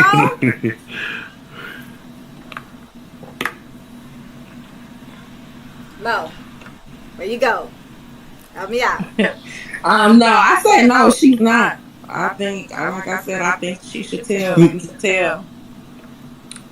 Tell the truth. Show the evidence. Thank you, ma'am. I know that's right. Say it. So, Quetta and Randy, if you guys are still on via TikTok, write it in now while we're still on the subject. Was she the asshole? Yes or no? And I also wanted to read Colonel. We are all right in our own realities, at least. The problem lies in when our realities interact with the realities of others, and we expect those other realities to be operating on the same information. So basically what I'm hearing Colonel talk about, and what I'm doing here is called reflective listening. It's something that I teach all my couples because it cuts down on unnecessary confrontation, because it cuts down on individuals feeling misunderstood, because you get a clear understanding of what's being said. So what I am hearing Colonel say is that we all have different perceptions. And as it relates to perceptions, schema, you know, just the way that our cognitive skew, which is just basically how we think, how we see the world based off of our experiences, or whether or not we have mental illness, or whatever the case may be, based off of that, we have a personal truth, which might be different than the universal truth, you know. And so it doesn't necessarily mean that a person is telling a lie, or a person is specifically omitting information, when all honesty, they could just be telling their version of the truth. They could just be interpreting their own reality, their own, based off of their schema, which is basically the schema is the theme of their life, or how they see the world. And then, you know, you have your perspective, which is skewed by, you know, or possibly skewed by different cognitive distortions, which come from things that you've experienced, anxieties that you might have, or whatever the case may be. The universal truths are filters, traumas, impressions. Thank you. Colonel says our filters, traumas, and impressions. Absolutely. The universal truth like a universal truth might be 2 plus 2 is 4. That is something that we have collectively decided is true. That's not my perception versus your perception. It is something that is documented as a truth. So, Cardinal, tell me in what scenario 2 plus 2, and I'm talking about a positive 2 and a positive 2, not equaling 4. So let me know that, because he said it depends on the scale and scope. Now it does, because it can be negative 2 plus positive 2, which doesn't equal 4. But when you're dealing with 2 positives, 2 and 2, coming together, you count them 1, 2, 3, 4, and that is something that has been determined as a universal truth. However, again, it's all about perspective when it comes to personal truths. So, with that being said, we have decided that she's not the asshole. You know, I think that it makes sense that she might feel guilty, right? I don't know if that guilt comes from, as Mr. Machismo said, that she was just kind of giving off a little bit here and there, you know, and, you know, because it was several years, and, you know, and it seemed like that this dude was pretty persistent, right? But I also wanted to say that it could be his attachment style, because there are attachment styles, which are, you know, sometimes it could be referred to as disorganized attachment, and sometimes it's referred to as anxious avoidant attachment, and it creates this pursuer distancer dynamic because of the anxiety. So basically, when someone is like into you, for instance, they kind of run away. They feel overwhelmed. They don't want to be bothered. But then when someone is saying, "Hey, I'm not into you," they're feeling rejected, or there's a possibility they think that they're going to really lose this person, they double down. And the anxiety of it can make it very impulsive, and it can create an environment that is not I'm looking for a specific word here, and I straight lost it, but you know, that's life. Rational, that was the word. It can create a mindset that's not rational. And so that means that there could be a situation where a girl is not responding, they've blocked you, they're not showing interest in you, but because of that anxious attachment style, you are continuously pursuing them to prove your own worth. You know, but that often goes back to how a person was parented, which again, we don't have any information on. But I wanted to throw that out there because that is a possibility. That is something that I see on a regular basis. Individuals actively pursuing people that are not interested as a way of proving their own worth. So seeking it externally versus internally. So I'm going to acknowledge this comment here by Colonel. 2 handfuls of mine may not equal 2 handfuls of yours. So therefore 4 handfuls of mine will therefore not equal 4 handfuls for you. Now that is a great perspective. However, it is outside the guidelines in which I'm presenting, which is literally 2 and 2. Not 2 handfuls, like just the number 2, a positive number 2 in an equation, and another positive number 2 in an equation equaling 4. That is a universal truth. So not 2 handfuls, not 2 sums of something, but literally just a basic equation of a positive 2 added to another positive 2, making a sum of 4. So with that being said, so there's another caller. Let me go ahead and take this caller. Alexi, you're on. Hello. Sorry, I just jumped in, and I wanted to make sure I understood correctly what you were just describing.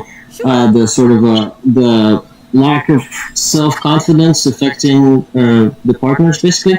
So if I understood correctly, is that kind of like because you don't feel worthy of love, you start rejecting your partner. Sort of, you try to like give negative feedback to confirm that they actually do love you. Sort of, you're like testing them, sort of. That can happen when someone is having low self-esteem. A result of that could be pushing your partner away because you want them to fight for you, because them fighting for you shows your worth. That can be part of avoidance behavior, 150%. So, I mean, that wasn't specifically what I was talking about, but that is definitely a great example of some avoidant behavior. Another reason for avoidant behavior is just the pattern of I feel overwhelmed when I'm pursued. So that can also cause avoidant behavior. What I was specifically talking about, and I think you could have missed it. We were going over a Reddit, "Am I the Asshole?" and it talked about a male that was consistently pursuing a female for several years. That was not responding to their advances. And what I was saying is that it could have been a part of an anxious attachment style that caused him to impulsively pursue her, even though she wasn't showing interest. What do you think about that, Alexi? Well, like I said, I really apologize because, like you mentioned, I've only caught the end of it, and then it was just so actually thinking about. But yeah, it sounds like you're saying that it's like stalking, sort of, right? When you don't. Like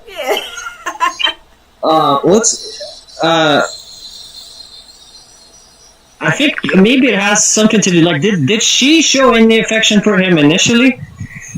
They were together. So at one point. Oh well, yeah. Then obviously it's because when they got together, he started building a relationship. He saw that there was a connection, and then. But then they broke during up. the relationship, his self-confidence fell down to such extent that he, basically when they stopped dating, he had the impression, like subconsciously, that no one else would take him, but because she has previously done it, he's trying to get that back, but he can't move on because he thinks no one else will even, consider the option. Now, would that be sort of part of the mechanism? What you just said is a very important factor.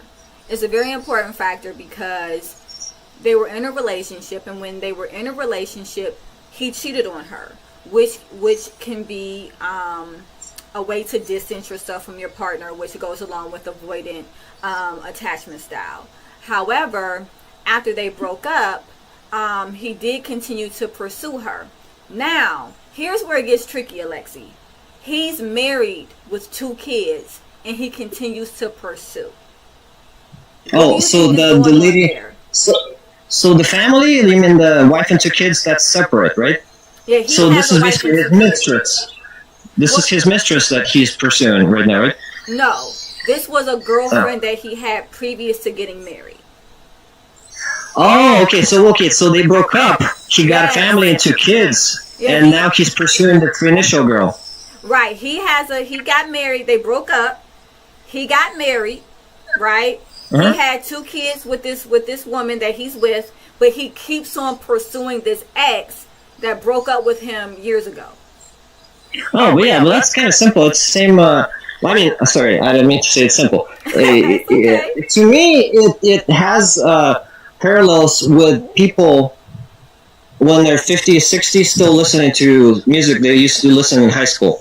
Oh, I like that. It's an attempt to return to your, young, youth, basically, because as people age, right, you start losing details of your past, and you kind of focus on significant events, and you try to remember it as, it's like grass used to be green or whatever kind of saying, whatever. Right. So what you're saying, and I do have some chats as well. So Carnal, I'm going to get to your chats in just a second. But what I'm hearing you say, Alexi, is that he may not be happy in his marriage or in his choices. And so he's trying to return back to a period where he was happy. Is that what you're saying? and in doing this, Yeah, he's exactly. consistently pursuing her. Yeah, it's exactly. He's trying to return to the past that he idealizes. Like if there was like a lot of times actually when people get older and they watch like say videotapes of their like birthdays or something when they were really young, or like pictures, they can't even recognize it because in their head the simplified version of it, the idealized version of it, looked a lot better. And when they actually see documented, they're like, wow, I can't believe I was wearing that shirt or something, or I had so many pimples, so yeah, and obviously the marriage didn't work out, so he's trying to return. He's still married to the person. He's still married. Yeah, he's still married. Well, okay. Well, yeah, I mean, I'm not a psychologist, but yeah, I mean, to me it sounds like, that's connected because, first of all, because it was a relationship, so it's a definite possibility because he experienced it before, in his mind, that's definitely a possibility. And because he idealizes the relationship after, some time. Absolutely. I'm with you there because we do tend to idealize relationships, and so he could have put her in a category of being like the one that got away, and so yeah, well, your first love is always special, right? Yeah, I'm gonna go with this. Well, I mean, because I think it's kind of like any kind of new experience you experience, the very first time it happens, all the ones after that, they never match up to it, you never get that. It's like drugs, you never get the same high you did the first time, whatever. So it's like, I like that analogy. That's a good analogy. Well, yeah, because I'm not sure what the terminology is. When you experience the same stimulation, it basically, the response to it decreases over time because you build like a resistance kind of. Yeah, you build a tolerance. Exactly, tolerance is what I'm trying to say. Yeah, exactly. So yeah, I think that's probably why the first love is always remembered also. But I mean, all the stuff like sorry, like this whole psychology is like really new to me. That's why it's very interesting to learn. Slightly off topic, just if you study about like Renaissance, kind of medieval ages, like a lot of scientists explored like all the different sciences, like chemistry, physics, painting. They dabbled in everything because that gives you a full picture of the world, kind of. And nowadays, everyone's so focused on their specific area that they get sort of like dogmatized. They don't really understand it. They learn the terms. And they kind of perform the algorithm, instead of really understanding it. I can hear that, and I wanted to thank you so much for your perspective. Definitely keep listening, don't leave, and then we will come back to you after we take some comments from our speakers. So, carnal nature, a lot of comments. Okay, and so let me go ahead. So she tried to stake a claim on a married man. He wants to keep her while he is married. Whole lot of stuff going on there. Yes, it is. I apologize. I took it off topic. No. It's okay. It's really okay. And I apologize. And I appreciate all your input. Is what I wanted to say. So definitely keep listening and subscribe because I'm here every Thursday at 6:00. No apologies. The more conversation, the better. That's what this is about.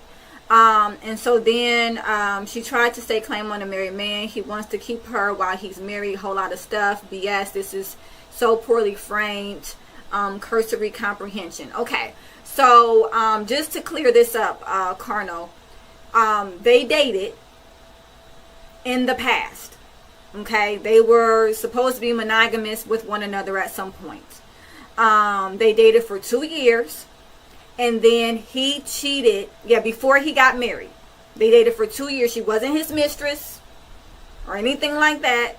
She wasn't his. They were just together. It was just him and her supposedly, and then he began to cheat on her, and that was confirmed. when the cheating was confirmed, she broke up with him. When she broke up with him, she blocked him on all social media. She blocked him on her phone. She ceased communication with him. That is a good question, Cardinal. I don't know how it was confirmed. The Reddit just says that it was confirmed that he was cheating.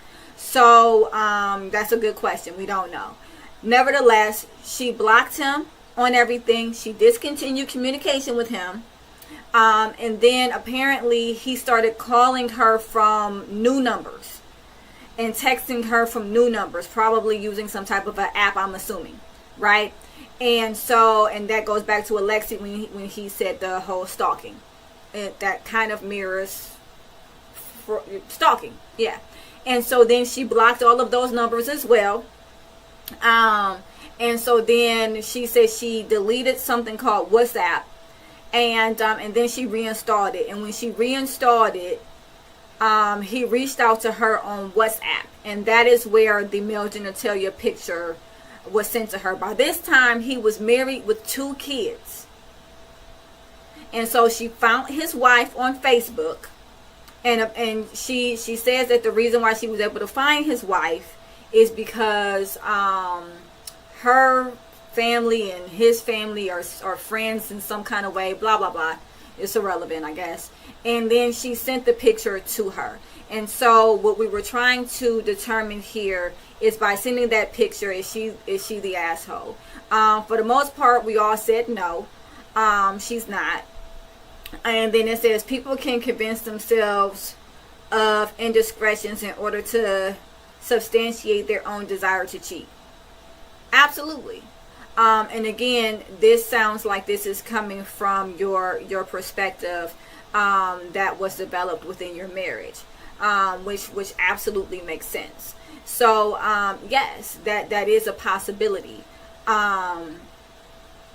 I'm going to just take this person's word on it, just because I don't have any evidence otherwise. And if he was pursuing her while he's married with 2 kids, that shows a pattern of infidelity. So I mean, it's not far-fetched that he may have cheated on her, because a lot of times infidelity is in patterns. But I do want to give my speakers a chance to comment on Alexi and what he said, as well as what Carnal is saying, and just kind of get Mr. Machismo and Mojo's perspective of this while I drink some water.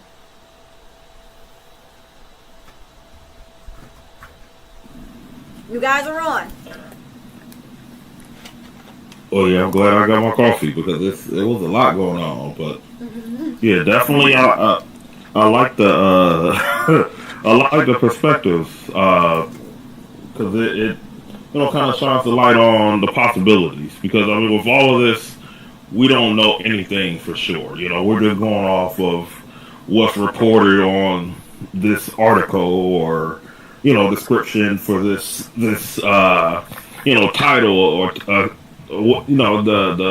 who's the bad guy, basically, type of scenario. So and I like the description, how my man was talking about. I think Alexi was talking about, I can't believe I used to wear that shirt, or man, I even had those pimples there. I like that, because it's